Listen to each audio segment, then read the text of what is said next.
Harrison on your home for Chiefs football. Touchdown, Kansas City! And your home for Royals baseball. Fastball hit high in the air, deep left field, way gone into the bleachers. A two-run homer for Bobby Witt Jr. Watch The Drive by subscribing on our YouTube channel or listen on demand with the Odyssey app or wherever you get your podcasts. This show is always going to stand on principles. Dippin' Dots are incredible. Red Lobster is the best restaurant that America has to offer, and baked beans are trash. You're listening to Kansas City's FM sports station, 96.5 The Fan. Here's C-Dot.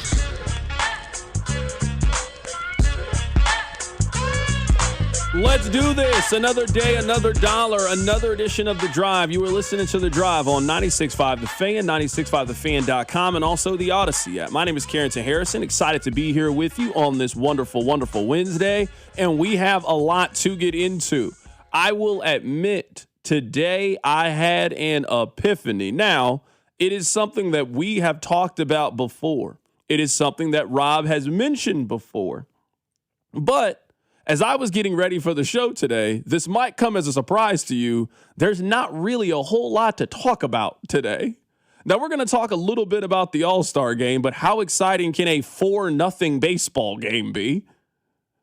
We're not going to get you ready for the ESPYs coming up later today. The trade deadline's still for a couple of more weeks. So I was just doing some Chiefs deep dives. So if you've been excited about football conversations and football content, let me tell you, I got a bunch of it today, because if there's one thing I've learned doing this job, it's when in doubt, talk about the Kansas City Chiefs. If you don't know what to talk about, or if you don't really have anything to talk about, come up with something about the football team, and you know what? You can make it through the day. So that's how we are going to begin today's show. We do have a lot to talk about.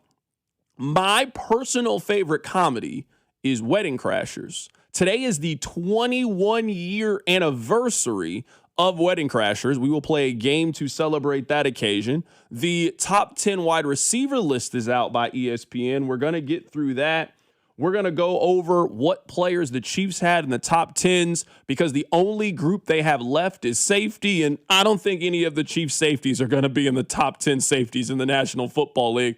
I think the Chiefs are done with their inclusions on the list. We'll talk about Stephon Diggs. We'll talk about the All-Star game. We got a lot to get into in today's show. But before we do any of that, I need you guys to do me a couple of favors. Number one, I need you listening to The Drive each day at 2 o'clock right here on 96.5 The Fan, 96.5thefan.com, and also the Odyssey app. Number two, I need you to tell one friend to check out the show. It would mean even more to me if you told one additional friend this week to be able to do it. Number three, I want to encourage you to go stop by and see our friends over at the other place. Maybe, like me, you were going to see Post Malone and Jelly Roll later today.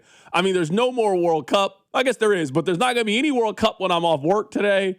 There's no more Love Island. I am lost on what to do with my free time, so I decided that I'm going to go see Post Malone and Jelly Roll today. So why don't you stop in at the other place? Maybe you pregame a little bit, get something to eat, and then you go to the show. That's what I plan on doing. Maybe you should do the exact same thing.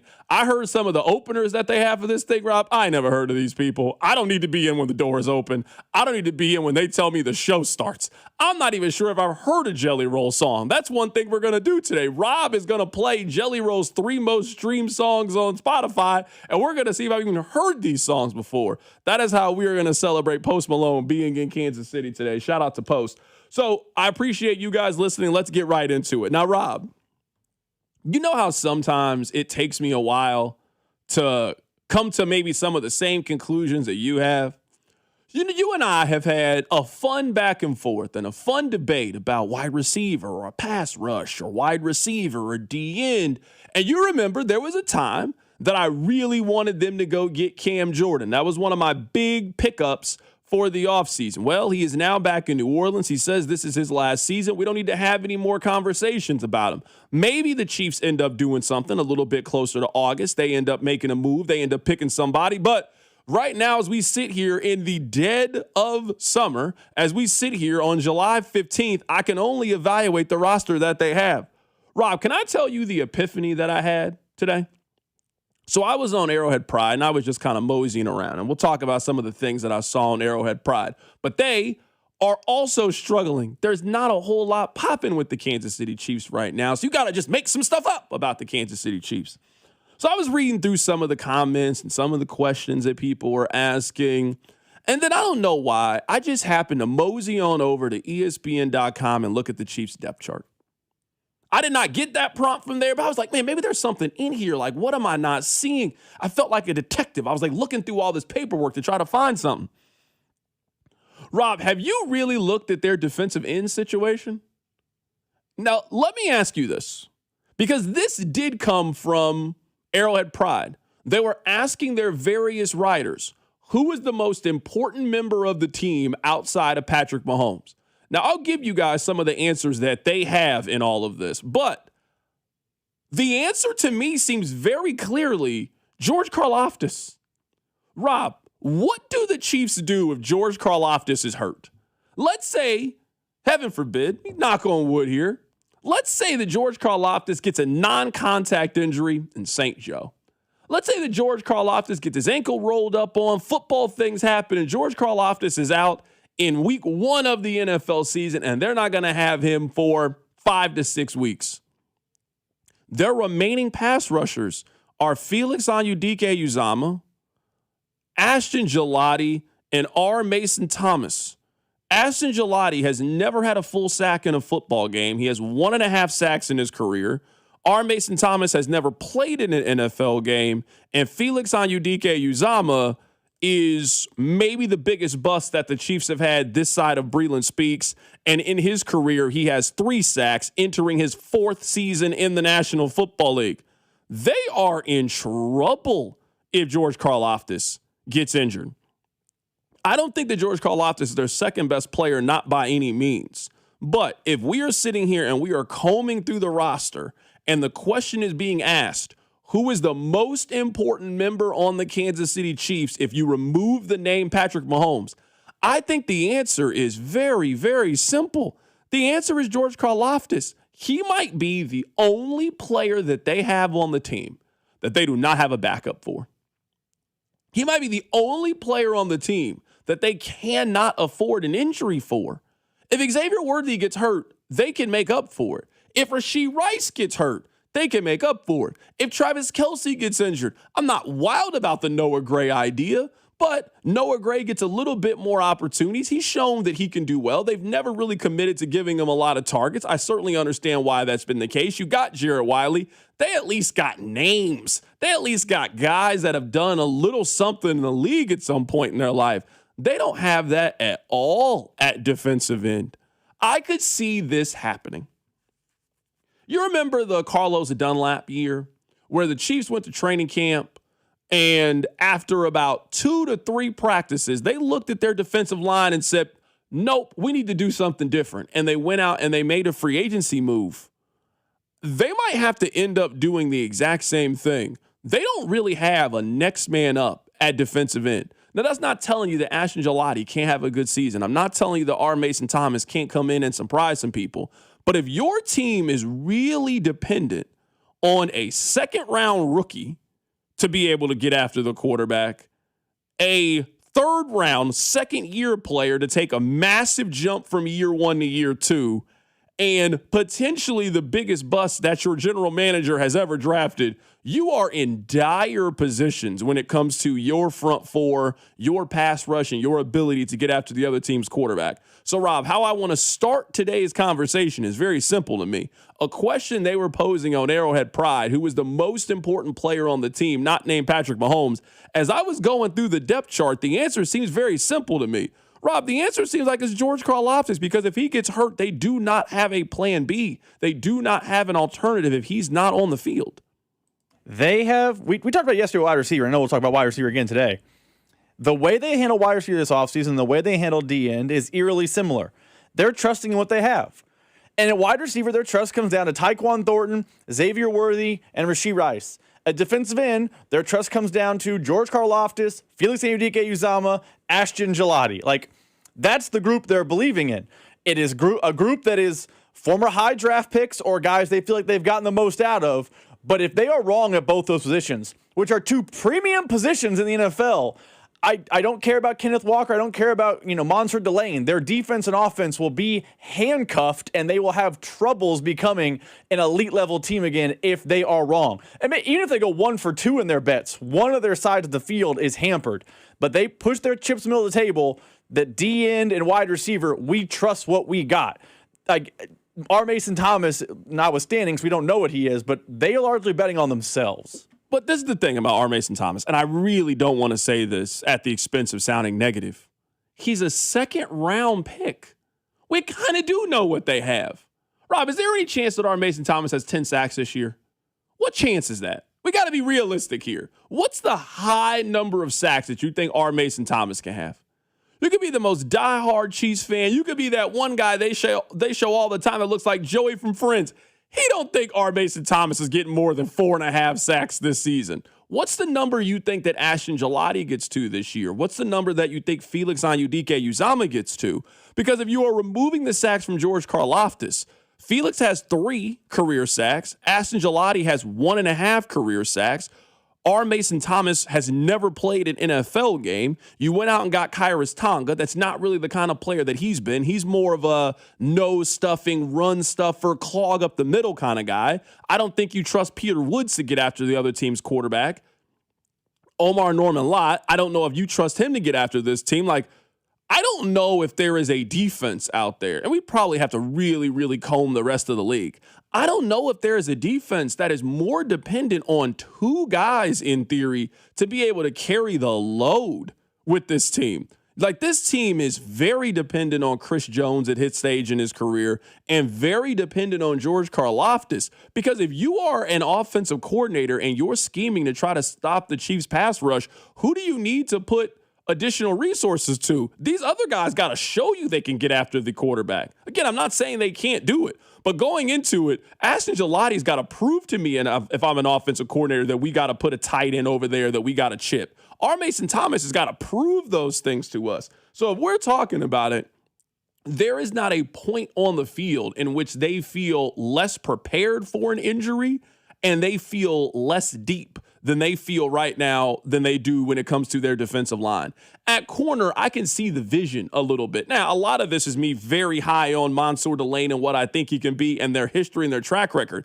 They don't have that track record when it comes to D-end. They got an outstanding track record when it comes to cornerback and their ability to develop corners. You can't say that about D-end. They haven't done that, not nearly at that level. So maybe some of you came to this epiphany a long time ago. I completely understand if it's the case. But I just started looking at this thing, and I'm like, man, George Karlaftis, he's by far and away to me the most important player on their defense, and he probably is the second most important player on their team behind Patrick Mahomes. I want to hear from you guys, 913-586-7965. Rob, I want to go through some of the names that they threw out there as possible ideas of who the second most important player is behind Patrick Mahomes. It certainly is some interesting runs. We're talking Chiefs today. It's The Drive. You're listening to The Drive with prominent Mizzou fan Carrington Harrison. I support Kansas. I want Kansas to win. On 96.5, The Fan. As World Soccer hits the big stage, Fanatic Sportsbook is making every game day worth more. Earn up to 10% fan cash on your soccer bets, win or lose. That's real extra value you can unlock every match, all tournament long. And fan cash isn't just for betting. You can use it anywhere in the world of Fanatics. On game tickets, merchandise, collectibles, profit boosts, and more. One ecosystem, endless ways to spend. Plus, new customers get up to $1,000 in fan cash. That's $100 bet matched every day for your first 10 days. The world is ready. Are you? Fanatic Sportsbook. Winning hits different here.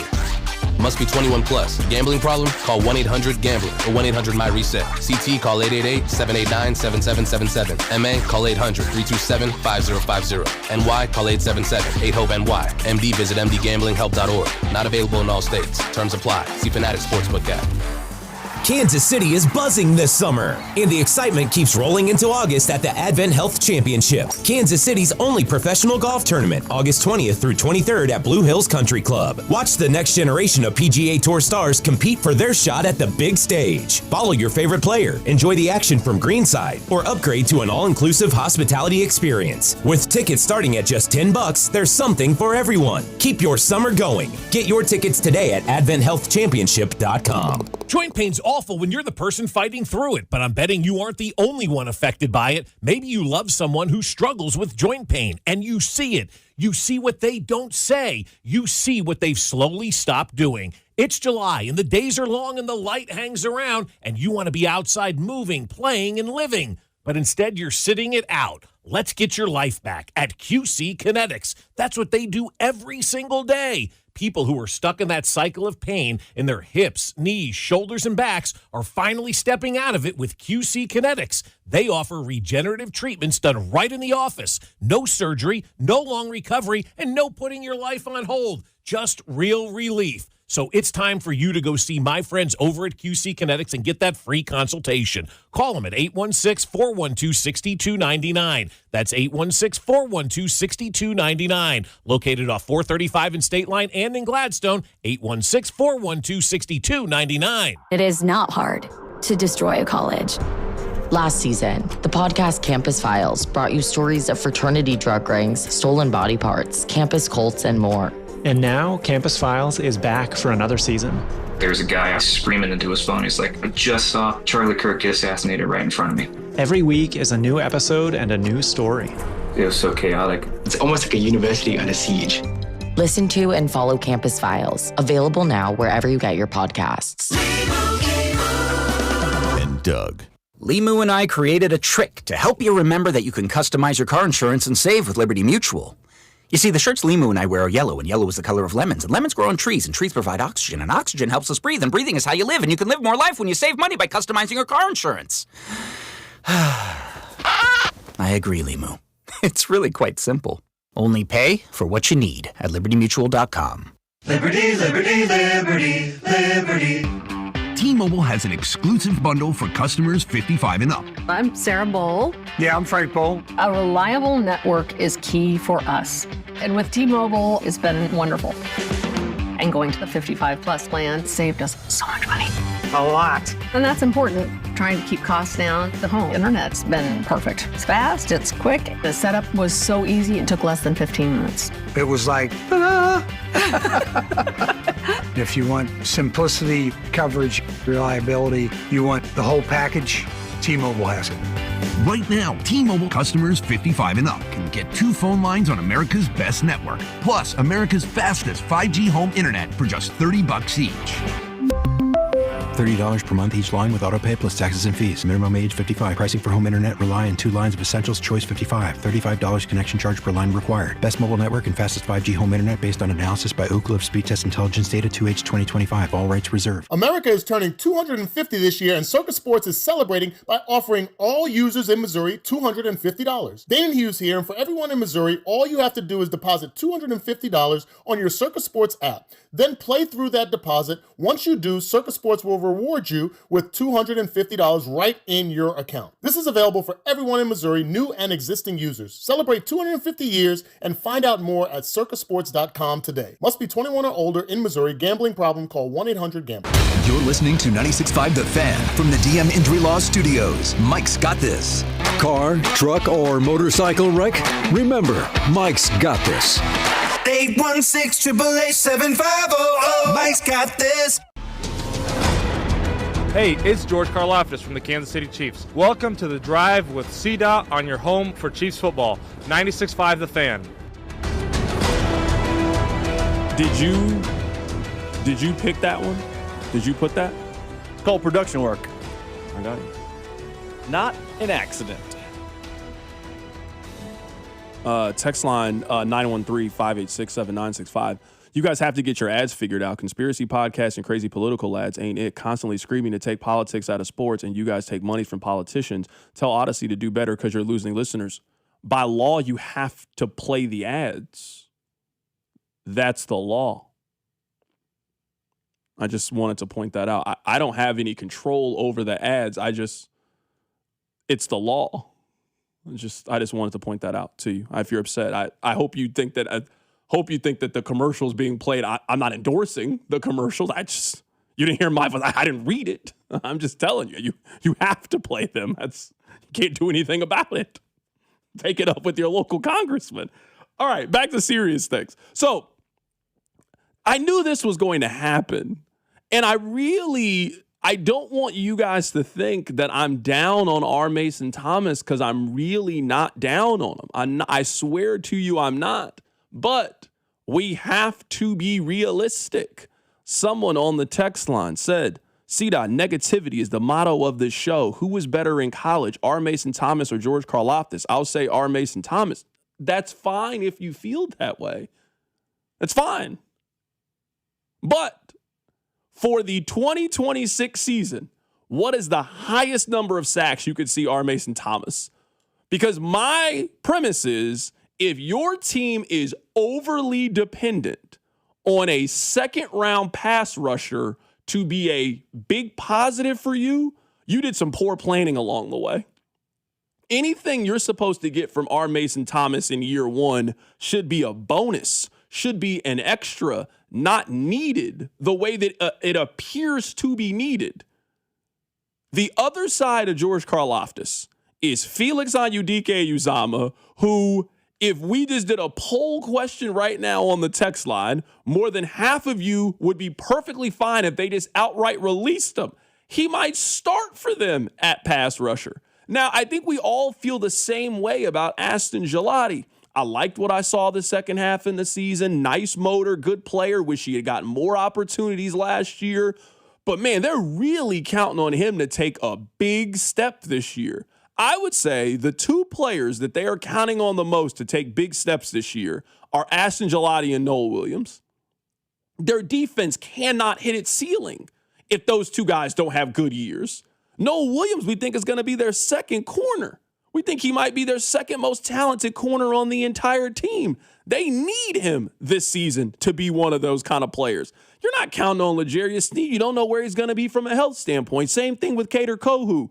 Jadon Kennedy, he's a rookie. You're really dependent on Noel Williams being good this year. They're also super dependent on Aston Gelati being a positive player for you and being able to generate a pass rush and get to the other team's quarterback. So we looked this up because I try to bring facts. I try to bring stats to you guys. It ain't looking good for your second-round rookie in year one. Now, some of those guys turn out to be really good players. It usually takes a little bit for those guys to be good. So I'm not telling you, again, that he can't be good at any point in his career. He absolutely could be a very good player. That's just probably not going to happen in year one. Nick Bonito, for example. Nick Bonito was first-team All-Pro, had consideration for Defensive Player of the Year. He's had 14 sacks and 13.5 sacks in back-to-back seasons. He had 1.5 sacks his first year in the National Football League as a second-round pick. He then took a big jump in year two, took another massive jump in year three, and now he's one of the better pass rushers in the league.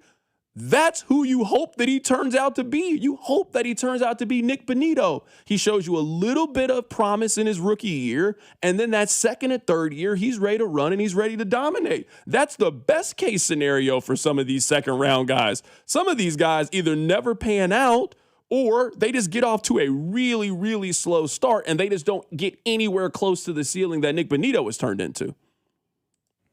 Nick Bonito, everyone keeps saying Nick Bonito because of the Oklahoma thing. I think, and I pulled 2025, the 2025 draft. I think there are a couple guys in this draft that if he turned into in year one, I think Chiefs fans would probably be happy. Because I looked it up. In 2025, in the second round draft picks, there were 5 edge rushers. I didn't do D tackle. I'm talking D end, outside linebacker. Donovan Ezirakuo, I believe is how you pronounce his name. He's an edge rusher for the Cowboys. He had 2 sacks in his first year. JT Tuamulo, the guy for the Colts, no sacks in year one. Nick Scroton from Purdue / Texas A&M. He's a Carolina Panther. He had 5 sacks his rookie year.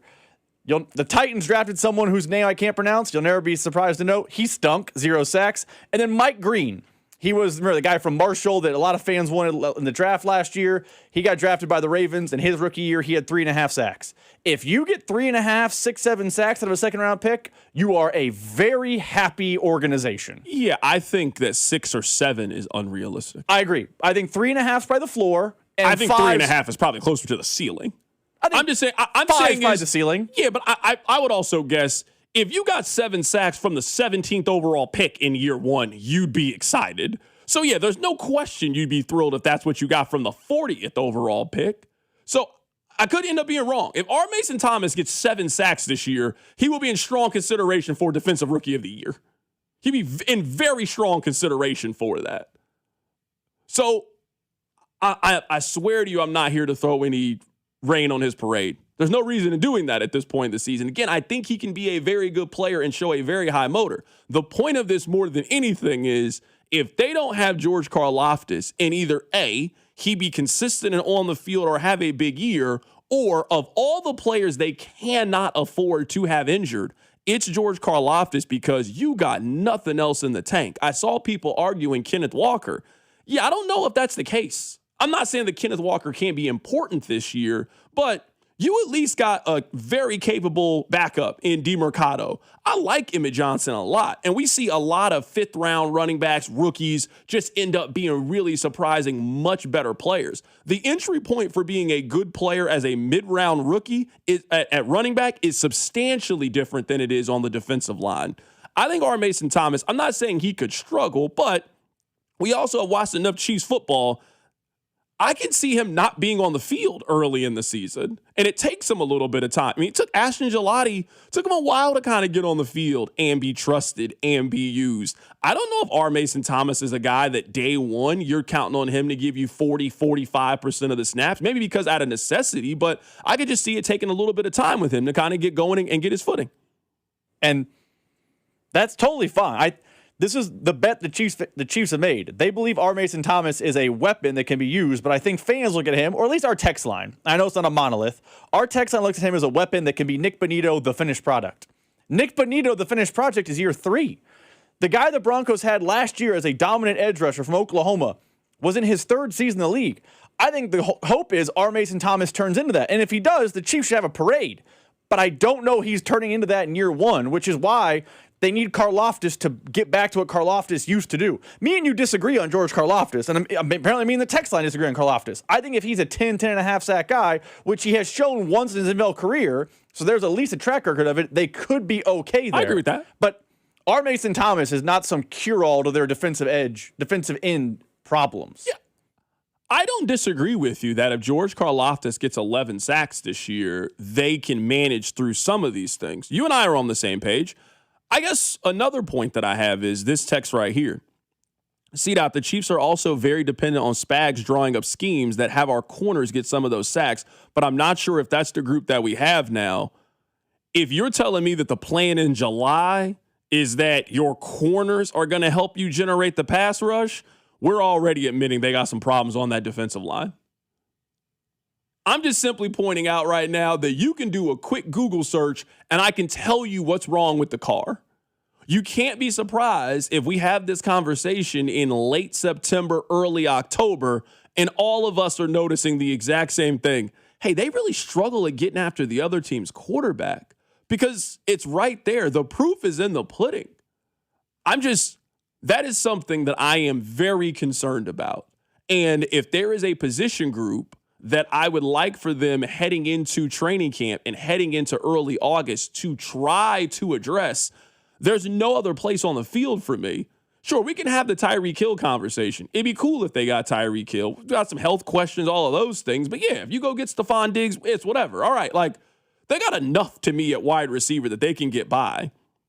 When it comes to pass rush, they could use Jadeveon Clowney. They could use a Bosa. They could just use somebody with a little bit of seasoning, a little bit of track record to just give you a little bit of peace of mind. Because if there's one thing that we do know, it is that you are not keeping all of your 300-pound guys healthy.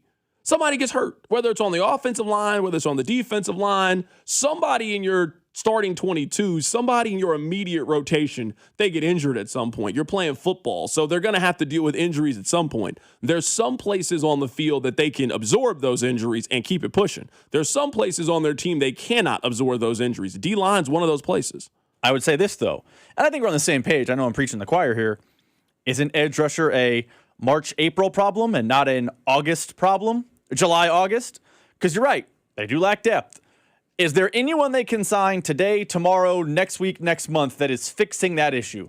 Because it is a quote you say all the time. There are March and April issues, and there are during the season issues. Edge rusher is not a during the season issue. So maybe they can add a Melvin Ingram type. I know they added him during the season one year, but it's not like they're going to have a cure-all coming to edge rusher. What you have is kind of what you have because teams don't give up on those guys midseason. No, 1,000%. Someone on the text line says, the Chiefs have won Super Bowls with Alex Okafor and Mike Dana as our second best DNs. I believe R. Mason Thomas can be as impactful as those two. You get R. Mason Thomas, Peter Woods, contributors, Karlaftis. It might be our best D-line of the Mahomes era. There's no way you can think that. I'm serious. I don't know how you can think that. They have a first ballot potential Hall of Famer on their team. This is not the best version of Chris Jones they've ever had. Frank Clark's better than any pass rusher that they have. You cannot think that at the end of the season we will look back at this D-line like it could be the best D-line that they've had in the Patrick Mahomes era. I don't know what's happening. Also, no disrespect to Alex Okafor. Emmanuel Ogbah was also the second best pass rusher of that team. Yeah. He got hurt, but he was a really good player for the team until he got hurt. Yeah, I'm just saying I've seen Chris Jones get 20 sacks in a season. I've seen Frank Clark be one of the most productive postseason pass rushers in NFL history. I would be stunned, shocked if at the end of the season we looked back and said that this was the best defensive line, the best front four that they've put together. I mean, if that's the case, they're winning the Super Bowl. I don't know what to tell you. If that's the case, they're winning the Super Bowl. If you think that can be the case, that they can get these guys to develop, and you turn Anyudike into a guy, you turn Gelati into a guy, and you're getting that kind of pressure with it, and their secondary takes the leap that I think it can take in the second half of the season with Spags and how he coaches up and Dave Merritt and how they coach those guys, they're the best team in the AFC then if you think they can have the best D-line during the Patrick Mahomes era. They might have the best D-line then outside of Denver and Houston in the AFC if that ends up being the case. Yeah, me and you agree. That if that ends up being the right and the text was correct. I am happy that we're just back to good old July optimism. I love it. Normally we do that about second and third tight end. So I am happy that we've changed the position. We don't got to do it about that anymore. Let's just do it about defensive end. I'm happy with that. Except for this is peak text line behavior. They hate on George Karlaftis, who we both believe can get to 10 sacks because he's done it, but they love our Mason Thomas and the 20 sacks is the ceiling because they've never seen him play. It is the backup quarterback theory in full display on the text line right now. All right, can we play this audio? Because I haven't heard this audio. I was watching the first inning of the All-Star game, but I was out eating dinner, so the audio wasn't on. They just had music playing. So, Rob, I was looking at the screen. I was like, oh, that's Patti LaBelle. I was like, oh, she look kind of good for her age. Like, I ain't seen Patty in a long time, serving those sweet potato pies. I was like, oh, Patty. And then, Rob, as I was Googling, I was getting ready for the show, I realized that people had an issue with Patti LaBelle's national anthem. Now, I want to point out that woman, Patti LaBelle, is 82 years old. She is a legend. She is a queen. But the top story right now is MLB fans blast Patti LaBelle's national anthem performance. Quote, completely disrespectful. Now, this is a side point, and I think we all might do this. I do this with the text lines. Maybe I can't point too many fingers. We got to stop writing stories that are based off tweets. Like, we got to stop doing that.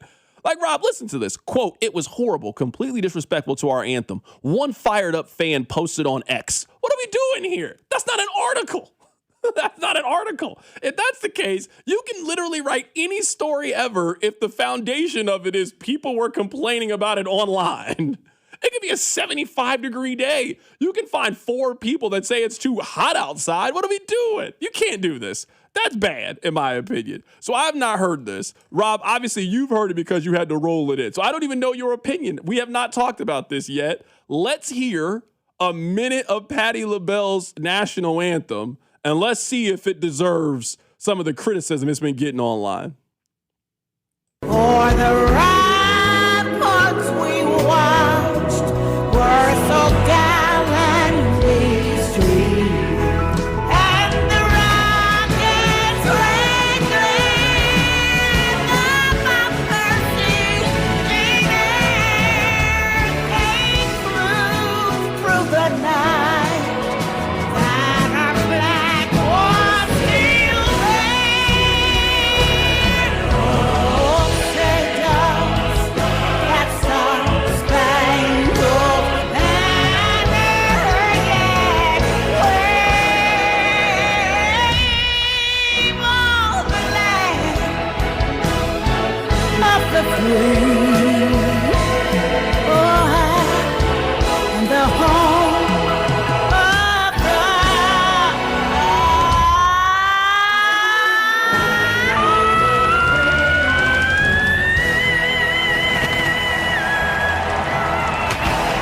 What was wrong with that? Did I miss something? Did I hear something wrong? I didn't hear anything wrong with that national anthem. Patti LaBelle, all-time singer. She in her 80s. She from Philly. They had her sing the national anthem. Am I missing something, Rob? Because in this article, they was cooking it. Quote, "It was horrible, completely disrespectful to our anthem. Patti LaBelle is one of the greatest singers of all time. However, why people think they need to add their own twist to the national anthem boggles my mind. Leave it alone. It was not meant to be sung with runs or making it your own." I don't mind when they put a little extra twist on the national anthem. It's a song that we've heard 10,000 times.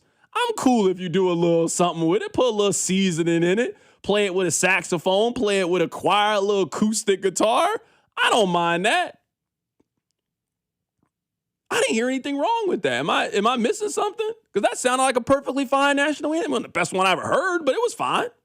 I mean, full disclosure, we talked about this before the show. Like, hey, can you pull this audio? I haven't heard it yet, so go pull it. I pulled it and thought to myself, did I pull the right thing? Like, don't get me wrong. I don't think it's the best national anthem I've ever heard. I think I have heard better at Super Bowls, at Final Fours. Like, there have been better. Patti LaBelle's great. She's not the GOAT of singing the national anthem. Yeah, but I've also 82 years old. You can't be the best at anything at 82 years old. I don't care what it is. You can be the best at eating dinner at 5. No, going to bed at 8. I'm not trying to be funny. There is not a single thing in the world that you can be the best at 82 years old. Nothing. Not a single thing. So yeah, I never thought that we were getting the best national anthem possible from Patti LaBelle. She's one of the most iconic soul singers of all time. The All-Star game is in her hometown. They let her sing it. She did fine. I don't understand. I don't get it. It was okay to me. It was cool. It was not so bad that I would have headed to social media and made a comment. Yeah. But I mean, I feel like maybe I'm just describing social media in a nutshell. Everything is, one side or the other. It's polarity. This is the best ever or the worst ever. No one just says that was fine. It was honestly, if you hadn't told me to pull this, I would have never heard the anthem. I would have been like, I would have gone about my business, heard she did it, and move on. There was nothing memorable about that anthem, good or bad. It wasn't like Carl Lewis, it was so bad, but it wasn't Whitney Houston good. It just in the middle somewhere. Yeah, I don't know. I don't know. Again, maybe I'm biased. I don't know. I mean, I love Patti LaBelle. Again, she's one of the greatest soul singers of all time, legendary R&B singers. You know what I mean? I mean, she ain't in her prime no more. She ain't got the fastball no more, but I thought she did a good job with the national anthem. I'm happy they let her do it, If Patti LaBelle was from Kansas City, you'd be happy for Patti LaBelle to show up for a big Royals game and sing the national anthem. She's from our hometown. I'd be happy. Salute to her. I thought all the things around the All-Star game were incredible. Having all the players come out and have them sign the document, the way the grass was cut with the logo. I thought all of that stuff was fantastic. Baseball always knocks that stuff out of the park. I actually think they're better than that than the other sports are. The NFL, they do the same thing every time at the NFL. They do the same thing. They have the military come out. They put the flag out there. We sing the national anthem. We do a flyover. That's it. Baseball, they put a little personal touch and personal feel to it, make you feel good about it. I don't have any problem with it, man. Why are we hating on Patty LaBelle, man? I'm serious. Why are we hating on Patty? All right, coming up on the other side, let's continue the D-line conversation. There was some really good text about that I want to get to. So there was I don't know if it's a story, comment, whatever it was, on Arrowhead Pride, and it was who is the second most important player on the team. If Mahomes is one, who would you put at number 2? I argue George Karlaftis. Some of you have different opinions. That's Sports Talk Radio. We'll continue to talk about it. Keep it right here, so Drive. The Drive is always streaming live on our YouTube channel. If you're a bad tipper, that's okay. You're all right. I'm not here to judge you for that. Just search for 965 The Fan. On the biggest stage in the world, FanDuel's changing the game because sometimes your player gets subbed off and your bet goes with them. Not anymore with FanDuel's Super Sub. If your player's subbed out, your bet stays in. That's right. If your player leaves the match, your bet continues on with the substitute. Your bet stays alive, keeping you in the action longer. So you're still in it until the final whistle. Super Sub covers the entire game, including extra time. Visit FanDuel.com/local to get started now. Look for the yellow Super Sub icon on the game page and the My Bets page. If your player leaves the match due to substitution or injury, your bet automatically transfers to the substitute who replaces them. Go to FanDuel.com/local. That's FanDuel.com/local. Let there be goals this summer on FanDuel. FanDuel Sportsbook's the official sportsbook of 96.5 The Fan. 21 in President, Missouri. Gambling problem? Call 1-800-GAMBLER. We all do it. You have a night for yourself but don't like the sound of the silence, so you turn on the TV just for the ambience. It's a little trick that helps you feel like you've got company and aren't alone. And other insurers, well, they may make you feel alone. But when you switch to Geico, you've got claims reps available around the clock. So whenever you need, you'll have people around to help. And let's turn on the washing machine, just for good measure. Isn't that soothing? It feels good to have support. It feels good to Geico. What to do today? There's boating, fishing. At Jackson County Parks Plus golfing, Rec, sailing, skiing, picnicking. there are countless ways to make your day. Canoeing, hiking, biking. And you just swimming. found your spot right here. Camping. Yeah, camping. I'll camp at Lake Jacomo or Longview Lake or maybe Blue Springs Lake. Hit the beach at Longview Lake. Oh, they're all so close to Jackson County Parks Plus Rec. Miles of smiles, minutes away. Learn more at MakeYourDayHere.com. Hi, I'm Tom Shane, third-generation owner at Shane Company. As a family jeweler for almost 100 years, we're known for doing right by our customers. Our legacy of integrity depends on it. We stand behind our engagement rings with our all-inclusive free lifetime warranty. We handpick the most beautiful diamonds, then negotiate for the best price. At Shane Company, we put you first because a friend always has your back. Shane Company, your friend and jeweler. Jason Aldean. Songs About Us Tour 2026. Powered by Patriot Mobile. Saturday, July 25th, Morton Amphitheater. With Chase Matthew. And Mackenzie Carpenter. Jason Aldean. On sale now at LiveNation.com. Jason Aldean, live.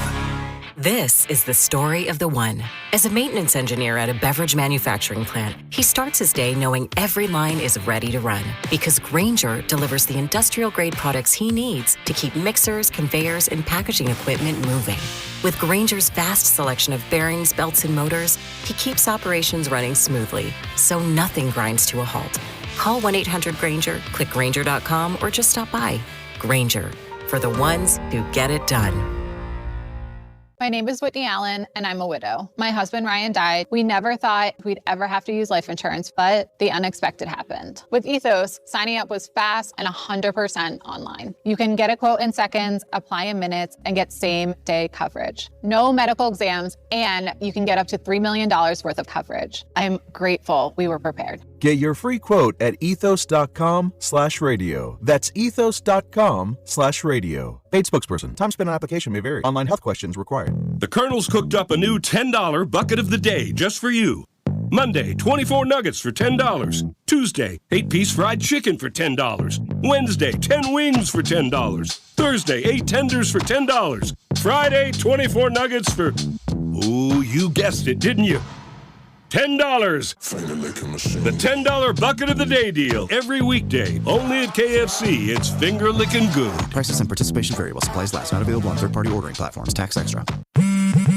Straight Talk Wireless presents Pickup Truck Wisdom.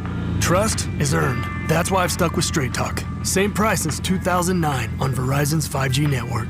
Cause shoot, anyone can make a promise. Keeping it for years, that means something. Now plans starting at $25 a month with 4 lines. Find us at straighttalk.com and Walmart. Straight Talk Wireless. Straightforward. Always. Same price claim applies only to the base monthly price of our $45 plan from October 2009 to present. This afternoon, expect sunny skies with a high of 91. Weather brought to you by Duke's Mayo. Welcome to Duke's Mayo Country, where the mayo is so smooth and creamy, it makes every bite better. Duke's Mayo. Look for the yellow lid. You're listening to The Drive with Carrington Harrison on 96.5 The Fan and the Odyssey app. All right. There's so many Patti LaBelle thoughts. I'm just wondering what I heard. I do want to read this one, actually. Text line 913-586-7965. C-Dot, I wouldn't call it egregious or disrespectful, but the anthem should be more traditional. That was taking more liberties than one should. I replied to that person. I said this, like, I don't need everybody to sing the anthem the same way. Like, isn't that a representation of America? Like, I don't expect Taylor Swift and Patti LaBelle to sing the anthem the same. I don't really want them to sing the anthem the same. Two very different people. Two very different ages, two very different kinds of singers. I like Patti LaBelle's anthem. It wasn't my favorite, but it was cool. A lot of you are on my side with this. I saw all the comments about it, and I was like, man, let me hear this for myself, because something was just off. Rob, I will say this. One thing that I have noticed, and maybe I do this too when it comes to Seattle, is I think we are now discrediting how good Seattle's defensive line is. So the guy earlier that said that this might be the best D-line that the Chiefs have had, he then replied, perfectly fine. He put, for clarification, my text was not optimism about the D-line. It's me pointing out that we haven't had a complete D-line during the Mahomes era. Yes, Jones isn't elite anymore, but the D-line has a chance to have depth for this year instead of being 100% focused on one or two guys. Look at Seattle. Very few elite rushers, but plenty of depth. Yeah, I think we're completely underestimating how good Seattle's defensive line is. And I get it. Like, we don't really talk about D linemen the same way that we talk about wide receivers or running backs. Like, it's not one of those sexy positions. But Leonard Williams and Byron Murphy are two high-end players. Extremely high-end players. Like, if you're looking at, Rob, at their defensive line, their three top guys in terms of snaps and usage were Leonard Williams, Byron Murphy, and DeMarcus Lawrence. Yeah, let's not make it seem like their D-line doesn't have elite guys. Like, they do have elite guys. Yeah, maybe they don't have Chris Jones from 2021, or they don't have an Aaron Donald type. Like, if we're looking at those guys as being elite, Leonard Williams and Byron Murphy are two top 8 guys at their position. DeMarcus Lawrence has been doing this for an extremely long period of time with a known track record of being able to get after the other team's quarterback. Like, we're talking about one of the better and more consistent pass rushers we've seen over the last 10 years or so. I mean, at this stage in his career, to be 33 years old and get you 6 sacks at this point in his career and play all 16 weeks, yes, DeMarcus Lawrence is still that's the kind of player the Chiefs need. That's who I thought Cam Jordan could be. In his 30s, you're not going to play a bunch of snaps, but you can be healthy, you can be available. You force a couple of fumbles. He forced 3 fumbles last year. You got 6 sacks. You're a veteran presence. You can make a difference in the postseason and use your veteran leadership. That's what I think they need to go find. Now, there's not that many guys left, but I'm fine with them taking a chance on Bosa. I'm fine with them taking a chance on Jadeveon Clowney. I'd love for them to get this kind of contribution. This contribution is better than I think any of those other 3 guys are going to have. I think you're right with people. I think they misunderstand what Seattle did. Seattle didn't have a bunch of, for a Madden analogy, 75s at edge rusher. They had a bunch of 89 to 92s. Byron Murphy, DeMarcus Lawrence, or Leonard Williams would have been the best pass rusher on last year or this year's Chiefs team. Period. Full stop. And they had 3 of them. They didn't have a Myles Garrett type. They didn't have the Will Anderson or Daniil Hunter. They didn't have the household name. But their 3 top pass rushers accumulated 21 sacks by themselves. Yeah. Like they just didn't have a 99 for Madden rating, but they had plenty of 90 level guys. Yeah, I mean, we love a good cross-sport comparison. I just love doing this. Like, Jalen Brunson's not Luka Doncic. Like, there's not anybody that's arguing that Brunson's a better player than Luka. I've also seen Jalen Brunson play basketball. That guy's your best player. You're pretty good. You're pretty good. I'm not arguing that Jalen Brunson's the best player in the league, but yeah, Jalen Brunson, pretty phenomenal. I don't think that Leonard Williams is the best D lineman in the NFL, but if that's your leading defensive lineman, yeah, you're really good. And Byron Murphy's your second guy? Byron Murphy's a phenomenal player. 23 years old. He's going to be a $150 million man at some point in his career. Phenomenal player. Also, another example of a guy, kind of back to what kind of got us started on this point, Byron Murphy, year 1, Rob, had 0.5 sacks. Year 2 had 7 sacks.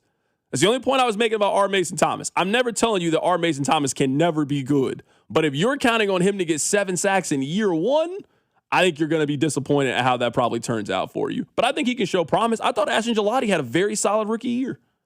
I think we all agree Ashton Gillotte should have been used more last season. They ended up using him. Maybe he ends up with 3 sacks, 3.5 sacks. But if you're counting on that guy to get you 7 sacks in year 1, you're putting a lot of hope into a young guy at that position. I think you can argue that's actually one of the harder transitions to make in the league. You can't really scheme it up. Like, you can scheme up quarterback play. Now, you can't scheme up elite level quarterback play, but you can figure out how to make do with a lesser talented quarterback and manipulate the offense in a way where you get adequate quarterback play. You can't really do that at D end. You can't really do that at D tackle. You just got to be bigger, more physical, more skilled, have better technique than the guy that's in front of you. Hard to do that at 22 years old. That's something you just pick up over time as you just learn the position more. I have a question for you, because you said something there that piqued my interest. You said we all thought Ashton Gillotte was, solid in year 1. Was he? I thought he was fine once they gave him more of an opportunity. I mean, nothing about his Pro Football Reference page makes you think that he was a good player in 2025. Yeah, it was I don't want to say bad. Bad's too strong a term. But if you're telling me he had a good first year, then the barometer for good in year 1 is just lower than I imagined. He had 1.5 sacks and played in 17 games. He had an interception, which is actually kind of funny. But he played in all 17. I know the year was lost, and we don't count the last 5 games of the season, but he played in them. He had 1.5 sacks. He had 8 quarterback hits. I mean, he wasn't a bad pass rusher out of I guess he was the 3rd round pick, although basically the start of the 3rd round. He wasn't bad, and I do have hope for him in the future, but I don't think it was like they got a known commodity, because he was pretty underwhelming in year 1. I don't think he's a known commodity at all. I guess I should clarify it this way. I don't think in year 1 he really played enough snaps early on, and I think they started to use him more and more as the season progressed, that I was encouraged by what I saw. Now, this shouldn't come as a shock to you, but I mean, his 3 biggest usages were at the 3 final games of the season. They didn't have a choice then at that point. You got to throw him out there on the field. You got to see what you got at that point. So he never played in more than 55% of the snaps before the last 3 games. In the last 3 games, he played in 61, 62, and then the last game, he played in 75% of the snaps at the end. So I do think they kind of ramped it up a little bit, but as the 66th overall pick, I don't know what you're doing in 17 snaps. I don't know what you're doing in 18 snaps. I don't know what you're doing against the Broncos. You get 17 snaps on the road in a divisional game. You're just not going to generate a lot of pressure. You're not going to get a lot of number statistics. You're not going to be able to do a lot of those things. I think you and I agree. They're going to put him on the field this year. They don't really have a choice this year. So he's just going to get more opportunities, more snaps. You get the experience of last year. It's your second year in the defense. I'm going into the season hopeful with Ashton Gillotte. He's still got a lot to prove. Just like Felix has got a lot to prove. Norman Lott still has a lot to prove, but I'm going into the season hopeful about Gillotte and what he can be. I think it is fair to be hopeful, and I'm not saying you're going to be hopeful, and I am hopeful of Ashton Gillotte. I just feel like he is far closer to R. Mason Thomas, an unknown, than he is George Karlaftis and a little bit of a known commodity. And I just think that The Chiefs are relying on him to take a step forward, and he did not play much in 2025. So it's not just a small step, it's a big step. I would also say, not that you personally are a big Ashton Gillotte believer, you're telling me he couldn't get on the field over Mike Dana last year? Isn't that potentially an indictment on his ability? That you're right, he's only playing 17 snaps. Why? It wasn't like Mike Dana was giving them elite snaps. You couldn't jump him on the depth chart? Coming up at the top of the hour, if there's one thing that we love to discuss on this show, it's food. Now, there's a pizza place that is trying a wild new topping when it comes to their food, to their pizza. We're going to debate if this is something that you would try, if this is something that you would be open to. We'll do that next. We'll continue to have a little bit of fun today. I'm going to the Post Malone Jelly Roll concert. And the 3 o'clock hour, we're going to see if I've ever heard a Jelly Roll song before. We'll do that next. Keep it right here. It's The Drive. You're listening to The Drive with Carrington Harrison, the go-to show for dating advice you didn't ask for. If you got to ask your girl to help on the bill on Valentine's Day, you've done something wrong. On your home for Kansas City sports, 96.5, The Fan. Summer's here and Smokehouse Barbecue has you covered. If you're planning on grilling out, let Smokehouse Barbecue handle the heavy lifting with all the sides. If you're having family in town for vacation, bring them by. They have room to accommodate large parties. And if you're heading up to St. Joe for training camp, make Smokehouse Barbecue your ultimate pit stop for the best barbecue in Kansas City. Visit them in Gladstone, Zona Rosa, or Independence, or at SmokehouseBBQ.com. That's SmokehouseBBQ.com. It's Smokehouse Barbecue. Have you been diagnosed with head or neck cancer? At Kansas City Proton Institute, we're delivering the future of cancer care with state-of-the-art proton therapy right here in KC. Proton therapy means increased precision, reducing side effects like dry mouth, difficulty swallowing, and the loss of taste as compared to conventional radiation. If you've been diagnosed, don't wait. Get your second opinion today and see KC's largest, most experienced proton therapy team. Visit kcpi.com. Kansas City Proton Institute, where you see the best in KC. That'll be $84.52. Perfect. Grab the bags, honey. Mom, why do you always check your phone before we pay? I'm just claiming my cash back on the Upside app. Since we're getting the groceries here and we filled up the car on the way, I've already earned enough this morning to pay for that pizza night we're having Friday. Wait, so the app pays for pizza? Not exactly, but the cash I earn on stuff we need helps us pay for the stuff we want. It's just a little win for our family every week. Get more out of your everyday. Upside is the free app that gets you cash back on routine purchases like gas, groceries, and dining out at more than 100,000 locations nationwide. No points, no rebates, just cash back straight to your wallet. Download the free Upside app and use promo code RUN5 to get a $5 bonus on your first purchase. That's promo code RUN5 to get a $5 bonus. Remember, use promo code RUN5. Offers vary by user and location at participating merchants. Go to upside.com for terms and conditions. What do parents think of back to school at Staples, where 24-pack Crayola crayons are just 50 cents? Staples has folders, notebooks, and pens at great prices. I'm smiling from ear to ear. It's the most wonderful time. Mom, I missed the bus of the year. It's a wonderful time at Staples, where school supplies start at just 25 cents. Staples. That was easy. Visit your local Staples today or shop online and in the app. Ends 9/12. Exclusions apply. And Doug. Hot dog! Get your hot dog! Customize and save with Liberty Mutual. Hey, what are you doing? I like your method. Direct, to the point. A little loud, but... Listen, people don't buy car insurance the same way they do hot dogs. Not yet, but both are customizable. Popcorn! Get your popcorn! Hey, this is a hot dog area. And customize and save area. Get a quote at libertymutual.com or with your local agent. Liberty, liberty, liberty, liberty. Yo, it's Jay Uso from WWE, and I'm Jimmy Uso. Chumba Casino and WWE are hyped for the biggest event of the summer, SummerSlam. I know, I can't wait. There's nothing better to do while we're waiting than playing Chumba Casino. Sign up today, and you could win a VIP experience with Chumba Casino and WWE for SummerSlam. So what are you waiting for? Play Chumba Casino and enter for your chance to win. Let's Chumba. Yeah. Sponsored by VGW Group. No purchase necessary. See terms at ChumbaCasino.com. Must be over 21 and present in a state where it's legal to play. Wendy's new Biggie Deals lets you choose whatever you're in the mood for. It's like a music mixing board of deals, and you're the producer. Go with some chill folk music with a JBC in the $4 Biggie Bite snack. Try the drum and bass of deals with a double stack in the $6 Biggie bag. Or go full-on sandwich symphony with an $8 Biggie Bundle, the grand finale of snacking. And the best part? They all come with napkins. 4, $6, and $8 Biggie deals how you want them at Wendy's. Price and participation may vary. Single items at regular price. Prices may be higher in Alaska, California, and Hawaii. You can listen to Burns on Deck Show starting 1 hour before first pitch for all 162 games this season on 96.5 The Fan and the Odyssey app. Get ready for the game with Touch 'Em All and listen for your chance to win Royals tickets during the pitch clock.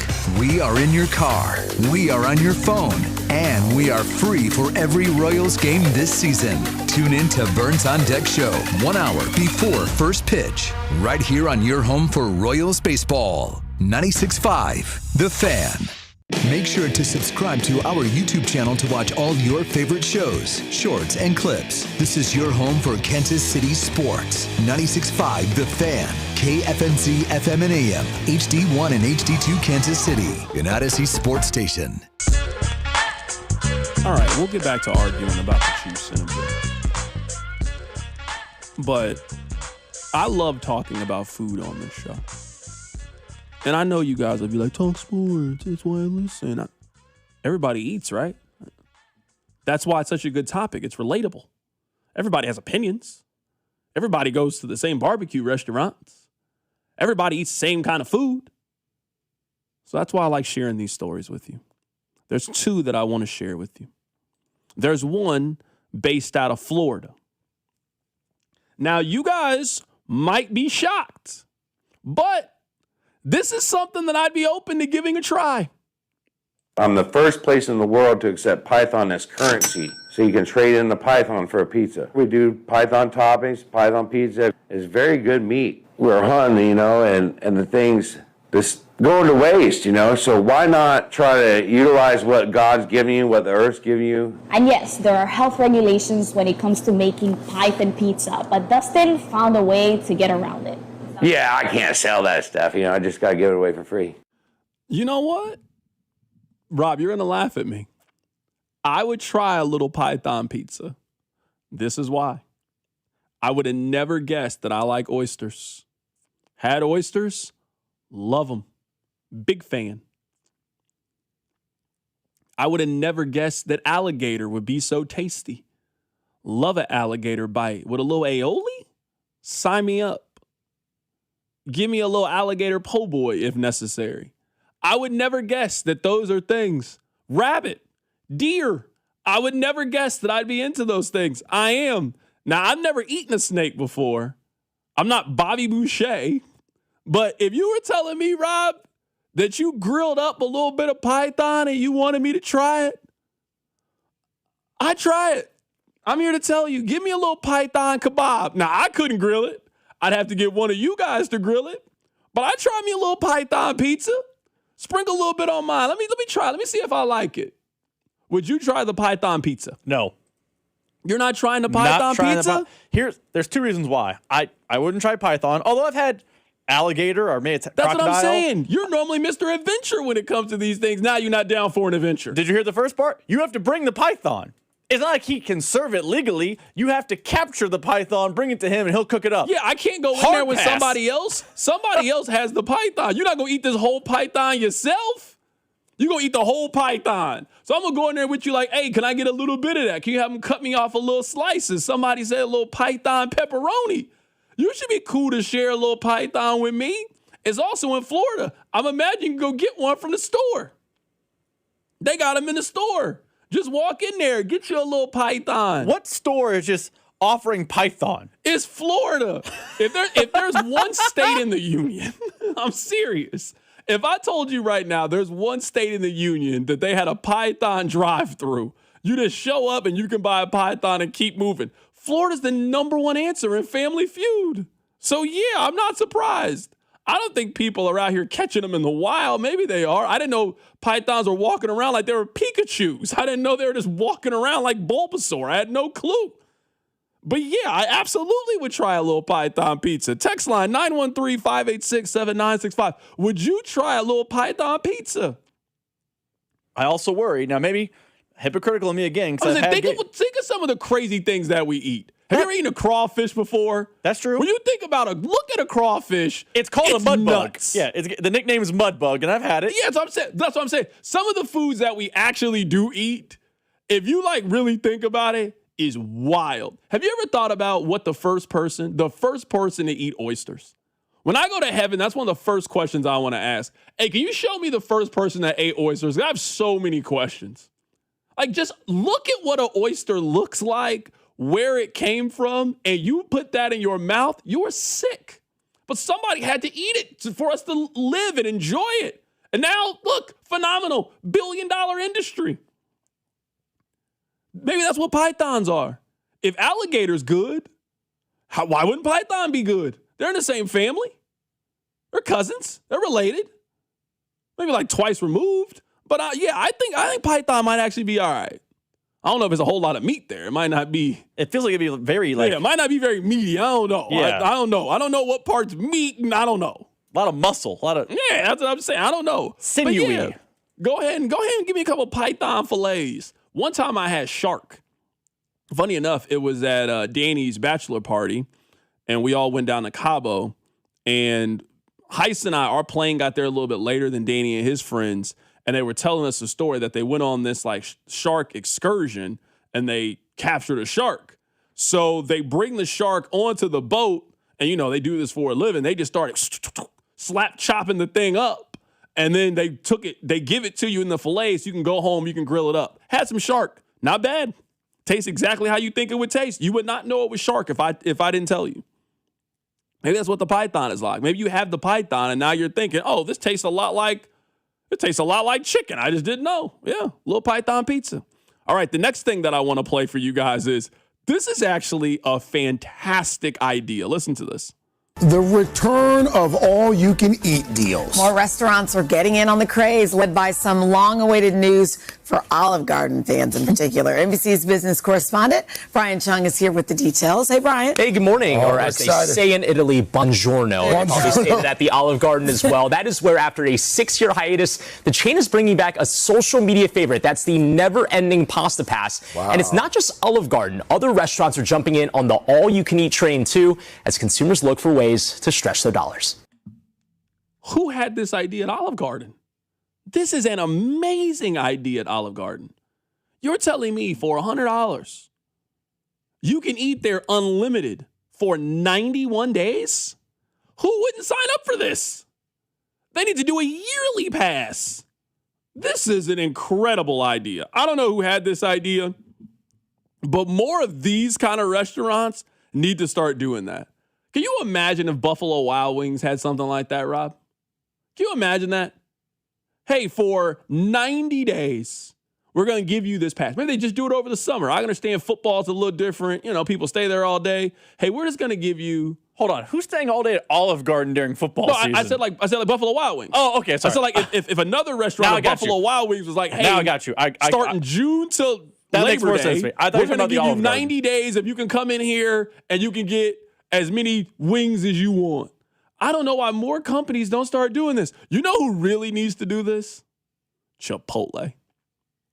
If Chipotle had a deal like this, it would be one of the greatest things that has ever happened to this country. Can you imagine if you had a card where every time you go to Chipotle, they gave you a free bowl? Hey, for $200 for the next 90 days, you show up here, your order is paid for at Chipotle. Line already crazy. Line would be ridiculous. You know how much people would pay for that on the resale market? This is only $100, and they're only selling, I think we said 10,000 of these things. Can you imagine what a Chipotle pass would go for? If you're telling me every time I go, I'd eat Chipotle twice a day for however long. Every lunch and every dinner, it would be at Chipotle. I'd be just trying stuff. Steak, chicken, barbacoa, stuff I've never had before. I've never had the barbacoa there before. I would try it this time. I keep mine real simple. I just get the chicken every time. I don't even get the steak. More companies need to start doing this idea. Olive Garden is leading the way, paving the way, innovating the restaurant market. I think it's a very, very good idea. $100, 91 days, pasta pass. Now, I guess the Olive Garden's hope is that you eat all this pasta and then you fall in love with the Olive Garden and keep coming back when the pass expires. But we talk a lot on this show about chain restaurants and how some of them are withering on the vine.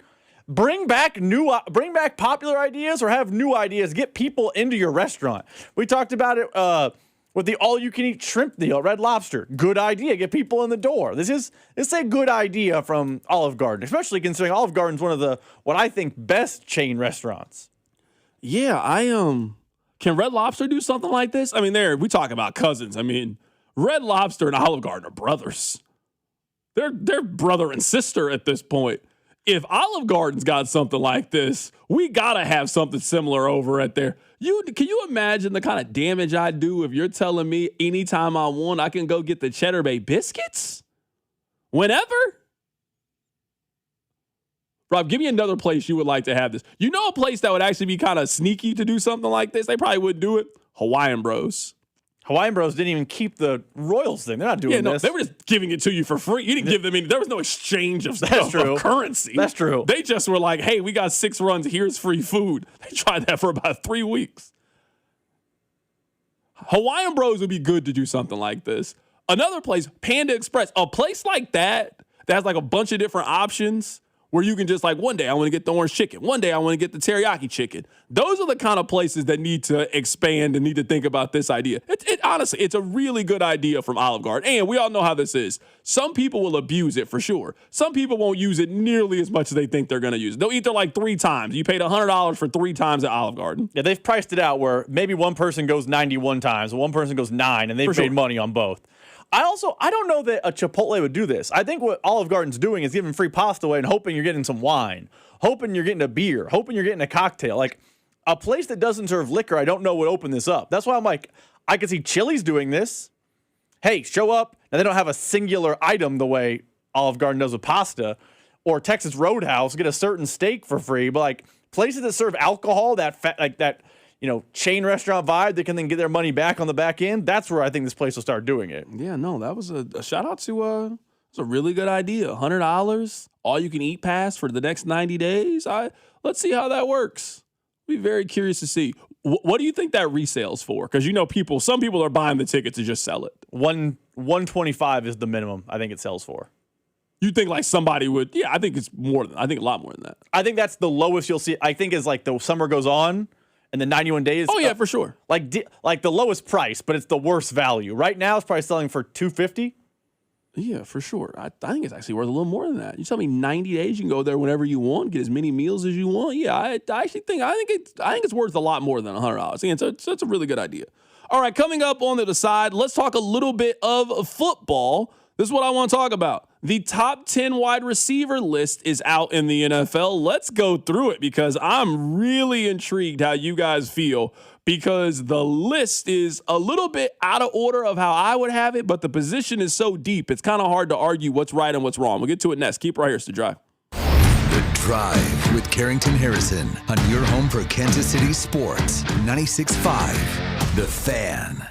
You're listening to 96.5 The Fan from the DM Injury Law Studios. Mike's got this. Car, truck, or motorcycle wreck? Remember, Mike's got this. 816-888-7500. Mike's got this.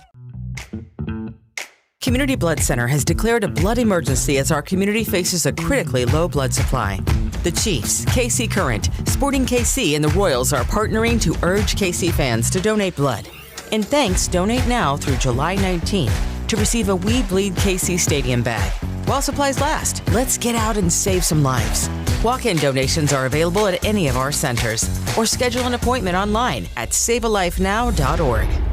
Only 4 teams remain in the FIFA World Cup, and there's no better place to be than Kalshi, America's #1 prediction market platform. There are only 4 teams remaining, as we had mentioned. France is currently trading at a little over 40%, meaning a $100 trade could net you $239 in profit. I've been saying since the beginning of the tournament that I liked them, so you can imagine I still do, at least at that probability. See what everybody's trading at over on Kalshi, because on Kalshi you're trading against peers in a live market, meaning there is no house, and the probability changes you can buy in and out of your position. For a limited time, download the Kalshi app and use promo code TAPP, T-A-P-P, to get $10 when you trade 10. K-A-L-S-H-I, Kalshi, trade the beautiful game. 18 plus only. Restrictions and eligibility requirements apply. Event contract trading involves risk and may not be suitable for all investors. Prices, values, and available markets may differ from those mentioned. For more information, see Kalshi.com/regulatory. Hi, this is Toby Tobin along with Jason Goodenkoff from Lewisburg Ford in Lewisburg, Kansas. Hi, Jason. Hello, Toby. Let's talk about the buying experience at Lewisburg Ford. It's the best anywhere. Just ask all our customers, Toby. It is hands down the best experience you can have buying a new car. We have the no-hassle Toby Tobin price that we've had for 35 years now. Nobody else can say that. We've been saving Kansas City thousands and thousands of dollars for a lot of years. I have been buying Ford cars and trucks from Lewisburg Ford for over 30 years, and I know personally this is the best place to buy a Ford car or truck. Great prices, but there's a whole lot more than that. It doesn't just stop at price, Toby. No. There's other factors to this equation, and it's trade-in allowance, financing, and the experience of how knowledgeable the people are that you're dealing with. And we surpass everybody in all those areas. We always have. We always will. That's why calling us is important. Do you have that new pickup? Absolutely. And it's dynamite. Okay. Lewisburg Ford is your best place to buy a Ford car or truck. What's your toll-free number? 816-444-2300. Lewisburg Ford or lewisburgford.com. I can't believe how spotless my floors look after using the Swiffer Power Mop. No more dragging around a heavy mop and messy bucket. Now I get the same deep clean without all the work. Thanks to the powerful solution and scrubbing pad of the Swiffer Power Mop, dirt and grime don't stand a chance, and I don't break a sweat. Mic drop. Mop drop. Swiffer Power Mop. Swiffer Power Mop. A smarter way to mop.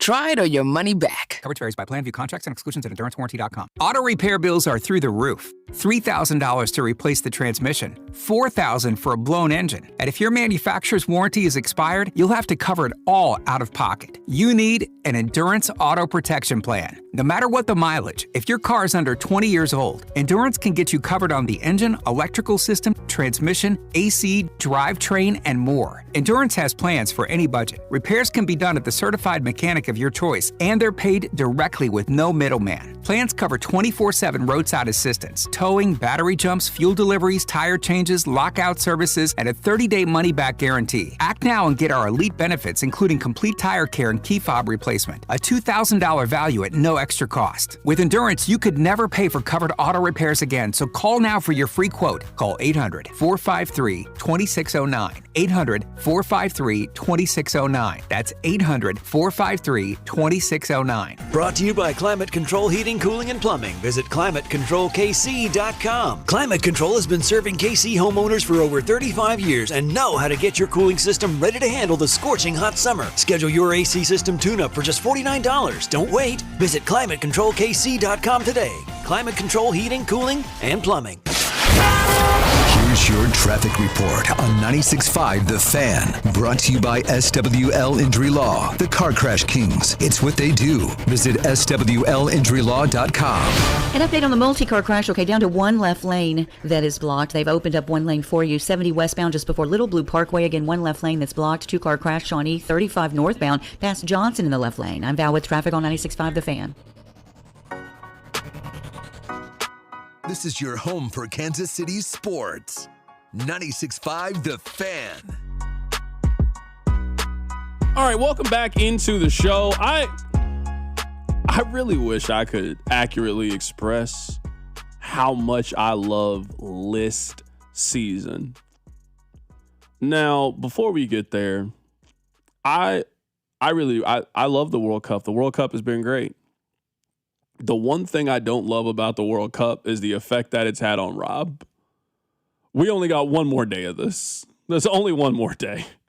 The whole open of the show, Rob was clearly not paying attention to the show. Just his mind, he's watching the game, his head in the clouds. We've had too many of these. We had Kansas college baseball that distracted my guy, and they had to know this. This is what I don't understand about the World Cup.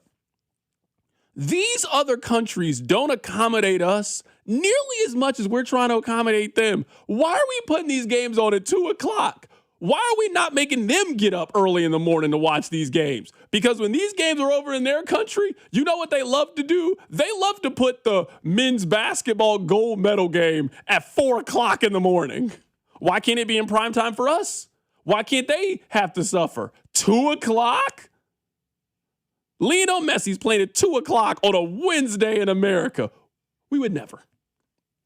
I just want Rob back. I want my partner back. I want my teammate. I want to get back to what we had. Rob, I know you've been watching it. What's the score? You know I don't have it on. I turned it off so I can focus because we have a job here. You also don't know how the TVs work. It was on. Binkley knows how the TV works. It took him 7 months to figure it out. You go to the Bink class. Yeah. You got to think, for a while, this is the last time that I will have this. There will not be another sporting event that we need to watch during the show. That's not how we operate in this country. I just don't know why these games can at least pick 5 or 6, 2. They're only doing this for England.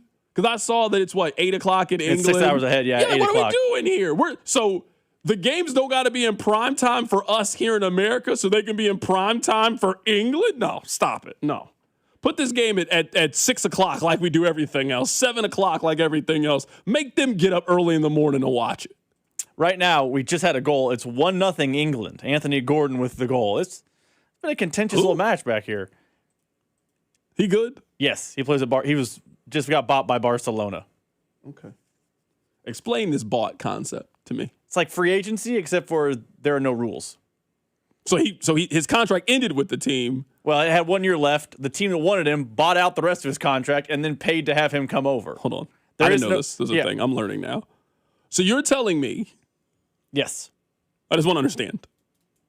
So you're telling me like a team in the NBA, the Spurs could just call the Sixers and be like, we really would like Joel Embiid. And the Sixers wouldn't get any picks. They would just buy the contract, give them a little bit of extra cash, and Joel Embiid would not be on their team. Now you sell it for a fee. So like, let's say your contract's $50 and I want to buy you. I would offer the team $100 and then I would give you a new contract. Oh. And then they can reinvest that money in their own team. So Anthony Gordon was at Newcastle, and now he's a $150 million transfer who just went to Barcelona. Can we try that one offseason in the NFL? I just want to see how it works. Oh, it'd be fascinating. I just want to see how it works. I don't really understand it, but I just want to see how it works. You know, one sport we couldn't try that in? Baseball. Nobody would be on the Royals. A lot of Dodgers, though. There wouldn't be anybody on the Royals.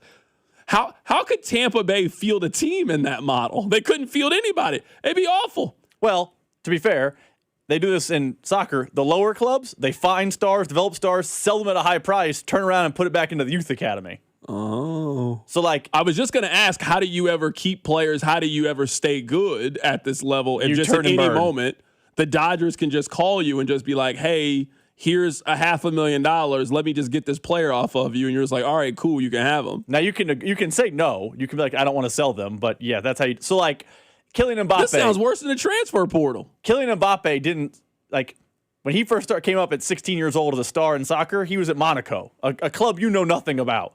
They then sold him for a heavy price tag to Paris. And they took that money, turned around. He plays on PSG, right? Well, he's since been sold to Real, but yes. Hold on. Now I have so many questions. Why would you ever, if you have Kylian Mbappe on your team, why would you let Kylian Mbappe go play for another team? Now, I don't know a whole lot about soccer, but if I know who you are and I know that you are very good, you are probably a player that they should keep.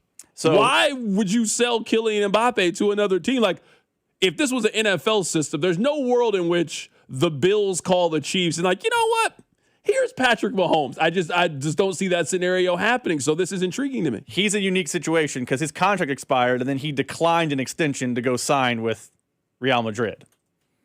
But like Neymar was sold for like $300 million. I've never had this explained to me the way that you are explaining it. Mm-hmm. Someone on the text line says it's crazy to say buying a human. I mean, how did the Chiefs acquire Kenneth Walker? Yeah, they bought him. I mean, I understand what you're saying. We just would use a different term. Yeah. We would just use the term signed in free agency. Huh? It's the same concept. They bought him. I mean, to tell you, they bought him. They did. That's a nothing burger trade, but the Royals that they traded cash considerations for a minor leaguer. That's what soccer trades are. It's not, you don't trade assets, you trade money. Here's some money. That player is ours now. Thank you. Do they Do they have like a draft? No. You develop through your own youth academy. You can start signing players at 12 years old and put them in your academy. Got it. So if there's like some 7th grader that's like really good, you tell him we're going to put you in our academy and have you come through our system. Do they like go to schools then? Yes and no. I'm just asking. I don't know how this works. The academies are supposed to keep up with an education plan, but it rarely goes Something tells me that Yamin Lamar, he probably can't read. He wasn't spending no time with books. The education plan is probably a loose term.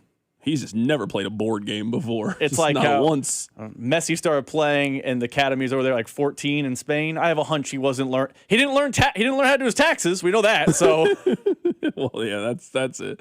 No, the text line is laughing at the concept of buying people. It certainly hits your ear funny. I would just say that we have the same system here in American sports. We just call it something different. We're like, oh, free agency. I'm like, yeah, it's you. You bought them. I mean, we call it trades, but it's the same thing. Like when the Chiefs gave up draft picks for DeAndre Hopkins, they were just buying the services of DeAndre Hopkins. All right, so I want to get to, speaking of DeAndre Hopkins, I actually saw him in Vegas when I was there. I saw DeAndre Hopkins. Really? You just like see somebody, you're like, I'm pretty sure that's who that is. And I started like looking. Then have you ever seen a famous person and you're certain that's who it is, but like you don't want to go up and you don't want to say nothing to him, but like you still want to know if that's who it is? I had that moment with DeAndre Hopkins. I was like, I'm pretty sure that's who it was. Then I'm like on my phone, I Googled it, and I was like, oh yeah, that's him. I was like 99% sure that that's who it was. All right, you don't care about that. You do care about this. So there is a list on ESPN. And on this list, they are going through the top 10 wide receivers in the National Football League. And this was the one that I was most excited about. So, in the honorable mention, in order, Jameson Williams, Drake London, Tyreek Hill, still very high on Tyreek Hill, Zay Flowers, Mike Evans, and Malik Neighbors. Now let's get to the top 10. Top 10, Devontae Adams is number 10. A.J. Brown at 9. Nico Collins at 8. George Pickens at 7. 6, CeeDee Lamb. Number 5, Amon-Ra St. Brown. 4, Puka Nacua. 3, Jackson Smith-Njigba. 2, Justin Jefferson. And 1, Jamar Chase. He was the best receiver on this list. He got 70% of the first place votes on the list. I wouldn't have had Jamar Chase 1 on my list. You have JSN? I would add Justin Jefferson. I still think Justin Jefferson is the best receiver in the league. I think last year the only reason he wasn't was because of the quarterback situation that they had. I still think Justin Jefferson's number 1. I probably honestly would have had it. Justin Jefferson 1, Puka Nacua 2, Jamar Chase 3 is how I would have had it on my list. I mean, I'm not mad at Jamar Chase. He's a phenomenal player, but I would not have voted Jamar Chase number 1 on my list. I feel like 1, 2, 3 is kind of interchangeable to me. I think JSN, Chase, Jefferson, I don't think there's a wrong number 1. I don't think Puka's in that class yet. Maybe that's wrong by me, but I don't think... You know what I think hurts him? I think what hurts him is we have such a perception that is a system that breeds really good wide receivers. Like we saw Cooper Kupp do it, and now you put somebody else in that Cooper Kupp role. But, I mean, he's played 3 seasons in the league. He had 1,400 yards, 990 yards, so basically 1,000 yards. This past season, Puka Nacua had 129 catches for 1,700 yards and 10 touchdowns. He was a dog this past season. So I'm with you, but yeah, I'm not discrediting Puka Nacua, not at 25 years old, not in the prime of his career. When he's healthy in that offense, he's going to put up a massive number. And I don't want to come off like disrespect to Puka Nacua. I think he's a dog.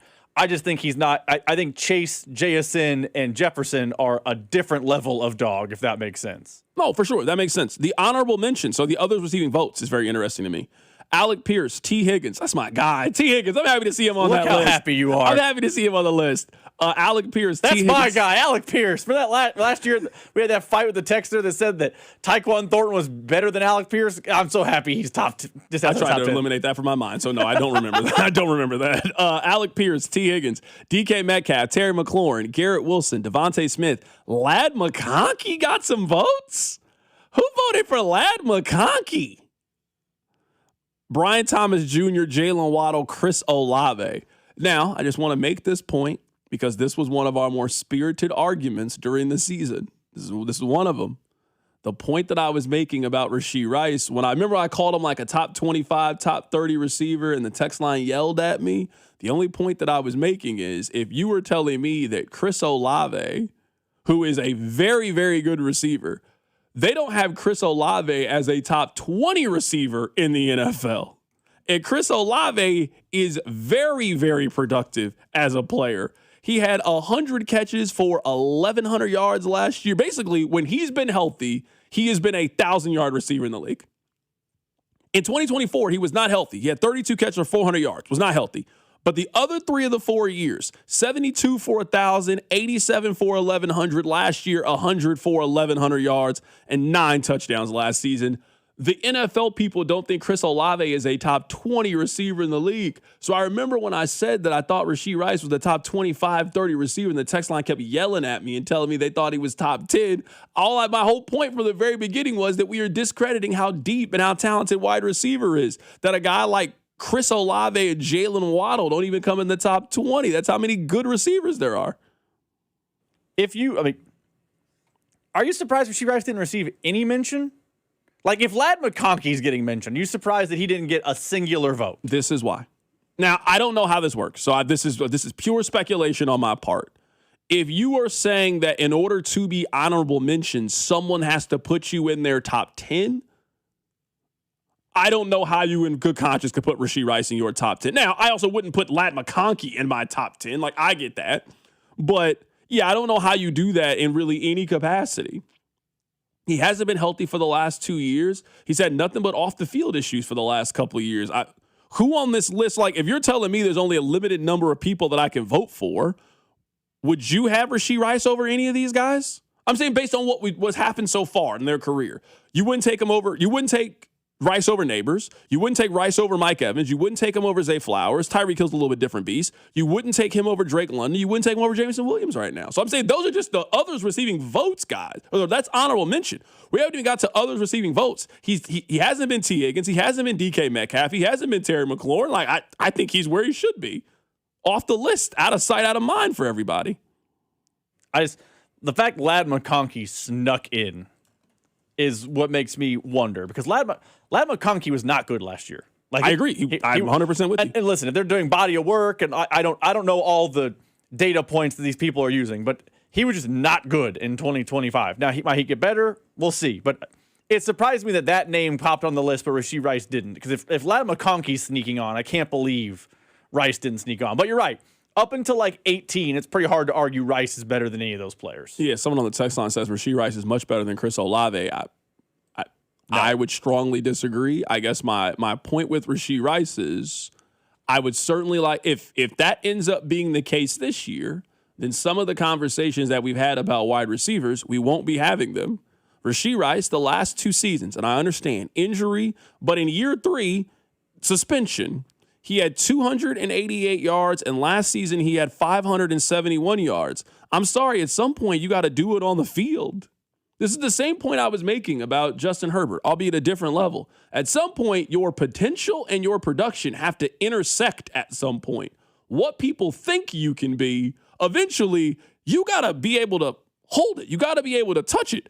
Chris Olave had 1,100 yards last season. We don't got to talk about, what he can be. That's pretty good if that ends up what you turn out to be. So I'm not saying Rashee Rice can't do these things this upcoming season. But at some point with Rashee Rice, whatever you think he can be, at some point he has to do it. He's 26 years old. I mean, he's 26. By the same age as Chris Olave. He's the same age as Chris Olave.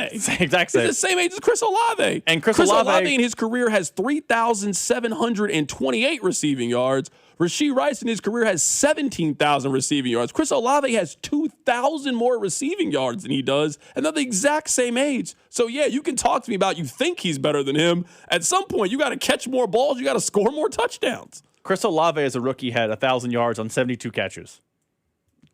Not Tyreek Hill. Rashee Rice has never done that. This wasn't even like a volume game for Chris Olave. Like, rookie year, second year, 87 catches. Now, he got hurt in 2024, so he took a step back. But last year, 100 catches, 1,000 yards. Like, Chris Olave perfectly highlights the point we made that day on the show. There's a ton of really good to great wide receivers in the league. Because Chris Olave would be the best player on the Chiefs, and it's not close. Yeah, text line 913-586-7965. See that? I feel like you need to have at least one 1,000-yard season to even think about making the list. Same guy also replies and says, you don't like Rashee Rice, and that's okay. I would like to point out that your first text says you need at least one 1,000-yard season. Rashee Rice has never had one. It's not that I don't like Rashee Rice. This is the example. I would guess most of us have this friend.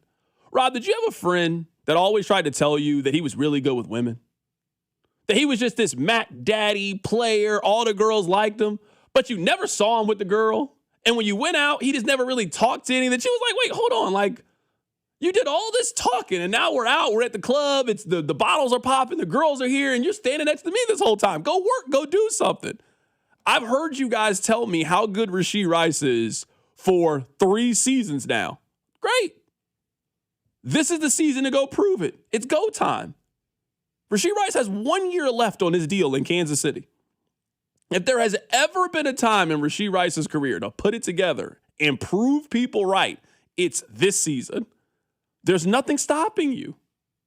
Their number one pass catching option is a 36-year-old man who is likely in his last season. If there has ever been a time in which you can take the torch away and you can go be that number one option in Patrick Mahomes' offense, it's right now. So maybe we all have varying degrees of opinions on Rashee Rice. That's perfectly fine. That's sports talk radio. That's why I like arguing about wide receivers. But I agree with you.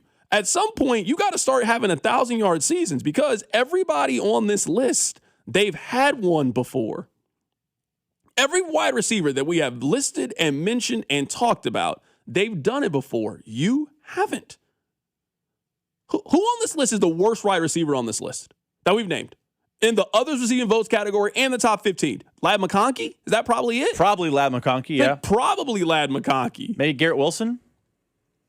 Rice ain't Garrett Wilson. Rice hasn't had the start to his career that Garrett Wilson. That's a better point. I'm just trying to think of the guys who another guy in Garrett Wilson, when he's been healthy, has had 1,000 yards every year. Rookie year had 1,100. Second year had a little less than 1,000. Third year had a little more than 1,100. And then last year he had 400 yards. So when Garrett Wilson has been on the field, Garrett Wilson has been very, very good, also 25 years old. So a lot of these guys are contemporaries of Rashee Rice, and they've just done a lot more. They've done a lot more. There is no, I don't know, maybe there is a player I can't think of, that the text line differs than Rashee Rice. People like to point out his per game stats and all these things. Rashee Rice is good. Don't get me wrong. He is just, there's a lot of good wide receivers in the league. He's like 24th, and there's nothing wrong with being 24th. It's just, he's not one of the top 10, 15, 20 guys in the league. And an independent ESPN breakdown just said that. I think he can be. I agree. I think he can be. I think some of the reason he's not is his, actually, let me rephrase that. Almost all the reason he's not is his own doing. Well, you're right. The reason he has not cracked a vote is his own doing. So that's the off-the-field stuff. Some of it's he got hurt, but the reason Rashee Rice has not received a vote is the fault of Rashee Rice, no one else. Text line 913-586-7965. See that Rice could have got 1,000 yards his rookie season, but he sat out the final game of the year. He played in 16 games that season. Played in 16 games. I'm with you. It's a 17-game season. I understand. He played in 16 games and didn't get there. Again, his rookie year was good. The rookie year is not what we're arguing about. In year 2, he had the injury. Not his fault. He probably was in line to have a big-time year. He certainly got off to a phenomenal start that year. And then last year was hampered by he was hurt and he was suspended for the first 6 weeks of the season. That's why this year you would hope that the rain is gone. There's no cloud over his head. There's none of that heading into the season. You're in a contract year. If you're going to do it, you need to do it right now. There is no better year for you if you're Rashee Rice, and you can make more money over the lifespan of your NFL career if you can do it. Now is the time. Because if he does, do you think he gets paid? But take Kansas City out of the equation. Do you think he gets paid if he does it? Because you'll have one, let's say by one, somebody for sure. I'm not saying he gets the, Jamar Chase contract, but he's probably in line to get a nice nice wide receiver deal if he's able to do it. Yeah, for sure. Somebody said, C-Dot, he also was a rookie. This year is going to tell us who Rashee Rice is. No, you and I agree. We're on the same page. We don't got to argue. I'm 100% with you. It's now year 4, and you're a second-round pick. Yes, it's time. It's 100% time. If you think he's that guy, if you think he can take that next step and he can be that guy, I will be they need him to be that guy. You guys know my stance on this. If your passing attack centers around a 36-year-old tight end, there's only so great your offense can be. Football is a young man's game, so they need more of the 25 and 26-year-old guys carrying them and not the 35 and 36-year-old guy. If they get that this season, their offense can get back to being explosive. You need more Kenneth Walker. You need more Xavier Worthy. You need more Rashee Rice. You need less Travis Kelce. That's how your offense gets explosive. Your explosive offense has to be centered around explosive players. Travis Kelce is a lot of great things. Very smart, very intelligent, knows where zones are. I think he would tell you at this stage in his career, he is not explosive. You just do not get an explosive offense without having an explosive player. All right, we'll get you updated on the World Cup next. Keep it right here. So Drive. The Drive with Carrington Harrison on your home for Chiefs football. 96.5 The Fan. As World Soccer hits the big stage, Fanatics Sportsbook is making every game day worth more. Earn up to 10% fan cash on your soccer bets, win or lose. That's real extra value you can unlock every match, all tournament long. And fan cash isn't just for betting. You can use it anywhere in the world of Fanatics. On game tickets, merchandise, collectibles, profit boosts, and more. One ecosystem, endless ways to spend. Plus, new customers get up to $1,000 in fan cash. That's $100 bet matched every day for your first 10 days. The world is ready.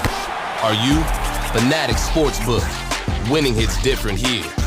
Must be 21 plus. Gambling problem? Call 1-800-GAMBLER or 1-800-MY-RESET. CT, call 888-789-7777. MA, call 800-327-5050. NY, call 877-8-HOPE-NY. MD, visit mdgamblinghelp.org. Not available in all states. Terms apply. See Fanatics Sportsbook app. Doug. Hot dog! Get your hot dog! Customize and save with Liberty Mutual. Hey, what are you doing? I like your method. Direct, to the point. A little loud, but... Listen, people don't buy car insurance the same way they do hot dogs. Not yet, but both are customizable. Popcorn! Get your popcorn! Hey, this is a hot dog area. And customize and save area. Get a quote at libertymutual.com or with your local agent. Liberty, liberty, liberty, liberty. Hey, it's Rex here with Rex Buys KC. I get it. Selling your house can sometimes feel overwhelming or scary, right? I've seen it too many times. A homeowner thought they had a deal, only to have the buyer back out at the last minute. That's not how we do business at Rex Buys KC. I'm local, I know Kansas City, and I make sure every deal actually closes like it's supposed to. No hidden fees, no showings, no last-minute surprises, just a fair cash offer and a process you can count on. We buy homes in any condition and judgment-free. So whether your house needs repairs or you just want a fast, hassle-free sale, we can make it happen. If you want certainty, transparency, and someone local who actually delivers, call 816-330-6000 or visit rexbuyskc.com. Rex Buys KC, helping people make smart choices one home at a time. 816-330-6000 or rexbuyskc.com. All right, it's officially the most wonderful time of the year at Staples. They've got back-to-school supplies as low as 25 cents, up to 40% off select tech, 20% off for teachers, and more. Check out all the deals at staples.com/back-to-school. Staples, that was easy. It's Telly Tire and Auto Center summer sale. Buy 4 new Continental tires and save up to $350 with instant mail-in rebates when you add installation, road hazard protection, and wheel alignment. Hurry, offer ends July 31st. Take it to Telly. Details at tellytire.com. This is the story of the one who keeps multiple buildings running smoothly day after day. Plumbing that flows, HVAC that hums, cleaning supplies that keep surfaces sparkling. That's why she counts on Grainger. With easy reordering online and 24/7 support, Grainger helps her keep the products she needs on hand. So shelves stay stocked and buildings stay ready. Call 1-800-GRAINGER, click Grainger.com, or just stop by. Grainger, for the ones who get it done. Another app for inventory, one for CRM. Oh, don't forget accounting. Wait, which login was that? Or you could use Odoo, one fully integrated system that does it all without the hassle. Ditch the app overload. Get everything your business needs on one platform. Try Odoo free today at odoo.com. That's ODOO.com. This is the story of the one who keeps multiple buildings running smoothly day after day. Plumbing that flows, HVAC that hums, cleaning supplies that keep surfaces sparkling. That's why she counts on Grainger. With easy reordering online and 24/7 support, Grainger helps her keep the products she needs on hand. So shelves stay stocked and buildings stay ready. Call 1-800-GRAINGER, click Grainger.com, or just stop by. Grainger, for the ones who get it done. Pump up the volume. Business moves fast. Orders roll in, deadlines close in. When you ship with USPS Ground Advantage, you can keep up with confidence. Every package stays in our secure network from dock to door.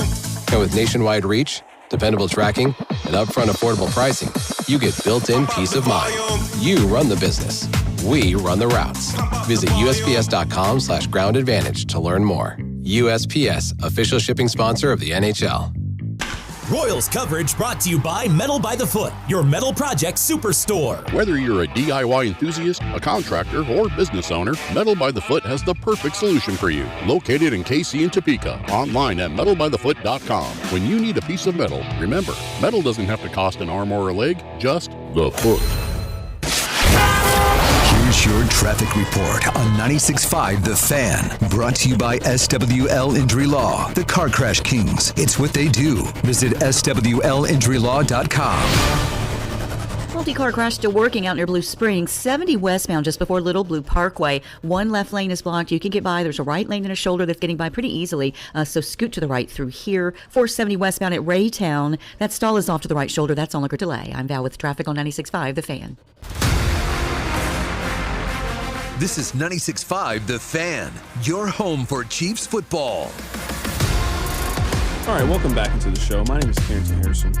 Happy, thrilled, delighted, excited to be here with you on this wonderful, wonderful Wednesday. We'll get back to the Chiefs coming up at the top of the hour. Now that all the top 10 lists are basically completed, there's one left, and it's safeties, and I'm optimistic about the Chiefs too. I don't think they're going to have one of the top 10 safeties in the league on their rosters. So I think we know who the top 10 guys are going to be for the Chiefs. All right, Rob, can you give us a quick update on what's happening in the World Cup right now? Set the scene for us. We can give a very up-to-date update as in the sounds like somebody just scored. In the 85th minute, Argentina has equalized. They always do that, man. It is now 1-1.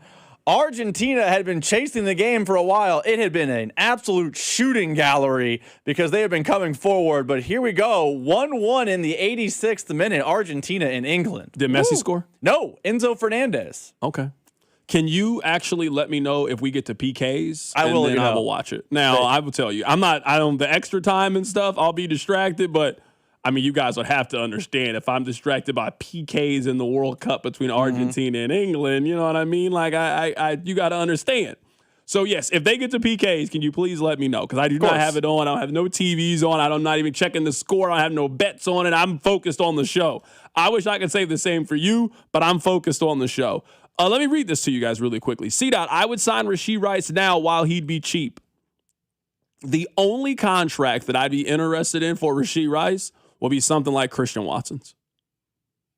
That's the only kind of deal. Now, Christian Watson's deal looks like it was a lot. I thought it was going to be a lot.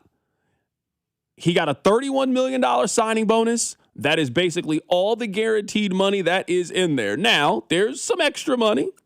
He will get he gets $100,000 for every game that he is active for the next basically 4 years. You active, we owe you $100,000. He gets a roster bonus in 2028 for $13 million that I kind of find it hard to believe that he won't get. They're not cutting him in the next 2 years. It does not save them any money to cut him in the next 2 years. So that roster bonus ends up being an extra $13 million. If you're telling me that you got Rashee Rice guaranteed for $45 million and then you'll see from there, you could sell me on that deal. Now, I would say I need to see Rashee Rice not just prove it on the field. I need to see that he can stay out of trouble. My issues with Rashee Rice are not when he's healthy and on the field. The issues have been, it's been the injury. Now, it wasn't his fault, but still got hurt. It's been with the injury, and it's been with the inconsistencies of we don't know if you're going to be here. They had mandatory practice that he couldn't show up for just a couple of weeks ago because he was locked up like Akon. No. So I'm just not, at the end of all of that, I am not rewarding you with, hey, we're about to sign you a deal right now for $31 million. Like, we're just going to write you a $31 million check today? Can you imagine how bad of an idea that would be if tomorrow the Chiefs announced that they just gave Rashee Rice $31 million? No. That's the only kind of contract I'd be interested in with him. One of these kind of deals. 4 for $92, but when you look at the bases and guarantees, it's basically a $44 million guarantee. I could live with that for Rashee Rice. I could live with that. I think if you're Rashee Rice, you're not signing right now because you're hoping all the things. And I also understand why the Chiefs are not signing Rashee Rice right now either. Like, what if Rashee Rice isn't the player the Chiefs think he is? And you get locked into a contract for a player that's an 800 to 900 yard guy. Though there's value for that in the league. I'm not saying it's not good. But if you get locked into a deal like that for a guy that doesn't take the next step that everyone believes he can and get to the 1,000 yards, the whole deal, you're kind of stuck. So I understand why both sides are saying, let's play it out one more year. I will be fascinated to see at the end of next year if he does have a good year, if the Chiefs tag him, because the wide receiver tag is not going to be cheap. But that is a conversation for March of 27. It is interesting to see how they handle that going forward. All right, Rob, we'll get back to the Chiefs here in a little bit. So the Ticket Fairy came through, and the Ticket Fairy got me free tickets to go see Post Malone and Jelly Roll. Now, I don't think I know any Jelly Roll songs, but we're going to go through it. I don't know any new Post Malone songs, but for free, I got good seats.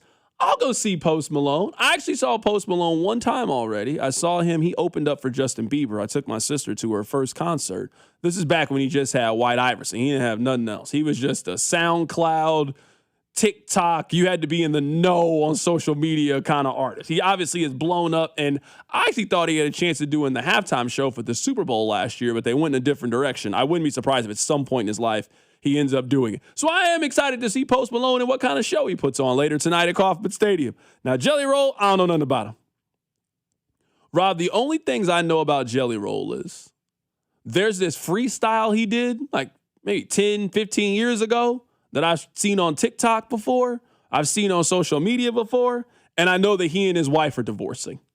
That's all I know about Jelly Roll. I can't tell you anything else. So I asked Rob to pull his 3 most popular songs on Spotify, and I want to identify if I heard any of these songs before. Rob, have you heard a Jelly Roll song before today?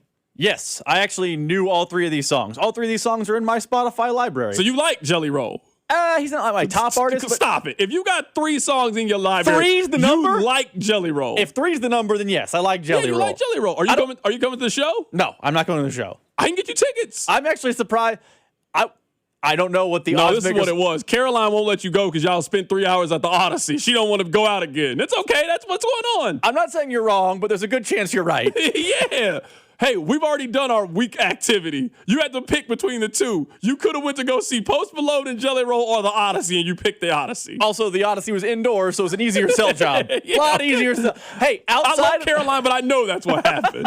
I know that's what happened.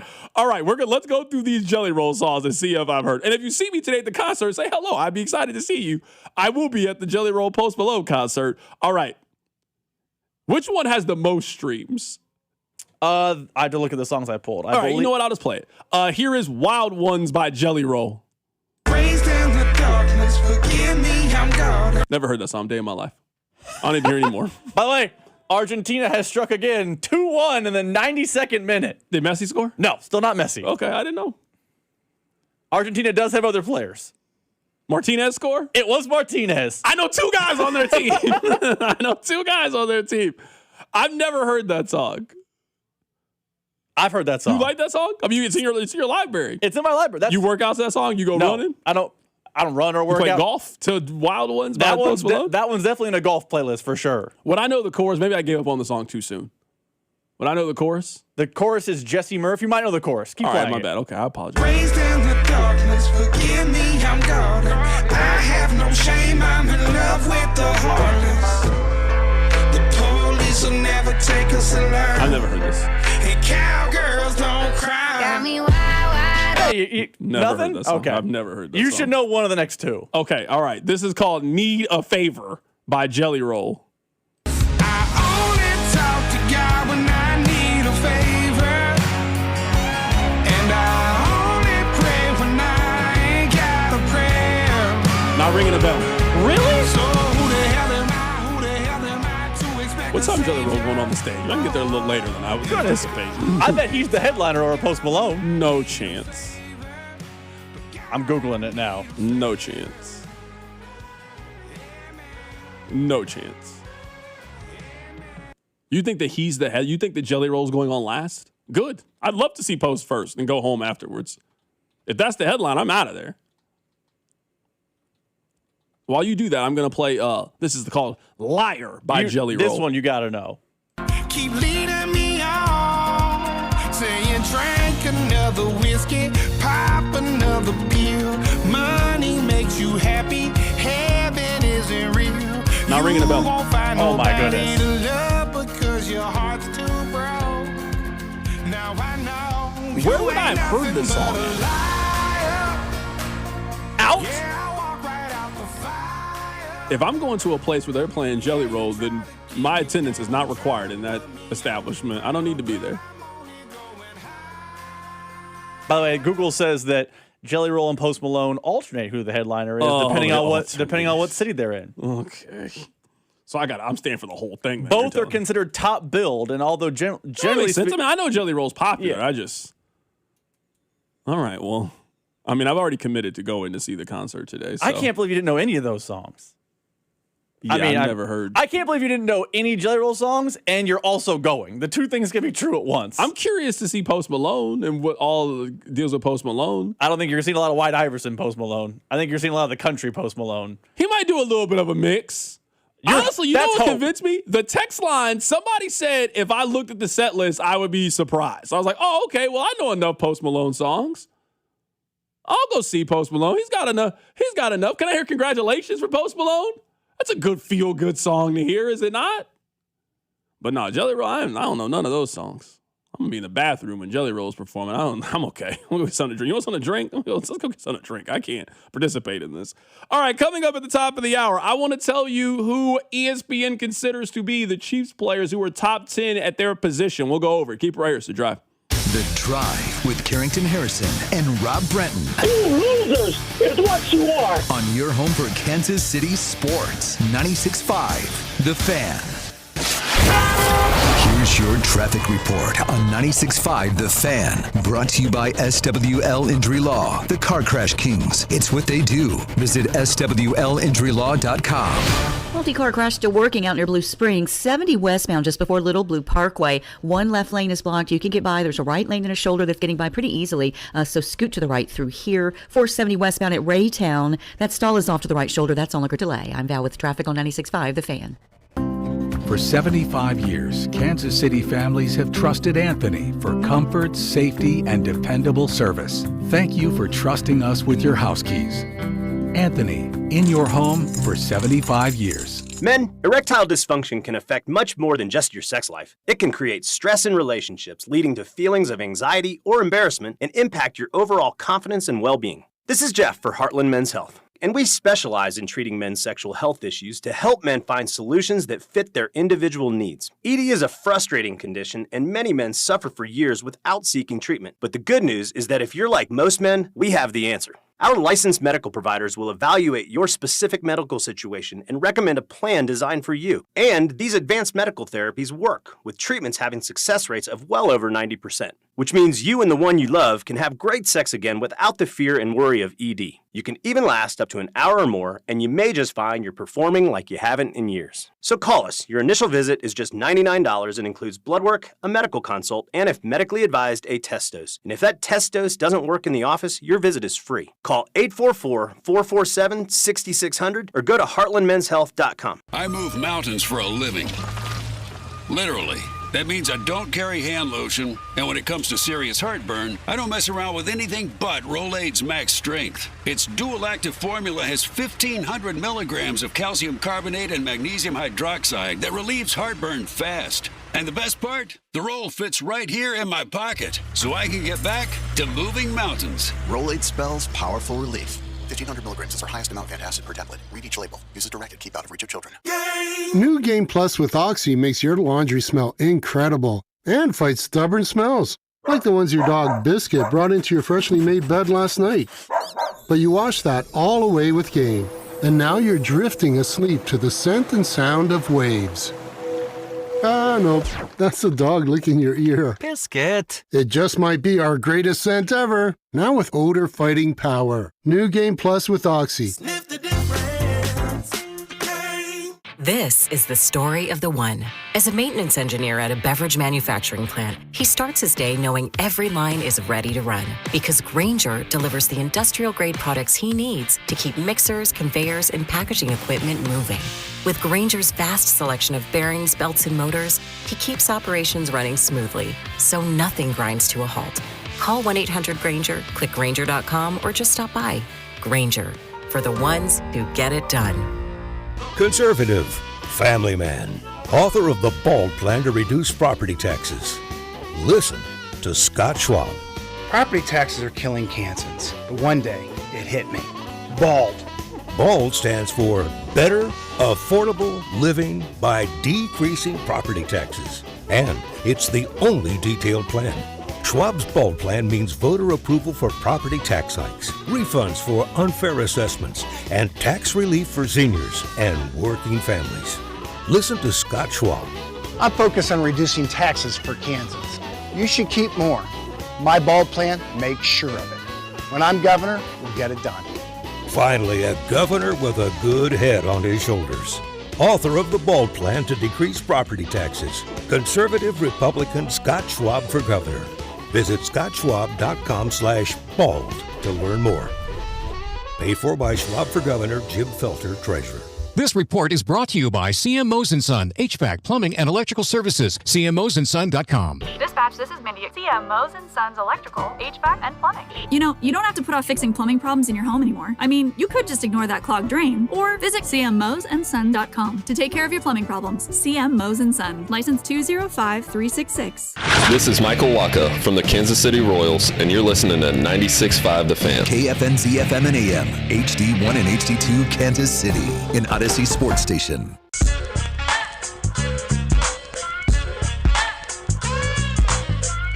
Uh-oh, Rob, the text line is saying that you didn't pick the right Jelly Roll song. Can you pull up a song he has called Save Me? That's what the text line is saying, that you didn't play his biggest hit. You didn't play the one that really slapped with a Jelly Roll. We need to hear a Save Me from Jelly Roll in order to do this. But at least those three songs that we played, I'd never heard those songs before. I will say this, and Rob, this kind of goes to the point that I always make about the halftime show at the Super Bowl is the fact that music has become a lot more, you can curate your own taste. You know, when 20 years ago, we all watched we all watched music on the same couple of channels. We all got our music from the same couple of places. Now, that's kind of how it is today, but you don't need to listen to the radio to listen to your favorite artists anymore. If you're in a Jay-Z mood, you can listen to Jay-Z. If you like George Strait, you can just listen to all the George Strait you want and never have to hear another artist. So that's why I think it's so hard to find who can do the Super Bowl, because unlike it was in 1996, we don't all listen to the same music anymore. Like, even as popular as Taylor Swift is, I don't listen to Taylor Swift music. I imagine a lot of you. Now, I understand how popular she is, and I've certainly heard some Taylor Swift songs before. Rob, if it's not for that Fate of Ophelia song, I don't know if I could tell you too much more off this most recent album that she just had. But I've pulled the latest Jelly Roll song they told me to. Here is Save Me, so you hear it. I'm a lost call. Baby, don't waste your time on me. I kind of think I've heard this. Damaged beyond repair. Life has shattered my hopes and my dreams. This song's not bad. little slower, but not that bad. song's not bad. You can definitely see how this song will go at night, at Kaufman. You a couple of Miller Lights in. You're there with your gal. You're getting emotional during the song. I can see that on like a patio around a fire pit with a nice drink. There's a vibe for this. Well, I know one thing. If there's a bunch of white people around, somebody got an acoustic guitar. Somebody about to start playing that bad boy. I don't know. By the way, y'all keep one in the car. Officially official. Argentina is through. England out of the World Cup. Spain, Argentina is going to be a lot of fun. Oh, great time. Who are you picking? Spain. Spain's a defensive behemoth. We got some pushing and shoving on the field too. Yes, I love it. We got beef. They pushing and fighting. I mean, it's a baseball fight, but there's Lionel pushing and Messi. He's done. He's not gonna. Is he out of the World Cup? He's not gonna play in the next World Cup, is he? Oh, there's 4 years. You told me at 42. I don't know. He said he wasn't gonna play in this one, and he magically appeared. He likes to retire and then unretire from international soccer. That's what I'm saying. Maybe he'll pop up and he'll play one more. I mean, he's still incredible. Is he gonna come back to Inter Miami, or is he just done? I think he's going back to Inter Miami. He's got a nice chunk of change if he does. Yeah, it's probably easy too. You know what I mean? Like, he got me playing against these yahoos. I was easily come down here. Let me take a little bit of y'all money, score, soak up some of this good weather before I go back home to Argentina for the rest of my life.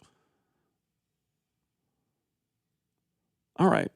What we want to talk about? I remember now. You got me distracted. Top 10 I got distracted. I wrote it down. You got me distracted with Post Malone and Jelly Roll now. I'm blaming that on you. It's not my fault. It's your fault, Rob. All right. So there were 6 players on the Kansas City Chiefs that they were voted top 10 at their respective positions. Travis Kelce, Patrick Mahomes, Chris Jones, Trey Smith, Creed Humphrey, and Nick Bolton. Those were the 6. I have 2 questions. Question number 1, Rob, is who is the next Chief that you think will be considered top 10 at their position? Whew, that's a good question. So if I tell you that, let's say in 2 years, give it a little time. Let's say in 2028, there is the same list from ESPN. Don't know why they would quit doing the list. The list works. It's very effective. And I told you that one member on the Chiefs is on this list, and he's not one of these individuals. Who would you bet that it is? Mansour Delane. Okay. I'm not mad at that. Is that because of where he was drafted? And the success the Chiefs have had at corner. There's a pedigree with Steve Spagnuolo, Brett Veach, Andy Reid now at corner. Okay. They basically turned, water into wine they made their cornerback group that was bad when they showed up passable, and then they made L'Jarius Sneed a good player. They made Trent McDuffie an all-pro. If you're telling me this is the guy they view the highest of those players, at least in the draft, I believe he can achieve higher of highs than that group. So Mansour Delane is my answer. Someone said, did they not do Bucker or Matt Ariza? They didn't do special teams guys. It was just position players. So that's why those guys were not on the list. So I guess maybe I have another question now. This is a follow-up question. Because I'm seeing the text line right now, and it looks like a lot of people also think it's Delane. If people think that Delane is going to be a top 10 corner, why were people saying that they overpaid to go get him? Like that part is now confusing to me. Now, maybe it's just in the moment, instant reaction. That part makes sense to me. But you remember the day after the Mansour Delane, I'm not going to say it was universally panned. I don't think that would be accurate. But you agree it was very split. Some people, and I was on the side of, I love the trade, liked the trade, and said, go get one of your guys. There was the other portion of he was going to be there at 9. You didn't have to move up to go get him, or we wanted somebody else entirely. But if you think that he's going to be a top 10 corner, let's just put a name on it. If you think he'll be Quinyon Mitchell in 2 years and he'll be the 6th best corner in the league, how are people mad that they moved up to go get him in the draft? I would love, if that's who he turns out to be, Quinyon Mitchell, I'd make that trade 11 times out of 10. If you were telling me that in 2 years, in 2028, people are saying these kind of things about the same thing they said about Quinyon Mitchell, well-rounded in coverage, very competitive against the team's opposing number 1.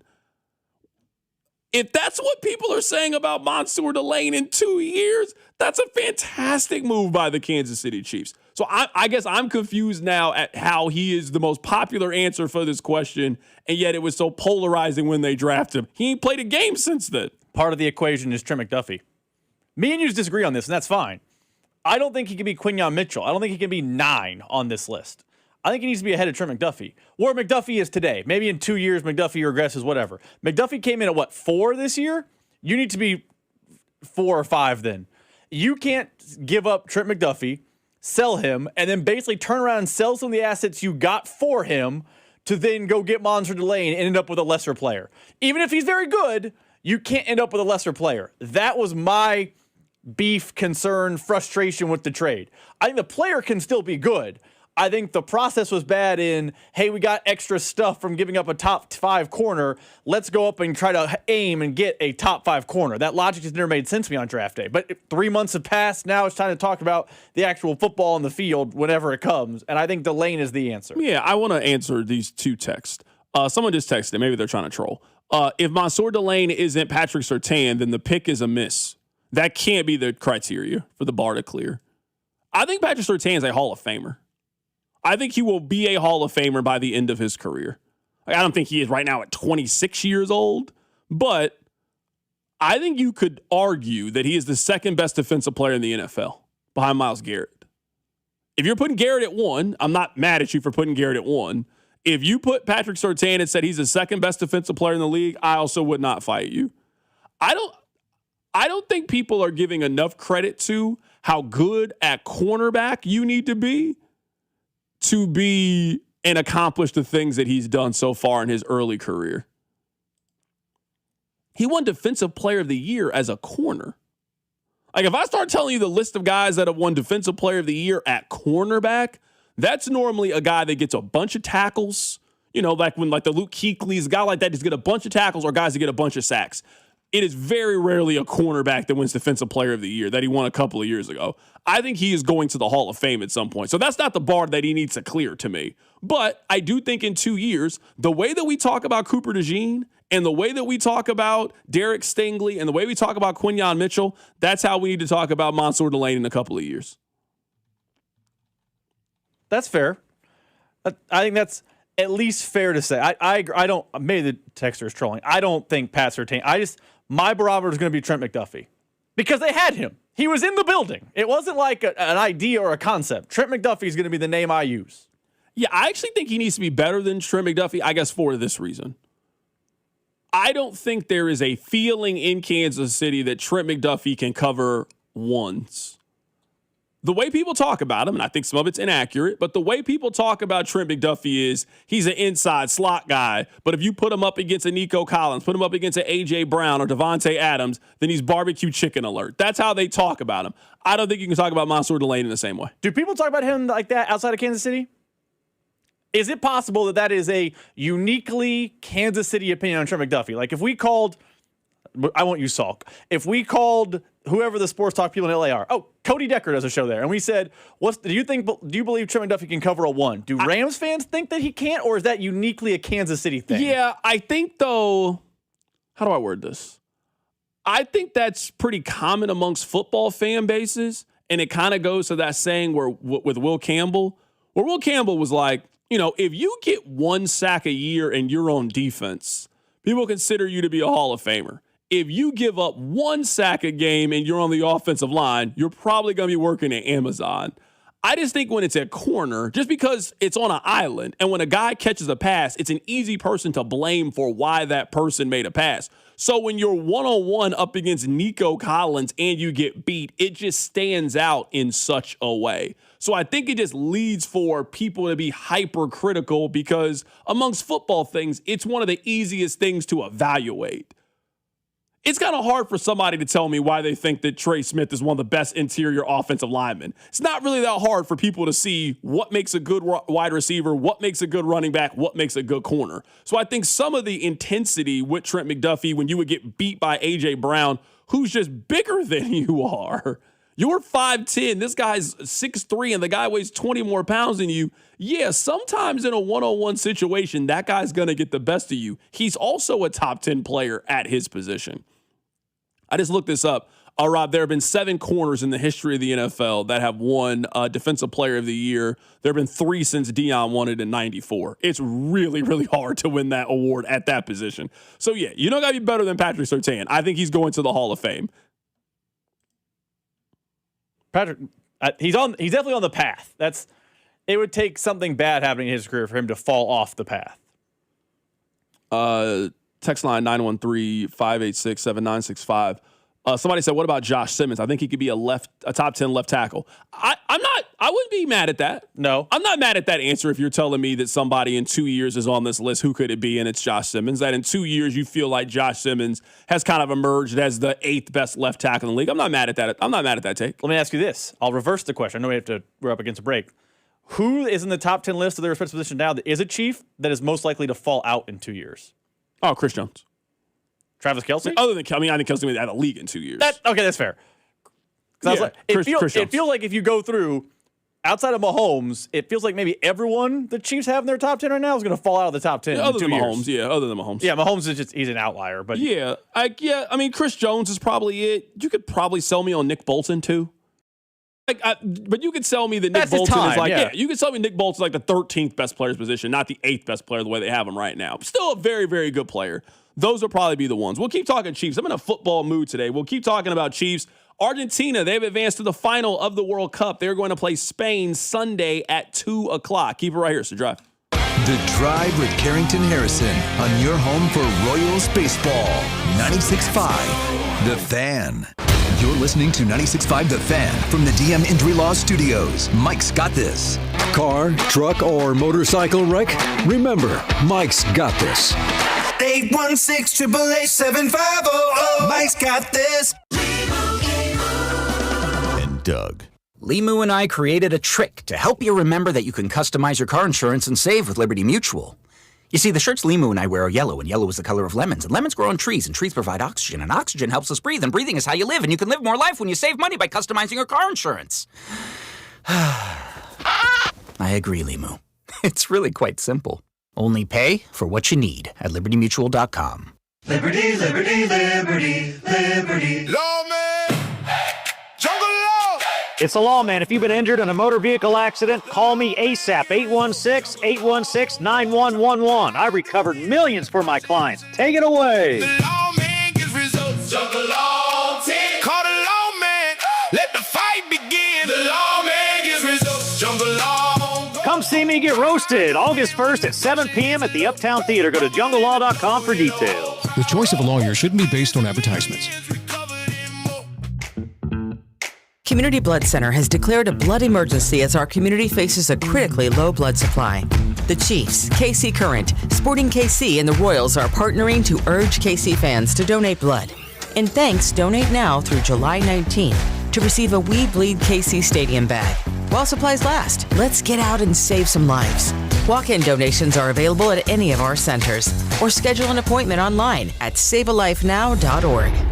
Baseball season is in full swing, and you can trade every game over on Kalshi. On Kalshi, you trade every game, futures, and even the all-star events. For instance, maybe you're thinking about, I want to figure out who's going to take home the trophy. Maybe you like Milwaukee to do so. A $100 trade over on Kalshi right now could net you a $1,068 payout. Those are the kind of things you can do over there on Kalshi, because over there you're trading against a person in a live market, meaning there is no house, and the probability changes. You can buy in and out of your position depending on what position of yours you like. And for a limited time, download the Kalshi app and use promo code TAPP, T-A-P-P, to get $10 when you trade 10. K-A-L-S-H-I, Kalshi, trade on anything. 18 plus only. Restrictions and eligibility requirements apply. Event contract trading involves risk and may not be suitable for all investors. Prices, values, and available markets may differ from those mentioned.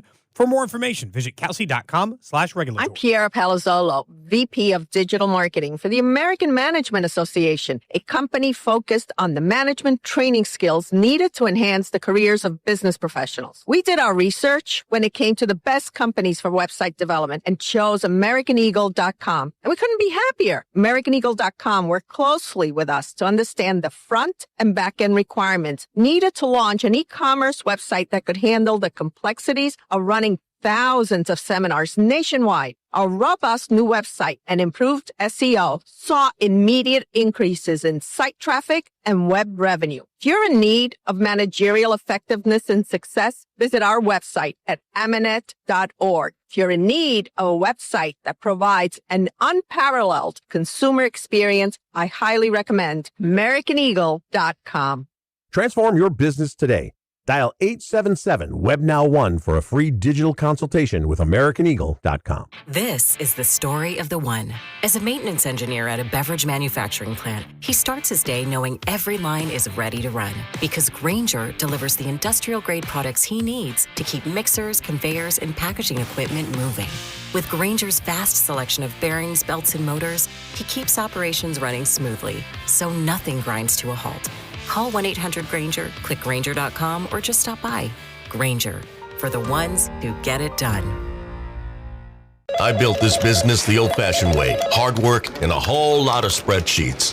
Yeah, about that, I upgraded us to Odoo. Odoo puts everything we need, sales, inventory, accounting, on one connected platform. No more juggling systems, no more headaches. So it all works together? Exactly. Odoo is the all-in-one business software that makes running and passing on a business easier than ever. Take your business into the next generation. Try Odoo free at odoo.com. That's ODOO.com. Here's your traffic report on 96.5 The Fan. Brought to you by SWL Injury Law, the Car Crash Kings. It's what they do. Visit SWLinjurylaw.com. This one brought to you by Shawnee Mission Ford. Life's better in a Ford. Downtown North KC. We've got 35 northbound at front. That's a crash with debris cleanup underway. The right lane is blocked. Shawnee, that's a crash. 35 southbound at Johnson. Right lane blocked there. I'm Val with traffic on 96.5 The Fan. Hey, it's Trey Smith from the Kansas City Chiefs. Welcome back to the Drive with CDOT on your home for Chiefs football. 96.5 The Fan. I promise you that we are going to come back to very serious sports things. But that is not right now. If you want very serious sports things, come back at 4:30 and we will have some very serious sports things. But I want to do something a little different today, and we can because nothing really happened yesterday. My favorite comedy is Wedding Crashers. Today is the 21-year anniversary of Wedding Crashers. Now, I love that movie. Every scene, almost every joke is absolutely hilarious to me. So I want to play a game called This or That. I'm going to ask Rob to hit some music. I'm going to put Wedding Crashers up against comparable 2000 comedies, Rob, and see which one do you like more. Is it Wedding Crashers or this other 2000s comedy? Hit the music. This might be the hardest one for me because of the 2000s. This is my number one and number two. Wedding Crashers or 40-Year-Old Virgin? That's why I said this is my number one and number two. I love 40-Year-Old Virgin. Hilarious movie. I'm picking Wedding Crashers, but it's tough for me. I think I love Wedding Crashers too. I think I would. You sound like you're hesitating. It's like you're taking 40-Year-Old Virgin. No, I'm going to take Crashers, but it's really close. Like, it's like a 51-49. That's how they won by the 1 point, like on election night. That's as close as it gets for me. That's just, yeah. Crashers is more quotable to me. So, yeah, Crashers. Wedding Crashers or Old School? Wedding Crashers, although Old School is great.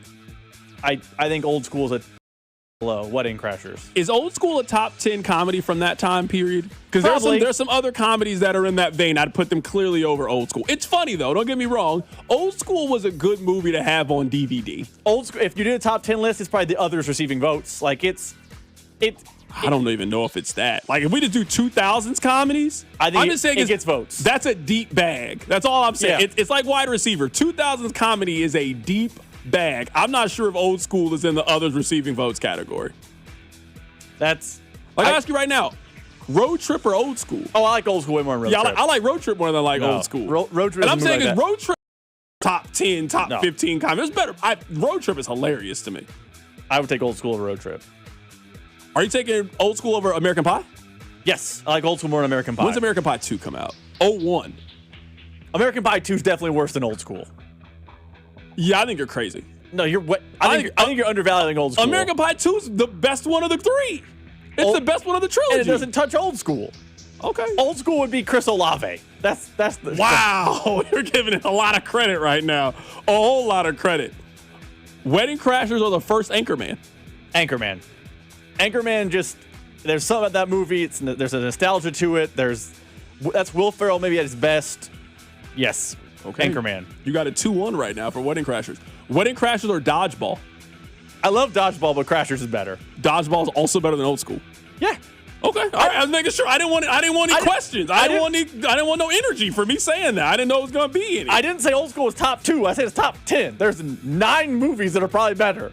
It's behind every movie that I've named so far in this. It's 40-Year-Old Virgin's better, Anchorman, and Dodgeball. I got another one. Wedding Crashers or Talladega Nights. Talladega Nights is better than Old School. Wedding Crashers or Talladega Nights. I like Talladega Nights. I don't think Talladega Nights is that bad. That might actually be my favorite Will Ferrell comedy, is Talladega Nights. That or Step Brothers. Step Brothers is very funny. Step Brothers is very funny. Wedding Crashers or Superbad? Wedding Crashers. Superbad is good. Wedding Crashers I found funnier. They're relatable, Superbad, but funny, Crashers. Now, based on what you have, these other 4, I think you're going to take Wedding Crashers. Knocked Up, Forgetting Sarah Marshall, Step Brothers, or Tropic Thunder. I think you're taking Wedding Crashers over all 4 of those movies. I would probably take Tropic Thunder's a tough one for me. I loved Tropic Thunder. You would take Tropic Thunder over Wedding Crashers? I would take Crashers. Step Brothers is also, it's closer on a couple of those than you think, but probably Crashers. Wow. I have Crashers as like a top 5 comedy in my life. It's my number 1. It really is. Like my loose off the top of my head, top 5. Wedding Crashers, 40-Year-Old Virgin. And you're doing just 2000s, right? Because like you have Coming to America ahead of it, right? No, I'm thinking just comedies period. Ever. Okay. Yeah, comedies period. Wedding Crashers, 40-Year-Old Virgin, Ace Ventura, Pet Detective, Coming to America. I have to really think about 4. Yeah. Give me some time to think about 4. But I know there's one like, oh man, I forget this movie. This movie's hilarious. Oh yeah, 40-Year-Old Virgin. I might have said that, but yeah, I love 40-Year-Old Virgin. Hilarious. 40-Year-Old Virgin is very funny. There was a time there where Judd Apatow just didn't miss. And then he made that movie with Adam Sandler, and it was a big miss. What would you consider Juno to be? You can fade the music out. What would you consider Juno to be? Is Juno a drama or a comedy? It's like a dramedy. There's that weird middle ground. I don't think it's a comedy. I don't think that can be a comedy. Why did we decide that we didn't want studios to keep making movies like this anymore? I understand the thing's going to be, we got too politically correct, but we just stopped. These movies just don't work anymore. I feel like every time they make a movie that's kind of like this, it ends up working out. What was that movie with Jennifer Lawrence that came out a couple of years ago? That was a very funny movie. Oh, No Hard Feelings? Yeah, that movie was good. That was straight to Netflix? That was a funny movie. I mean, for what it was, that was a funny movie. But when did we decide that we didn't want movies like Neighbors anymore? We just don't put them in theaters anymore. Still put them on streaming. They're just funny movies. And when's the last time we, as a society, went to the movie theater to laugh? Bridesmaids? Probably it was 15 years ago. Bridesmaids came out in 2011. Bridesmaids came out a long time ago now. Horrible Bosses? Also probably came out early 2010s. 2011 was when Horrible Bosses came. Think about it. The last time, the 2 movies you think of, and we go to the movies a lot. You go probably more than I do because you'll go see a 4-hour epic. I will not go see that movie.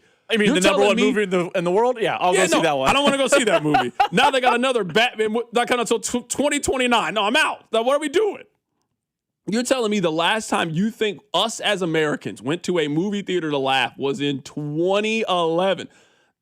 That's why people are so angry all the time. That's why we don't get along, because we're not laughing together like we used to in the mid-2000s. We're not chuckling anymore. That's why people are so mad on the text line all the time and on Twitter, because you ain't having good laughs no more. I just want to know why we quit making these kind of movies. We did as a society kind of go away from them. Somebody said We Are the Millers. Probably another movie again. It's like 2014, 2015. 2013. Yeah. Again, very funny movies. We Are the Millers. Hilarious. Very funny movie. Can we find Like right now, if you had to say, what's been the funniest movie of the 2020s? Because we might disagree on the 2000s. We might disagree on the 2011s.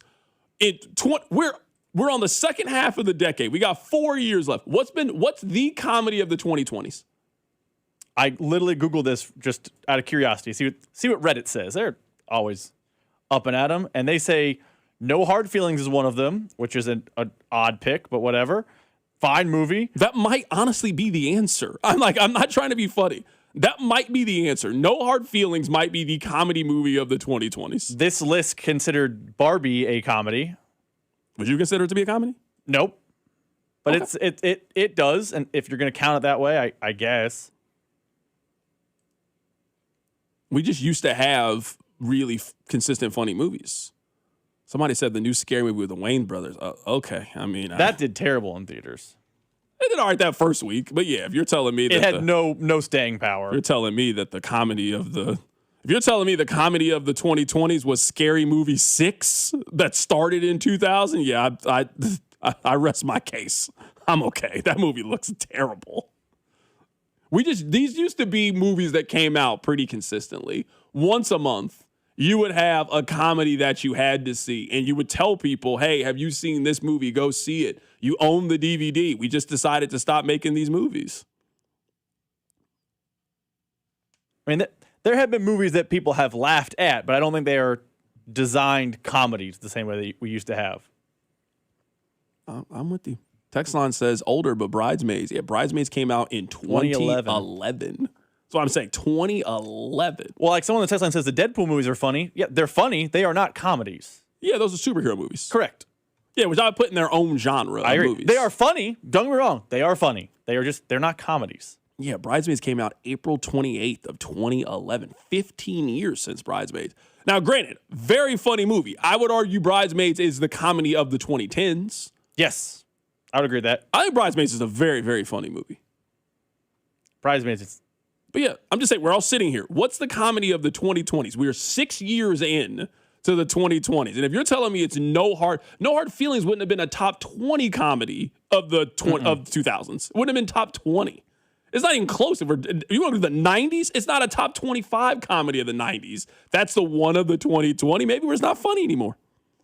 Or our funny actors aren't staying in the funny lane. Like Seth Rogen has a TV show now on Apple TV. It's a comedy by nature, but it's not a movie the same way it used to be. Yeah, I don't know. Someone said, why produce a $50 million comedy movie when you can make a $10 million TV show? I don't think comedies are costing that much. I get the analogy that you were trying to make, but how much would you guess it cost Bridesmaids to make? Bridesmaids is unique because I think they established actors. How much do you think it costs? I actually think Bridesmaids is unique because they weren't established yet. Like, was Kristen Wiig a superstar at that point? No. I mean, like, now when you think about it, Kristen Wiig, Maya Rudolph, Melissa McCarthy in the movie, Judd Apatow produced it. Yeah, I mean, they found stars, but like that's the problem now. Like, if you get Will Ferrell picking a big comedy actor, he can't be cheap, Dad. No, for sure. I mean, it cost $32 million to make it. Like, if we played this game, you would be surprised at how cheap they made some of these comedies and how they ended up working out and being very, very successful movies. I mean, it cost $30 million for them to make American Pie 2 and make $290 million in the box office. That's what I'm just saying. I understand that society has changed and all those kind of stuff. I mean, I see stand-up. It seems to be working to me. It's not like people just are now anti-comedy. And a lot of the people you'd be like, we can say cancel culture. Dave Chappelle seems to be doing just fine to me. He seems to be doing great to me. You can't tell me about cancel culture, and Louis C.K. is still out on the road and performing right now and telling jokes in front of people, and people are paying for it. If we can't cancel Louis C.K., who have we canceled? The only person we've canceled is Kevin Spacey. We haven't canceled anybody else. And he recently just was on a podcast about trying to come back into acting. So let's see what happens with his cancellation. Somebody said Good Boys. Have you seen? I think I've seen that movie. I don't remember it. It's a Seth Rogen directed movie, but I have no recollection of it. Yeah, I feel like I saw it, and it was like one time, and I just can't remember. The last comedy I think I saw that I ended up laughing, Booksmart. Booksmart was funny. Yeah, Booksmart was good. I think I'm pretty sure I saw that movie. I can't remember, but I did think I saw it. Is it possible that I know we need to get to actual sports. Is it possible that comedies aren't resonating? What actual sports? There's nothing. You want to break down the All-Star game? What do you want to talk about? That's true. Is it because when we were younger, the comedy was like teen comedies and resonated with us, and now it's just that if that movie gets made, we don't have any interest in it because it doesn't hit with us anymore? I get the question. I guess I would just say is God didn't stop making teenagers. They still have them. They still have early 20-somethings. Maybe those early 20-somethings would have a different answer for this than me and you is my point. Maybe they have a... I feel like we would know. That's fair. I'm just saying, I feel like we would know. Maybe you would just say this movie's not for us, but every teenage generation had a movie. Our parents had 80s comedies. They had movies. You remember, there was kind of a rite of passage of when you're 13, 14 years old, you were watching a movie that you probably shouldn't have been watching. One of those kind of comedies. You and I should not have been watching American Pie when we started watching it in 1999, but that was like a rite of passage. That was like a young adult teen comedy. That used to be a rite of passage. We just stopped making those kind of movies. I'd argue we haven't made that movie since Superbad, which came out 20 years ago. Like right now, if you are 14 years old, what's the movie that you would pass down to the 14-year-old kid that you probably shouldn't be watching? I don't know if we have that movie anymore for them. It's not a new movie. It's probably the movies we're mentioning. It'd be a bunch of mid-2000s movies that still hold up today. That's what it would be. Like right now, if you had a 14-year-old and you were like, hey, all right, you're old enough to understand this, and you sat down and watched them, you were not watching any movie that came out in 2019 or later. You're watching a mid-2000s movie. The movie you are quoting. Like what? That used to be part of what made comedies funny, how quotable they were, and you could start to use those quotes in real time. We don't do that anymore with any of these movies that come out. There is a distinct lack of quotability. I'm saying this now, I'm asking this now as someone who is part of the problem. Did the superhero movie bubble kill comedy? Not that it was like their superhero movies are anti-comedy, but that became the only thing that is successful in box offices now. Maybe. I got to really give that more thought. I got distracted because somebody said, what about Ted? When did Ted come out? Probably 2015. 2016, maybe. Ted might be the last comedy that we all saw. 2012. Probably. Yeah. The first Ted was very, very funny. I enjoyed the first Ted. Then you know how it was. That's probably an idea that only really had one movie, and then they kept trying to do it, and they turned it into a TV show. But the first Ted was very, very funny. Good pull by the text line. Great pull by you, Ted. Still making the point a long time ago. But yeah, Ted in 2012 was the last comedy that I remember people being like, oh, you got to go see this. This is hilarious.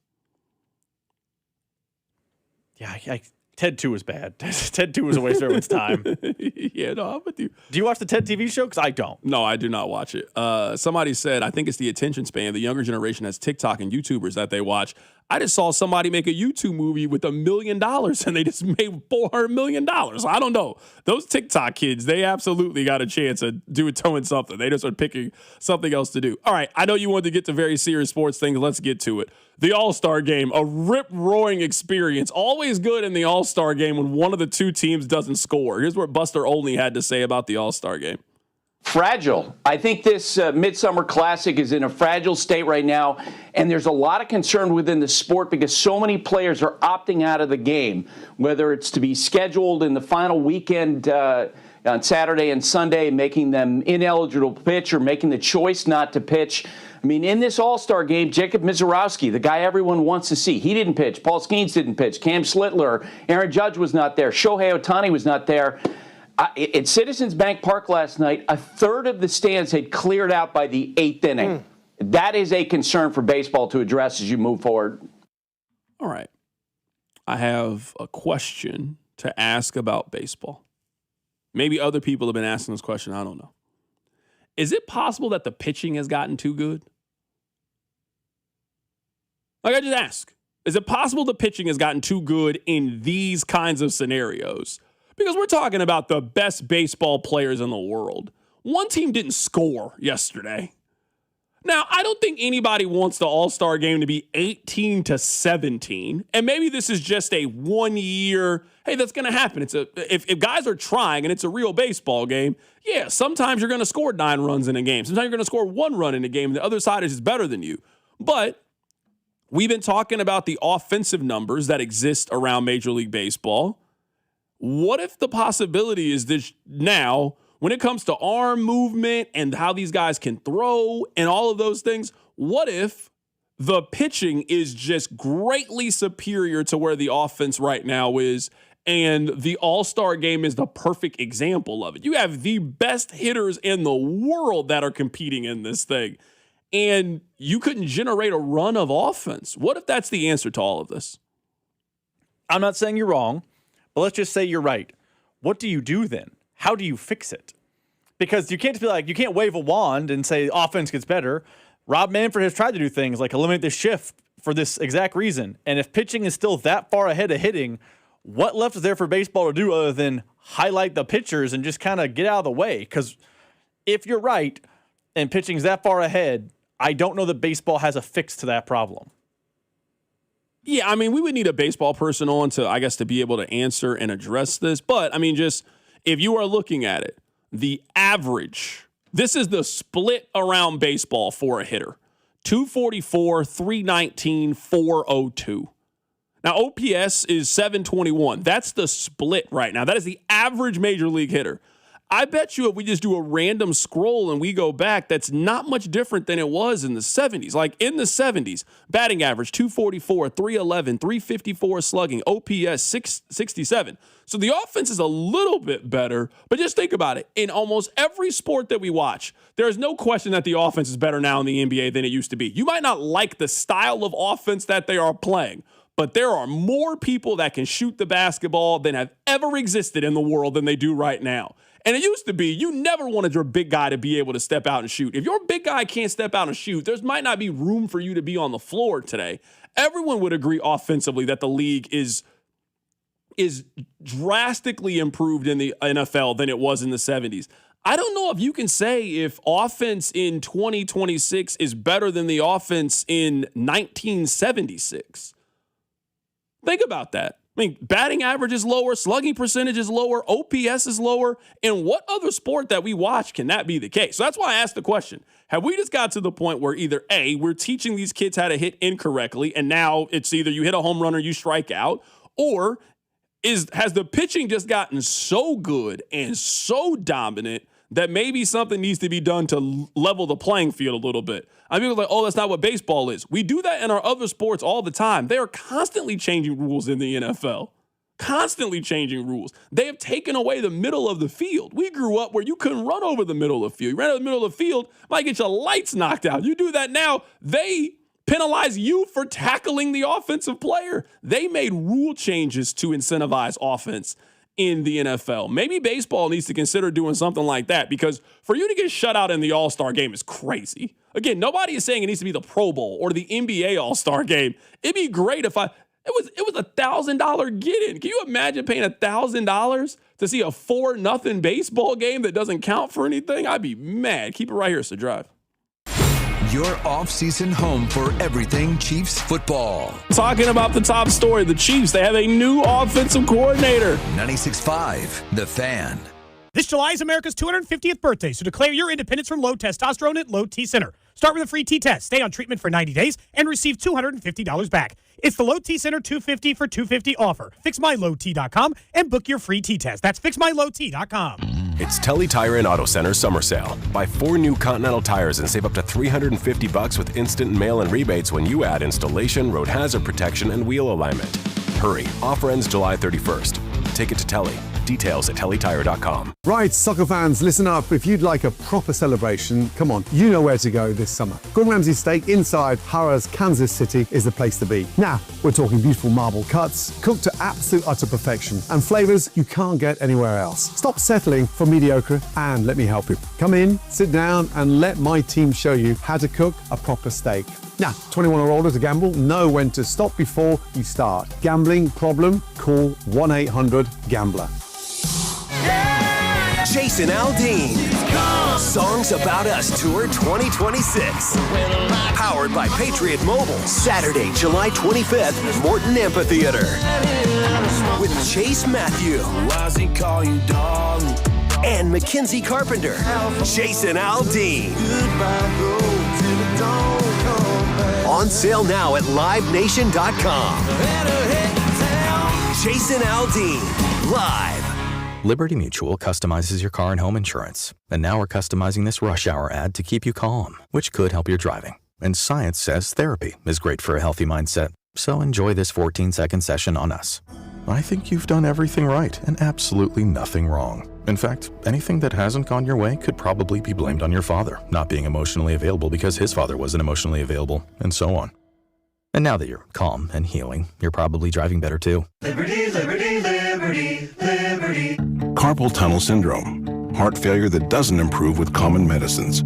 These are some signs and symptoms associated with ATTR-CM, or the cardiomyopathy of ATTR amyloidosis, a serious heart condition with symptoms that get worse over time.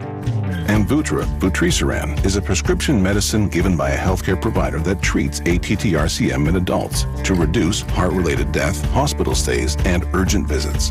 In a clinical study, Amvuttra was proven to help people live longer and have fewer heart-related hospital stays and urgent visits over 3 years compared to placebo.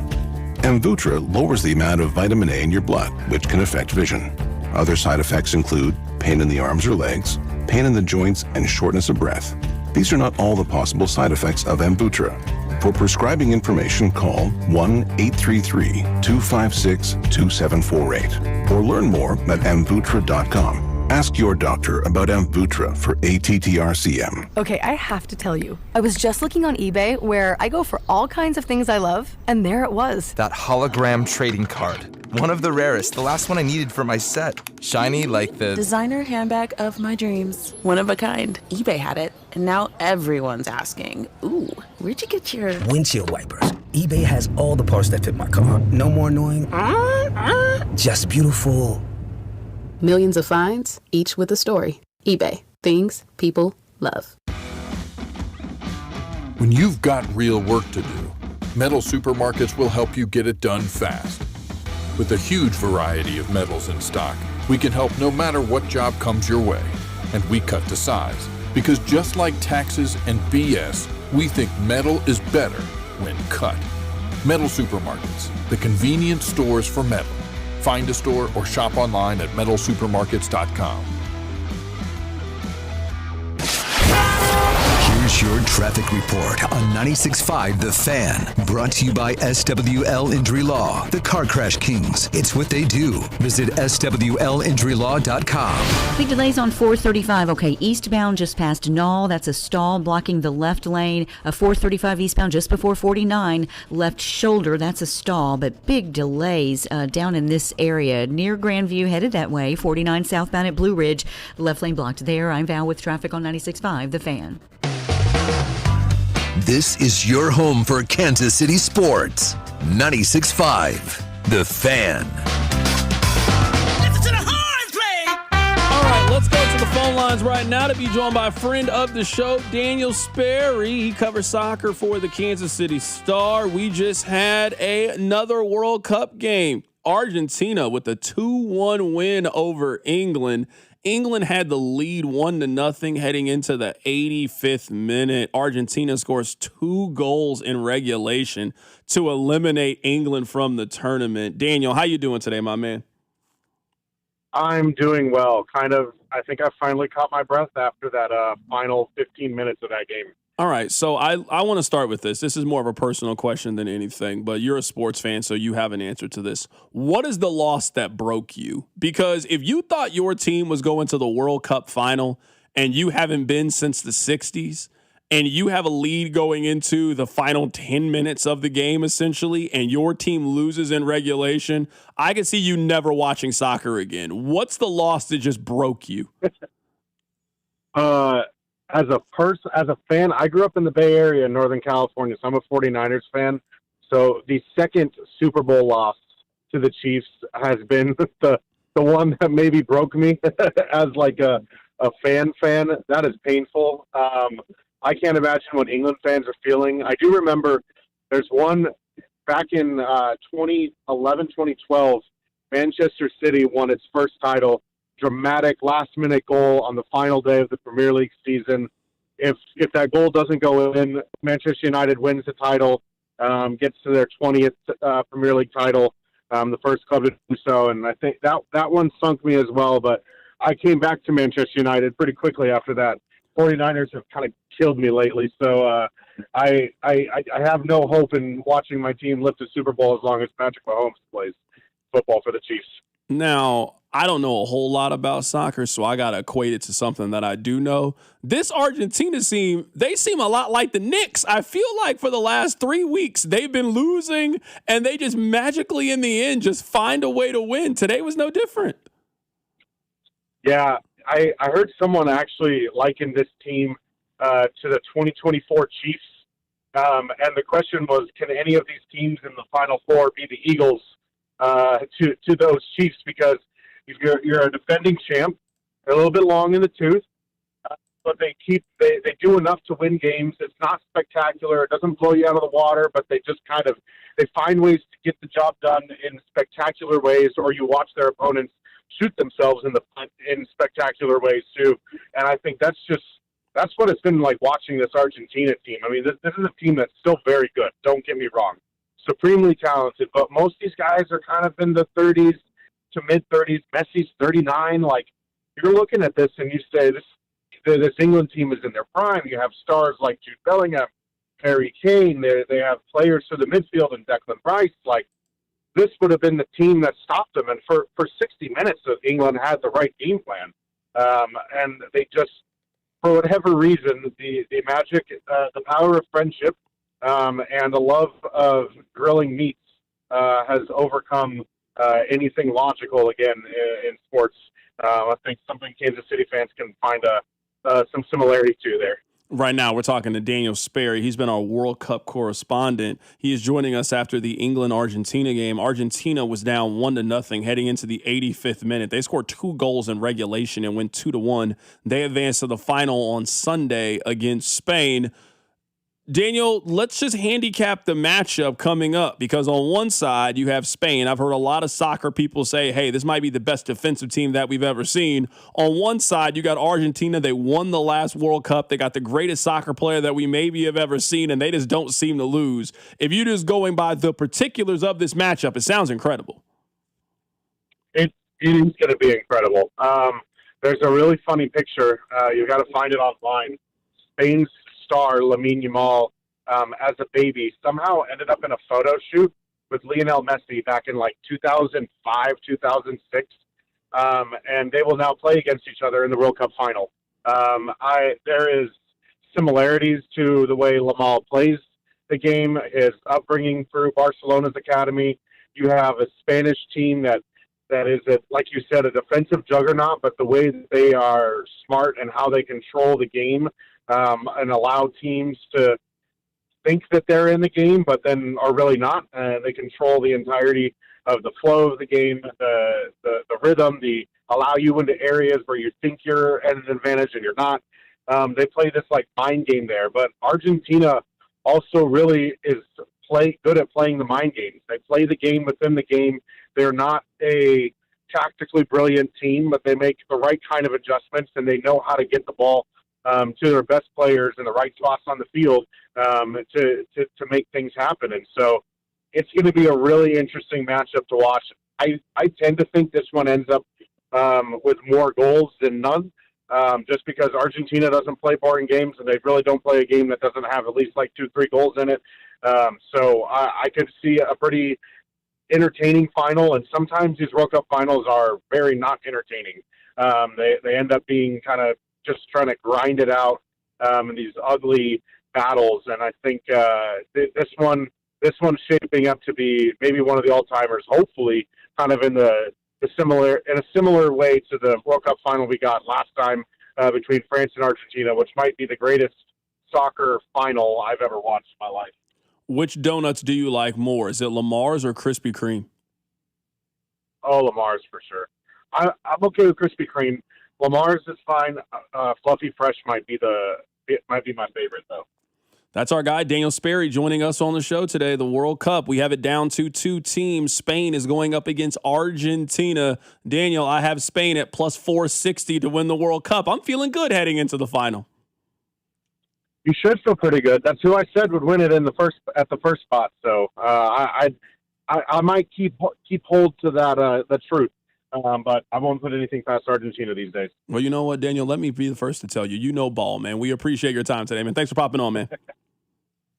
Thanks, man. Absolutely. That's Daniel Sperry joining us on the show today. Rob, which one do you like more? Do you like Krispy Kreme donuts more, or do you like Lamar's donuts more? Lamar's. I don't like the Krispy Kreme like sugar bomb donuts. I like more of a cake, fluffy type of donut. I'm with you.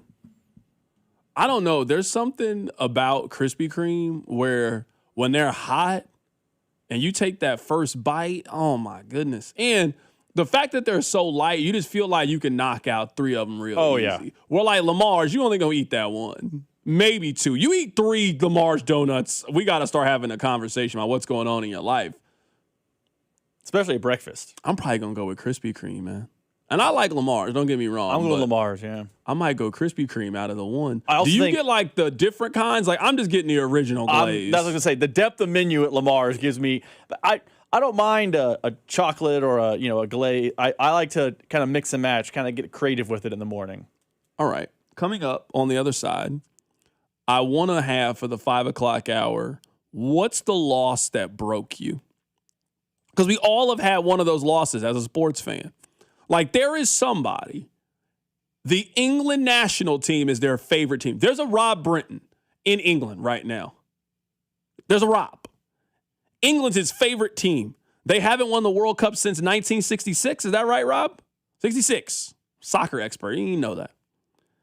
They had a lead heading into the 85th minute against Argentina. They're up 1-0. You hold on for another 10 minutes and you are going to the World Cup final. You lost in regulation. It'd be one thing if this thing went to extra time and then you got another 30 minutes. No, they lost in the full 90 minutes. They give up a goal in the 85th minute. So then you're thinking it's going to extra time. They give up another goal 5 minutes later. Be devastated if that's how my team lost it. I couldn't talk to somebody. That's one of those losses. You can't even watch SportsCenter for the weekend. You guys know the loss I'm talking about. Chiefs lose that noon game on Sunday. You can't watch football for the rest of the day. You can't watch SportsCenter. No football night in America. You don't listen to sports talk on Monday. You don't really feel like yourself until Tuesday or Wednesday. That's one of those kind of losses. We'll share our stories next. Keep it right here. It's The Drive. The Drive with Carrington Harrison on your home for K-State Athletics. 96.5 The Fan.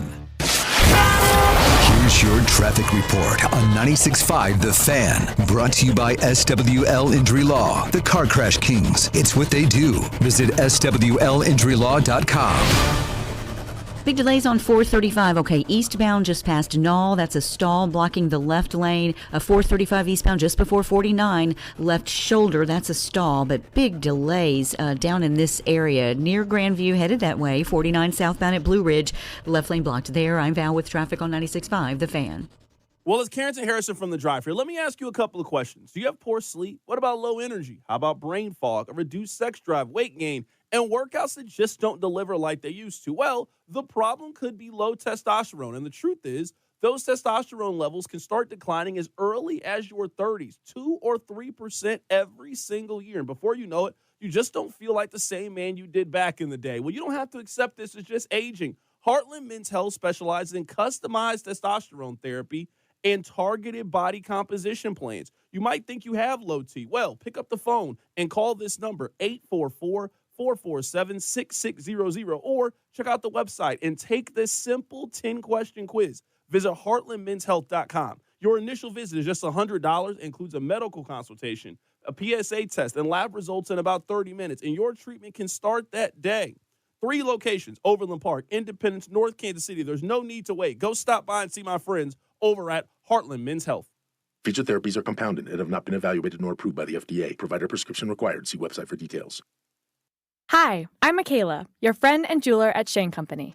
You found your dream engagement ring. As a jewelry consultant, I recommend to start shopping for your wedding band 6 months before your big day. Don't worry. At Shane Company, we're here to help you find the perfect bands. Our men's and women's bands are crafted to high-quality standards, and it shows in every detail, with a stylish design and comfortable fit.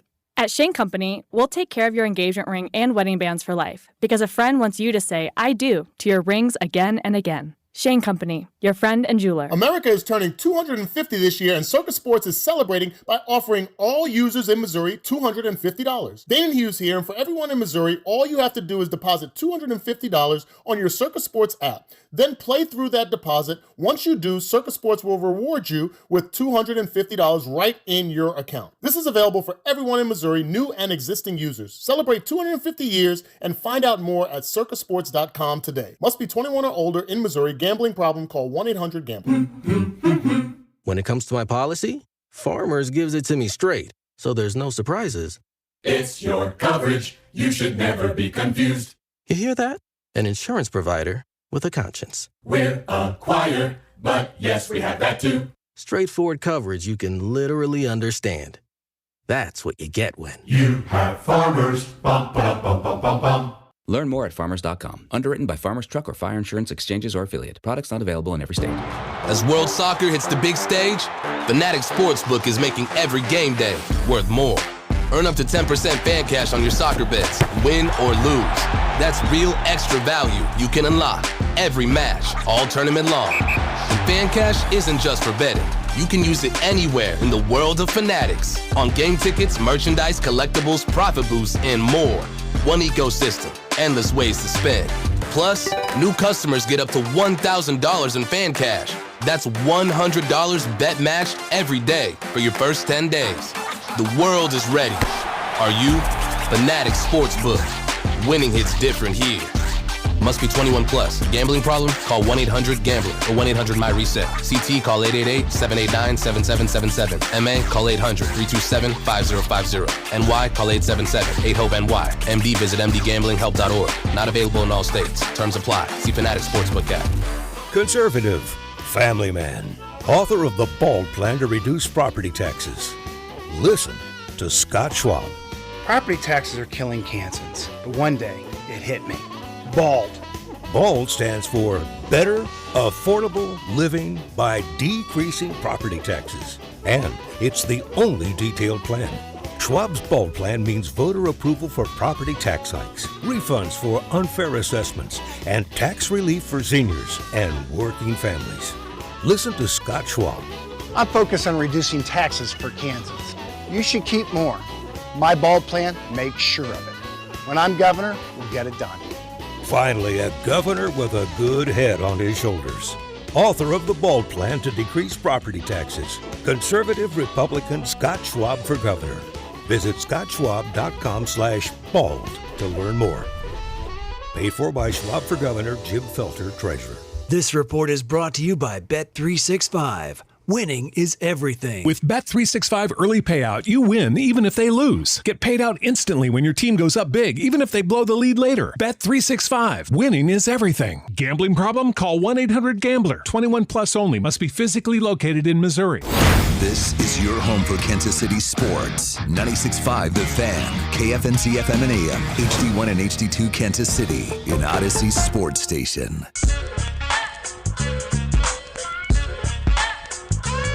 All right, I don't mean to bring any bad memories into this, but sometimes it ain't all fun and games in sports. I think we're just laughing, joking, throwing a ball around, kicking a ball. No, it's pain in all of this.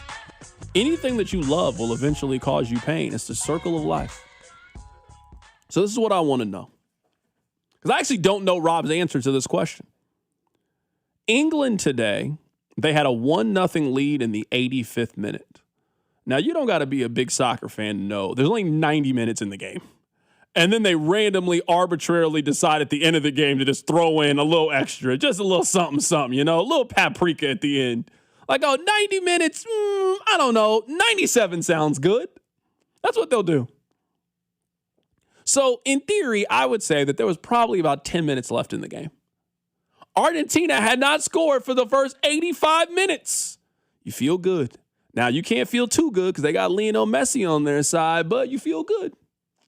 They score in the 85th minute.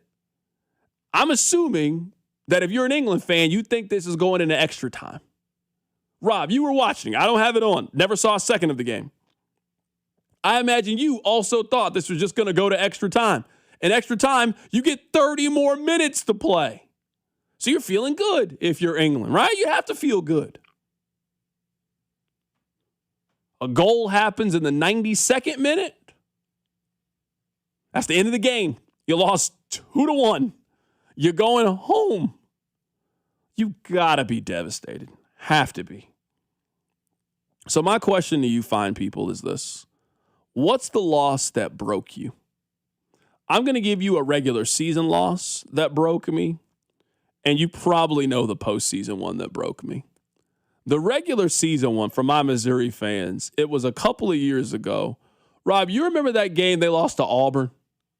Is this the missed chip shot? Harrison Mevis missed a 27-yard field goal. 27 yards. That's closer than an extra point. He missed it wide right. Just missed it. Then in overtime, Auburn misses a field goal. So Missouri now gets the ball. All you need to do is score. You get a field goal, a touchdown, it does not matter.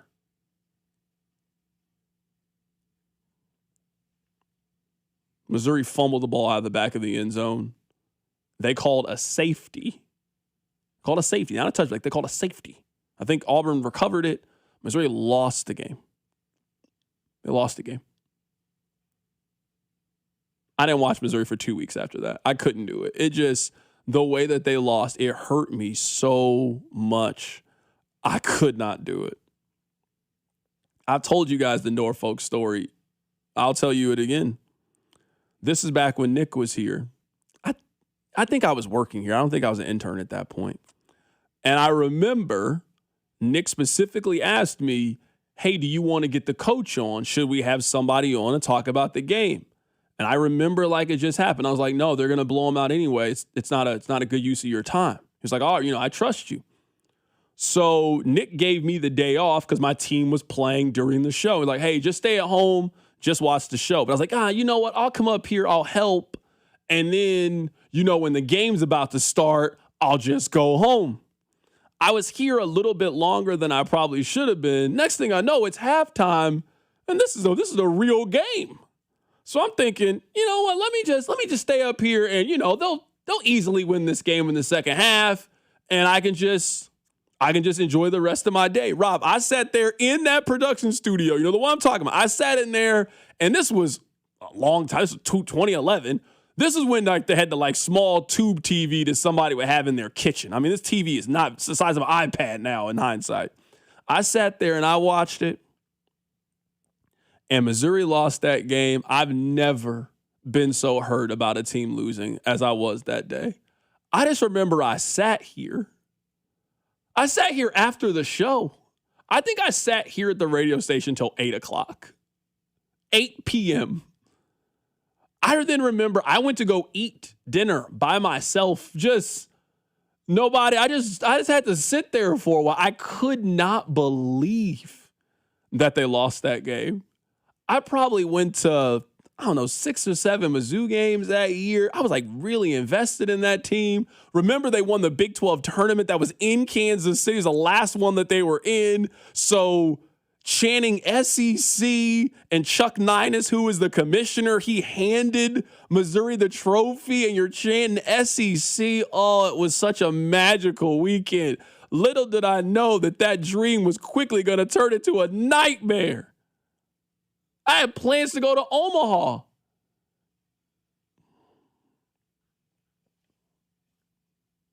It still hurts me to talk about. That's the one that broke me. Every sports fan, you have a loss that it still bothers you. It still breaks you. I'll read some of your texts, but those are the two that I could not function afterwards. I couldn't function. I would contend that sports fans all have more than one. The more you are into sports, the worse it gets. But the one that's still, I hate. Northern Iowa. Northern Iowa I didn't mean to laugh. It was so bad. I remember after they lost to Northern Iowa, I was in school. I was a student at KU. and they had played that game in Oklahoma City on like a Friday. So we had plans to go down to Oklahoma City on the Sunday for the Sweet 16. We had plans to go to St. Louis because they were in the St. Louis regional. It was going to be Oklahoma City, St. Louis. I was a student at KU. This was a dream scenario. My college roommate was from St. Louis. This couldn't have gone better. We were literally discussing plans before the Northern Iowa game of when we're driving, what we're telling our professors, we're going to the Edward Jones Dome. It's going to be a great time. And then Frokmanesh happens. I don't think I watched another tournament game that year. If you ask me right now who won the 2010 national championship in basketball, I don't know. I remember off the top of my head. He makes that three and I sunk where I was. That was Sharon's senior year. It was Cole Aldrich last game at Kansas. They were the number 1 overall seed. It was supposed to be different, and that one really got me. If I had to make my last one, I'll start reading some of these. I know you guys are going to also make fun of me for this. I know they kept playing. The last MUKU game to me is the Thomas Robinson game. I can see that one being a problem. That one, another one. I remember the day like it just happened. I think Danny was working here at the time. I think he had just started. It was Danny, Heiss, and it was Danny, Heiss, and Nick. And they had figured out some way to get into the game. And they're like, do you want to come? And I was like, no. I went to the Mizzou game. I saw them win in Columbia, and I did not want my last memory of Missouri, Kansas being a potential loss. I did not want that. I did not want to be in the building if that happened. I had no interest in going. Everybody's like, oh, come watch the game here. No, I'm just going to watch the game by myself at the house. I just want to be here. When they got up 19, it honestly might have been the happiest I've ever been in my life. The absolute height. They were going to beat the brakes off Kansas in Allen Fieldhouse to end the rivalry. I was so happy, so thrilled. And little by little, watching Kansas chip it away. And I've seen so many Kansas games that I know what's going to happen, but you're trying to fight it in like, oh, this is going to be different. No, it's not going to be different. You know exactly what's going to happen. Then they don't call the foul at the end of the game. And I always tell you, Rob, I'm not as mad about that is you got to remember Tyshawn Taylor won that game with making free throws because they call the most ticky-tack foul to put him on the line. Missouri then makes the last shot of the game, but it happens after the buzzer because they don't know the time, score, and situation. The moments I have where Missouri has made me mad and angry versus the ones where they've made me happy. It's like 8-1. See, that's the thing. Like people in the text line saying you cheer for Kansas. You have a lot of like, I was so happy. Yeah. If you cheer for Missouri, your happy moments, you would laugh at how stupid they are. It's like, we won this game in January. Like, what? That's not what the purpose of this is. It's not to win some January college basketball game against Vanderbilt. Those are the Missouri stories you have. You have beating Kansas in 2007 and a bunch of hodgepodge memories is what you have. And to your point, I'm not a Mizzou fan. It's like when they do have one of those moments, like we asked this Aaron Ladd once, and he said when Mizzou beat A&M and they beat Johnny Manziel, that's a really high moment for Mizzou. The next week, Auburn Trey Mason runs the daylights out of the ball, and there's the sadness again. Mm-hmm.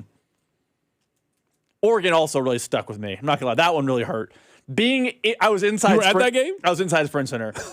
I walked by Jordan Bell. Did like 8 blocks in that game. Does Frank Mason's last game? Josh Jackson. That was Frank Mason's last year. Yeah. Like another time where after school, me and my friends had planned to have ourselves a time down at Power and Light because KU was going to the Final Four. I parked. You know where Grand Slam is? Yeah. I parked at Grand Slam. That's the longest walk I've ever had in my life leaving Sprint Center. For sure. I'm telling you. It hurt That's so the bad. closest you've been to a Missouri fan because every Missouri fan knows that drive you got to make from Columbia back to Kansas City after your team just lost is the worst. It feels like you're driving home from Hayes, Kansas. That's how far it feels whenever you got to make that drive.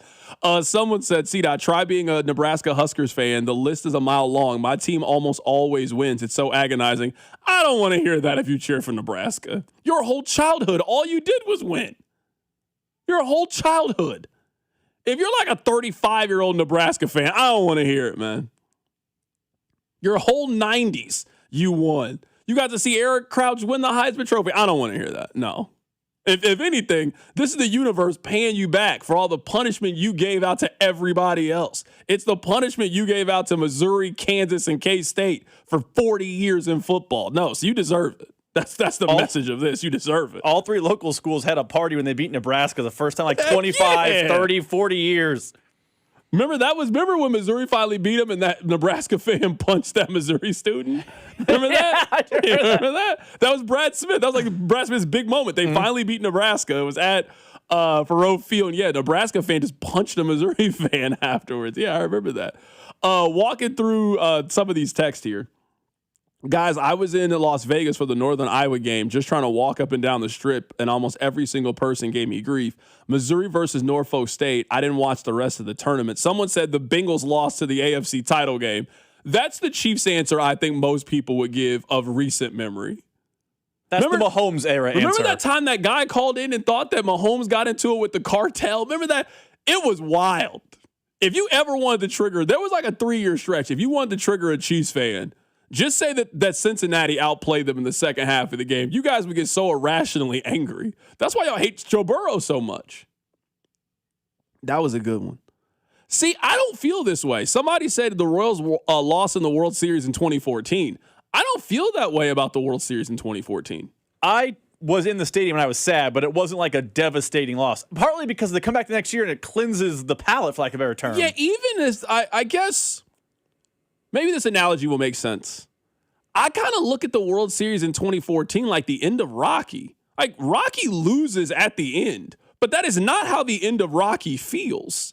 The end of Rocky is, even though he technically loses the fight, he won everybody's respect.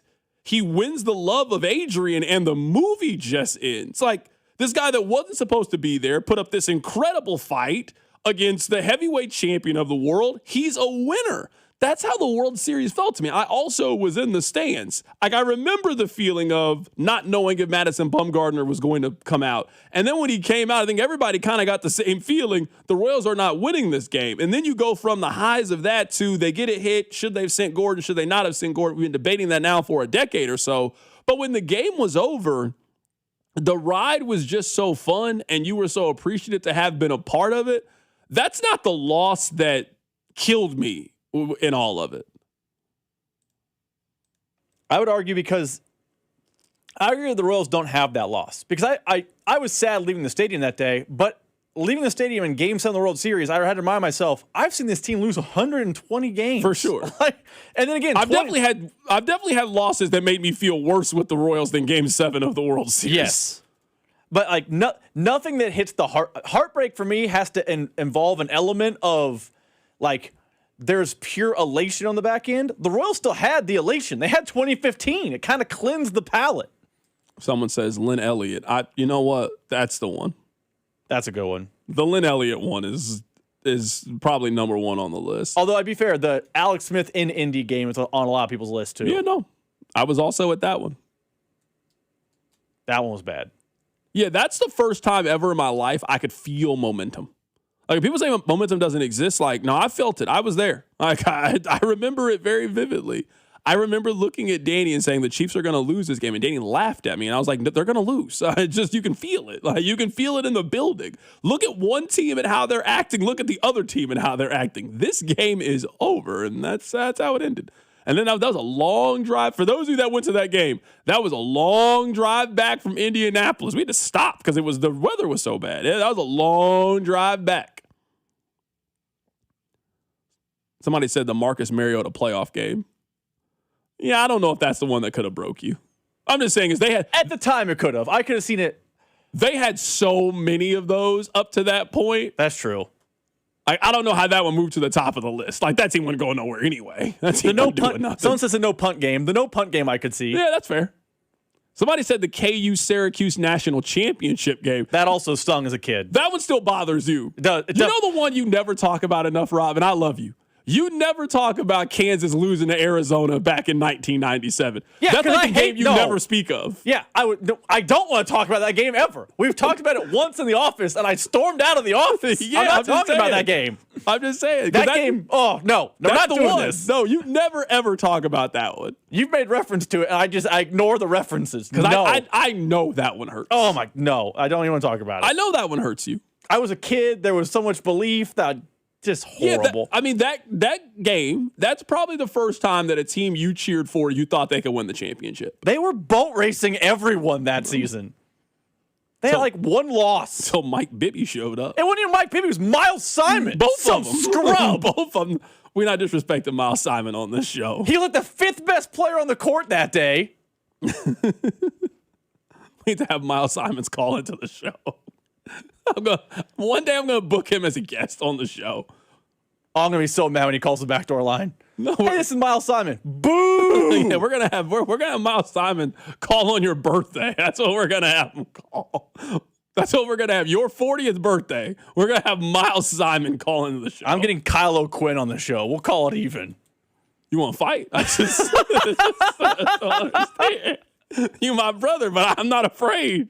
I'm not afraid to fight you if that's what we got to do. I would get fired because I would curse at Kyle O'Quinn. I would curse at him. I would say words FCC that you just can't say. I hate Kyle O'Quinn. I hate him. All right, I know we got to do a read. Hit the button. Your workday is over. Oh, yeah. You're headed home, and now you're stuck in traffic. Time to get caught up on the biggest stories in Kansas City and around the country with CDOT and Rob. It's time for the hits. Number 1. Canada Hits are brought to you by Jungle Law. Call the lawman at Jungle Law, 816-816-9111. If you've been injured in a motor vehicle accident, it's time to call the lawman. And be sure to watch the lawman get roasted for a good cause Saturday, August 1st, at the historic Uptown Theater. I'll make this hit number 1. I mean, I always want to beat Kansas in basketball. I really, really want this one. Here's Bryson Tiller in Columbia. December 6th versus Kansas. I feel like that's a big one for me. But not only for me, but for the entire organization. So we're really locked in, but we're taking every game seriously. Being able to play against teams of this caliber in such of the early part of the season is going to separate us from a lot of teams. But I feel like just being able to compete and show that we can compete at that level is something that's going to build our bond together and prepare us for the conference. I really want this one. More than recent ones. If Bryson Tiller plays well in that game and gives KU 20-8, oh, the happiness I will feel. You won't want to listen to that next show. I will be pulling up tweets and Facebook posts and so many things that you KU fans have told, lied about. Oh, I can't wait. Rob, if you could only win one this year, the football game and the basketball game. Bryson Tiller. I want to beat Bryson Tiller. You got Mizzou at home this year in football. I know that. The answer is both, but yeah, Bryson Tiller. No, you can only pick one though. Bryson Tiller. Yeah, I want to beat Bryson Tiller. Okay. I want Tyron Stokes and his $5 million paycheck to dunk right on him. Okay. That's what I want. And it's a Mizzou home game at Sprint Center, so I'll let the finesse to find tickets. And if you guys get all hyped about Jason Crow and Bryson Tiller in basketball, and we break you at Sprint Center, that's going to be the same joy you feel. I'll feel it too. I mean, I'm not even worried about the football component of this. Like I'm not sure if Kansas is going to score in that game. Like I'm not entirely sure if they're going to score. If I had to guess, Dylan Edwards, whatever Darren Peterson had that's like floating in the air, Dylan Edwards already has it. He just hasn't announced it yet. No, he won't get that until he goes overseas. No, I'm telling you. If there's one thing I know about Dylan Edwards, he ain't playing in that Missouri game. So I'm not really worried about that. Who's you guys' quarterback? Cole Ballard? Cole Ballard's the quarterback. To be fair, it's not like Austin Simmons over there is some Heisman candidate. Cole Ballard.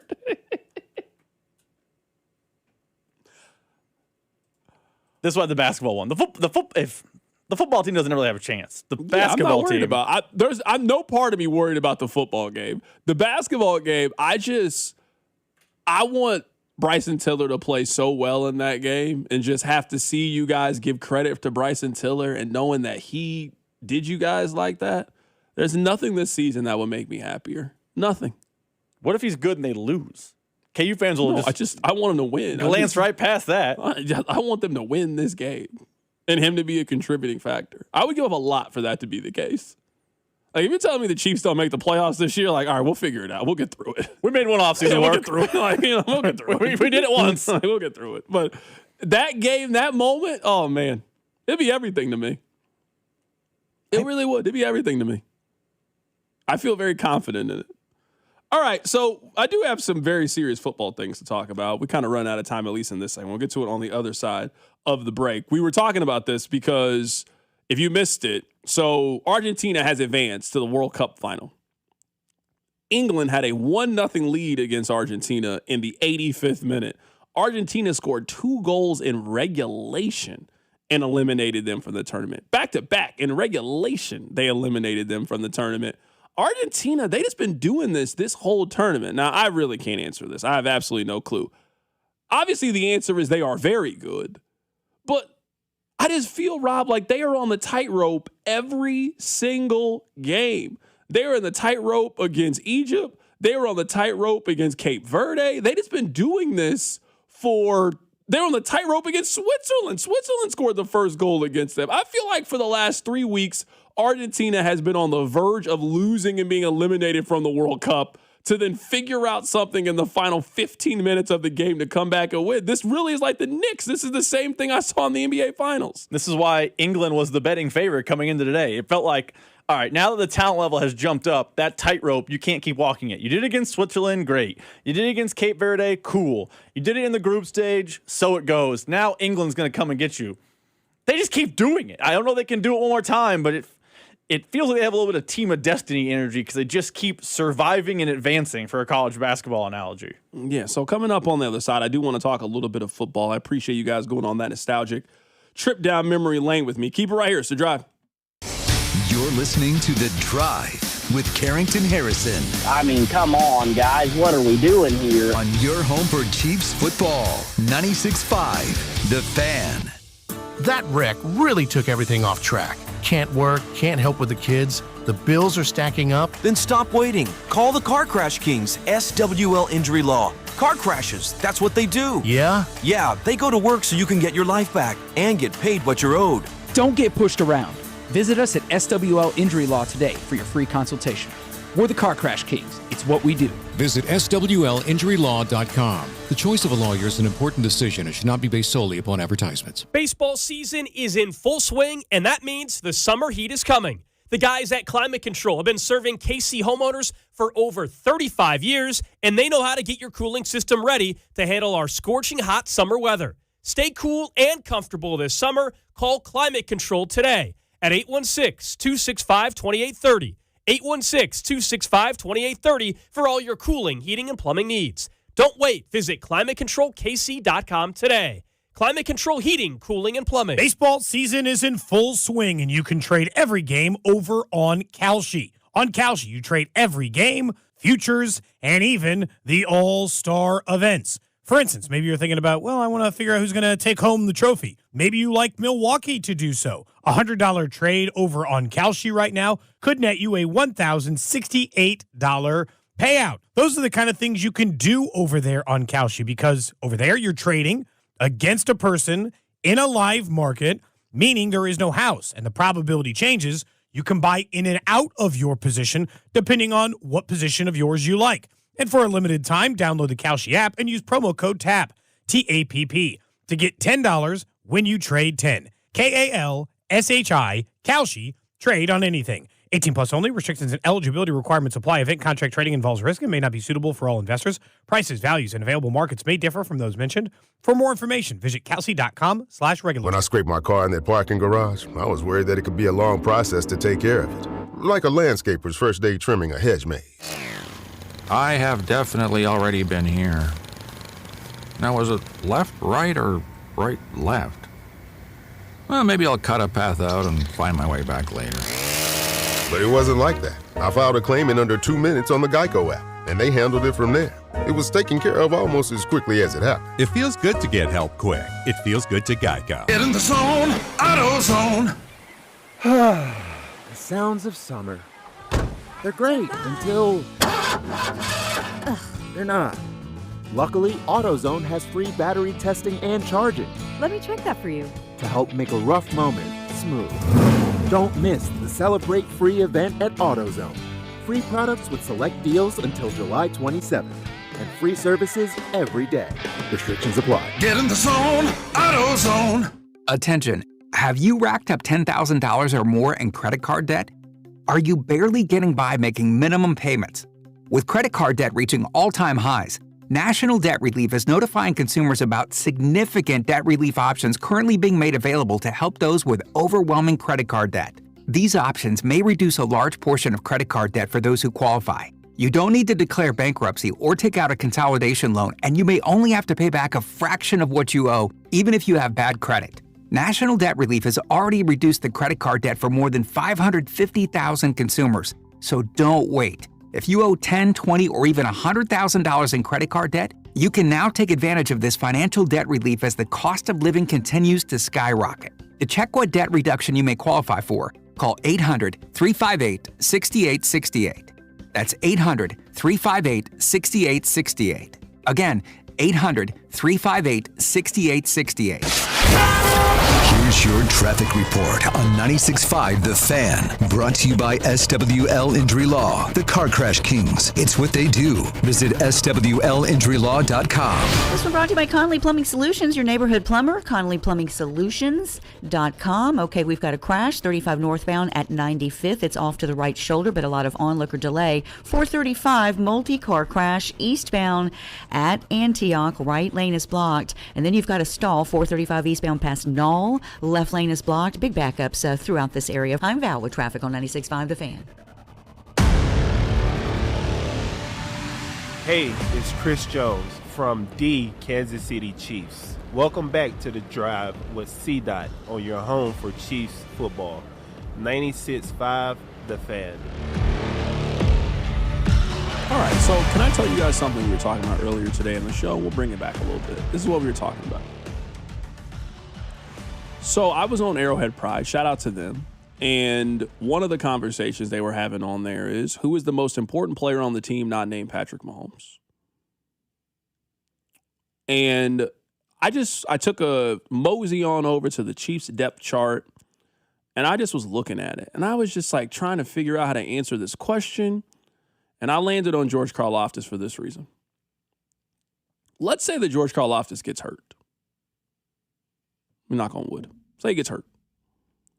Their other defensive ends are Felix Anudike-Uzomah, who has a career 3 sacks.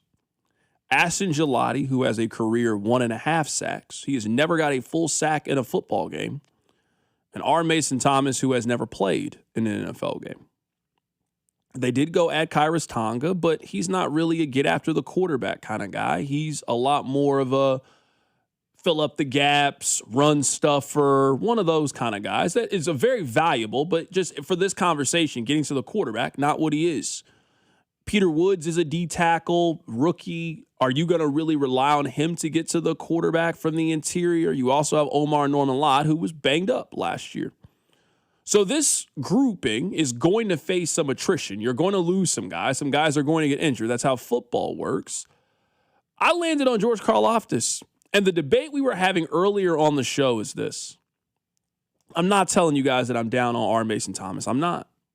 But I think it is important to go into year one with realistic expectations on what he can be and what he won't be in season one.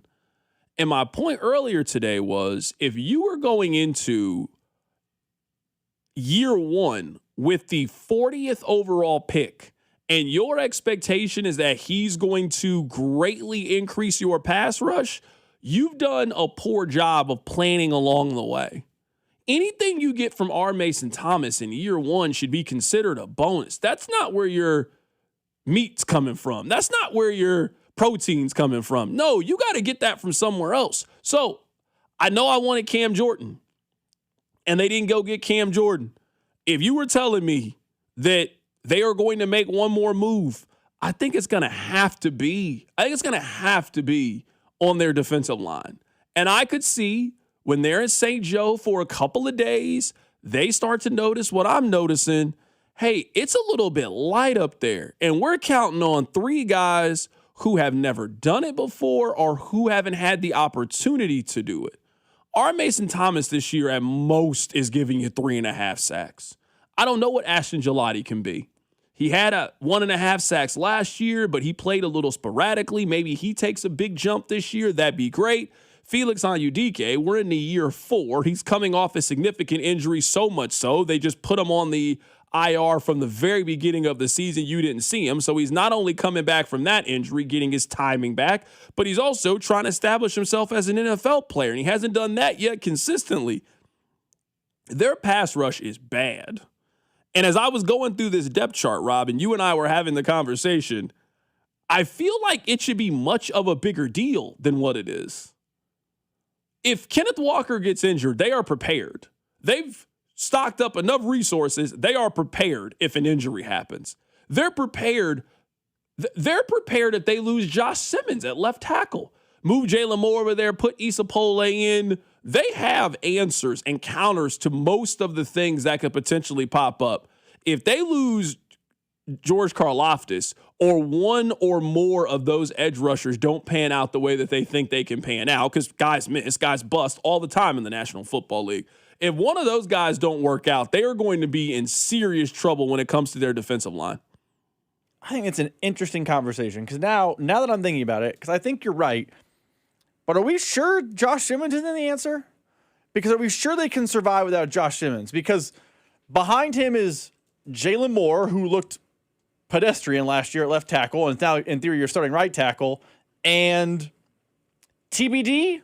I know they have the undrafted rookie from Indiana that everyone's high on. Like, I think George Loftus is a good answer because there's 2 on the field at a certain time. But I think Josh Simmons might also be the answer, especially when you consider last year Josh Simmons went on a hiatus.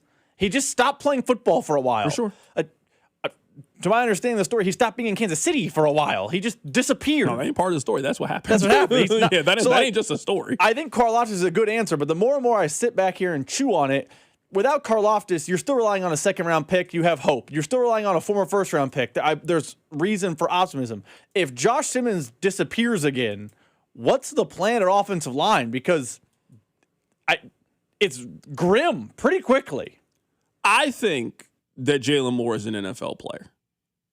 I imagine you think so too. Do the Chiefs think that? Because he didn't play much at all last season. Yeah, but they also signed him to a deal and they put him on the field. You have to think that.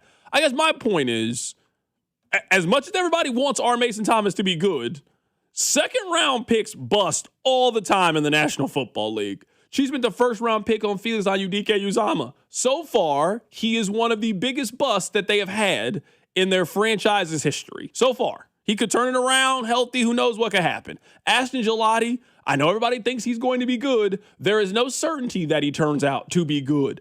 Right now, at almost every other position, every other player, they have a massive question mark. I don't know if you can really say that about anywhere else on the way that they've built their roster. I don't know if you can say that right now at linebacker. I don't know if you can say that right now at corner. I don't know if you can say that as safety. Like, let's say they lose Shamari Connor. You then throw Jaden Hicks in there. You got Hicks and you got Gilman. You're fine at the safety position. Let's say you lose Tyquan Thornton at wide receiver. All right, we can figure this out. Hey, is it time? It's time for Jalen Royals to see if he can slide into that role. That's also maybe we start having some more serious conversations about Tyreek Hill and you going to get him. They're even prepared if they lose Kenneth Walker. You got DeMarcado, you got Emmett Johnson. Let's see what Bashard Smith can do in year 2. Now with Eric Bieniemy as your running back coach, maybe you can get a little bit more production. Like, they are prepared to handle the natural attrition that is going to happen throughout a football season at a lot of different positions. I do not know, and I don't think anybody can give you the answer if they are prepared to deal with potential injuries that happen on your defensive line, because they have no depth in theory and they have no proven commodities at defensive end.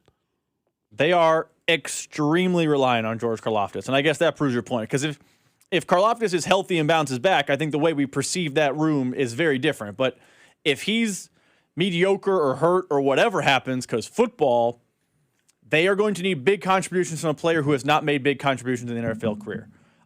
Me and you just disagree a little bit on Ashton Gillotte. I know you think that he could probably be good. The Chiefs believe that. There's nothing on his Football Reference card that makes me think he's going to take some massive step forward, but than his draft status. But I digress. I understand the logic on Karlaftis, but at least for me, I have Simmons ahead of him because of the thought that they have at least invested premium assets in Karlaftis' backup. They just haven't gotten premium results yet. Text line 913-586-7965. So on Arrowhead Pride, they were asking the question. The question was, who is the second most important player on the Kansas City Chiefs behind Patrick Mahomes? Who was your answer, Rob? Maybe I've forgotten you said it, and I apologize. Josh Simmons. Okay, cool. Text line 913-586-7965 problem. C.R. Mason is going to fix the third down pass rush problem. We gave up way too many third and longs last season. I hear you. My point is, if you were counting on the 40th overall pick to solve your third down pass rush problem in year one, you have done something wrong along the way. That's not usually supposed to be the answer to that question. Not in year one. He can develop into those things. But let's just take somebody like Nick Bonito. I think everybody listening would be perfectly fine if R. Mason Thomas turns out to be Nick Bonito. He was an all-pro guy last year. He's one of the better pass rushers in the National Football League. Nick Bonito had 1.5 sacks his first season in the NFL. He had 1.5 sacks. He had 8 sacks his second season. He then had 13.5 sacks. Usually that's not where you're going to get day one pass rush production. You are not getting that in the second round. That guy can develop into that. You're not getting that from day one. If you wanted it in day one, you should have spent you should have spent your first draft pick on pass rush if that's what you wanted day one. That's the guy that can help you from day one. But if R. Mason Thomas has 7 sacks this year and he has that kind of contribution, he will be in consideration for Defensive Player of the Year. He also then, in that case, they're like all rookie team at the end of the season, he will for sure make it. If he has that kind of season. So I don't think that is going to be his role. I could see his first season being very similar to Ashton Gelati. He gets on the field a little bit. He shows you a little bit of promise. You're very excited about him heading into the second season. Like I imagine a lot of you were excited about Ashton Gelati coming into this season. But yeah, if you're counting on R. Mason Thomas at 22 years old to come in as a second-round draft pick and be an instant game changer, fire starter on the D-line, getting after the other team's quarterback in year one, history just doesn't really show that's what he's going to be. There's not a lot of recent examples of second-round picks just coming in and lighting the world on fire at that position. Just for fun, I looked this up. Sorry, I looked up. There's only one player last year, one rookie edge rusher last year who had more than 5.5 sacks. And it was James Pierce, who was, a top 10 or just outside the top 10 pick? A team also used 2 first-round picks to go get Correct. James Pierce. Yeah, they used 2 first-round picks. And then the next after that was Jalen Walker at 5.5, Nick Scruton at 5, Abdul Carter, who was a top 5 pick, at 4 sacks, like Mike Green, 3.5 sacks. Like, the idea that you find a over 5-sack rookie is just pretty rare in the NFL. But there are definitely players on this list as a rookie year. You'd be like, oh, I would take that. Like, Abdul Carter had 4. That'd be a fine year for R. Mason Thomas. Yeah, I think a very simplistic way of doing this, I know we got to get to the break, is, in the trenches, it's a grown man league. You know what you're not at 22 years old yet? A grown man. Not in this context. Not in the National Football League context, where you're going up against guys like Trey Smith, when you're going up against guys like Creed Humphrey that have been doing this for a while. You're just not a grown man yet. So it makes sense to me how you struggle a little bit in that first year, but you get stronger, you learn some things, you learn some tricks of the trade, and then you can start to develop and become a better pass rusher. That's probably what this arc looks like, I think, for R. Mason Thomas. Keep it right here, so Drive. The Drive with Carrington Harrison on Kansas City's only FM sports station, 96.5 The Fan.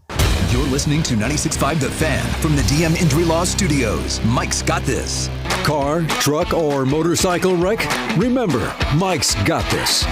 816-888-7500. Mike's got this. On the biggest stage in the world, FanDuel is changing the game because sometimes your player gets subbed off, and that means your bet goes with them. Well, not anymore. With FanDuel Super Sub, if your player is subbed out, your bet stays in. That's right. Even if your player leaves the match, your bet continues on with the substitute. So you keep your bet alive, and it keeps you in the action for even longer. So now you're in it until the final whistle. The Super Sub covers the entire game, including extra time. This summer is going to be a lot of fun, and it's going to be even better with our friends over at FanDuel. All you need to do is visit FanDuel.com/local to get started now. Look for the yellow Super Sub icon on the same page and the My Bets page. If your player leaves the match due to substitution or injury, your bet automatically will transfer to the substitute who replaces that player.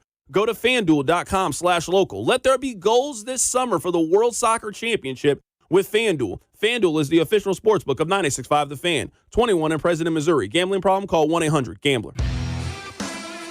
The corrupt political establishment. If you're ready to give them the finger, Taylor Burks is your man for Congress.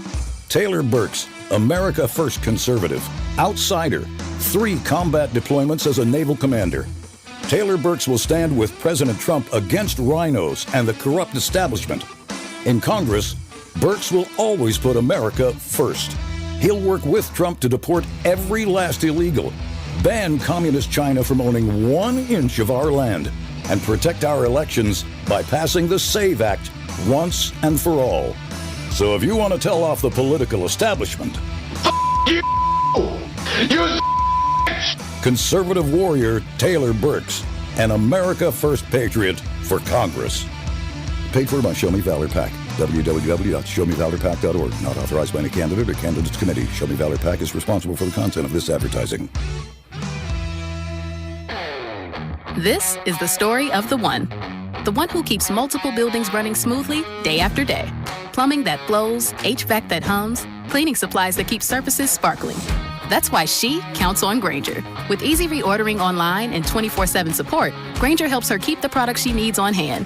So shelves stay stocked and buildings stay ready. Call 1-800-GRAINGER, click Grainger.com, or just stop by. Grainger, for the ones who get it done. Finding great candidates to hire can be like, well, trying to find a needle in a haystack, but not with ZipRecruiter. Its powerful technology actively finds and invites qualified candidates to apply to your job. So while other companies might deliver a lot of hay, ZipRecruiter finds you the needle in the haystack. See why 4 out of 5 employers who post a job on ZipRecruiter get a quality candidate within the first day. Try ZipRecruiter for free at ZipRecruiter.com/team. That's ZipRecruiter.com/team. ZipRecruiter. This is the story of the one. As a maintenance engineer at a beverage manufacturing plant, he starts his day knowing every line is ready to run because Grainger delivers the industrial-grade products he needs to keep mixers, conveyors, and packaging equipment moving. With Grainger's vast selection of bearings, belts, and motors, he keeps operations running smoothly, so nothing grinds to a halt. Call 1-800-GRAINGER, click Grainger.com, or just stop by. Grainger, for the ones who get it done. Okay, class, let's begin. Psst, love your boots. I just sold a pair like that on eBay. Oh, really? Yeah, it took like 2 seconds to list, and they sold almost immediately. I've been selling everything lately. Some chunky boots, a faux fur coat I never wore, and a vintage chair that was more of an expensive clothing rack. You know, I actually bought these on eBay. Wait, are you Kitty Sell Stuff from Brooklyn? Okay, quiet, please. Find what you love, sell what you don't. eBay. Things people love. It's Carrington Harrison from The Drive. If anyone knows about sports fans, it's me. I get to live and breathe the excitement of the season all year long. For advertisers, that passion matters. It's exactly why sports radio performs for brands. People who listen to sports on the radio, via streaming, or on sports podcasts are nearly 3 times more likely to consider a brand that supports their favorite team. If you're interested in reaching sports fans, we have the playbook for you. Check out our comprehensive ebook, State of Audio Sports Fandom. Check out stateofaudio.com. Car, truck, or motorcycle wreck? Remember, Mike's got this. Paid for client betrayal and endorsement. The choice of a lawyer is an important decision and should not be based solely upon advertisements. Give me one good reason why I should call DM Law. How about 3 great reasons? 1, it's easy. 2, it's fast. 3, the results. Mike's got this. 816-888-7500. Mike's got this. Hey, it's Bobby Witt Jr., and you're listening to the home of the Royals, 96.5 The Fan. Here's your traffic report on 96.5 The Fan. Brought to you by SWL Injury Law, the Car Crash Kings. It's what they do. Visit SWLinjurylaw.com. Shawnee, we've got that 2-car crash that is 35 northbound past Johnson. Left lane is blocked. We've got a stall off to the right shoulder, 35 northbound at 95th. That's causing a slow go on the southbound side as well. We've got the crash that is 435 eastbound just before 49 off to the left shoulder, and then 435 eastbound at Null. That's off to the left shoulder as well. I'm Val with traffic on 96.5 The Fan. Follow this station on Instagram at The Fan 965 for giveaways and behind-the-scenes content. I would say that as an adult, there's some things that you need in your life. You know, it's a necessity. Rob, one of those things is you need a mechanic that you can trust. So I've been kind of contemplating getting a second car, just like a little summer, little fun. But, I'm not pressed to do it. Summer's about half over now. I want to make sure that I get the right deal. I get the right buy. So I was driving around and I saw this car and I was like, let me learn a little more about this vehicle. Let me go get it. So I take it to my guy over at Gus's Gear. Shout out to them and Lee Summit. I'm like, you know what? You've been looking at my cars for a while. I trust you. I believe in you. Why don't you take a look at it? Just tell me what you think. Give me your opinion on the car. So he's like looking at it. He's asking me all these questions. Now, Rob, I'll admit, I don't know the answers to many of these questions. I don't know. I only know what the guy at the dealership told me about the car. I don't know nothing else about it. So I had the guy at the dealership write it down. Hey, he said this. He said this. I don't know. I don't want to be stuck in this game of telephone, but I got to. Rob, then he's like, hey, why don't we start it up? Starts it up. He's revving the motor. He's like, oh, okay, sounds good. He's like, let's drive it. You okay if I drive it? Yeah, of course. That's why I got you here. That's why you're my mechanic here at Gus's Gears. Let's drive it around. So we get in the car, Rob. We start driving around. All of a sudden, we got to about 50 or 60 on the highway, and it started making that kind of sound. He said, nope, take it back. I was like, really? That's it? You didn't even lift it up in the air. You didn't even use one of those little hydraulic pumps thing. You didn't even use the jack. You ain't done none of that. He's like, nope, take it back. Like, you sure? He's like, yeah, don't get this car. I was like, why? He then started explaining it. He wasn't using words I understood, but he started explaining. I'm telling you that story is because you might have a lot of things in your life. You might have a very happy and fulfilling life, and I wish that for everybody. But you know what? You can't be the best version of yourself if you don't have a mechanic that you can trust. You got to go to and ask these kind of car questions too. Or maybe you just know a lot about cars. I don't know anything about cars. I know how to turn them on. That's about all I know. I don't know nothing else. And I know to keep the oil changed. That's about as far as my car knowledge goes. Now that we talk and have more of these topics on the show, I realize like all the things men are supposed to know, I don't know any of it. I don't know how to grill. I don't know anything about cars. I don't know any of the man things to know. Do you know how to mow a lawn? Yeah. I thought I'd turn the...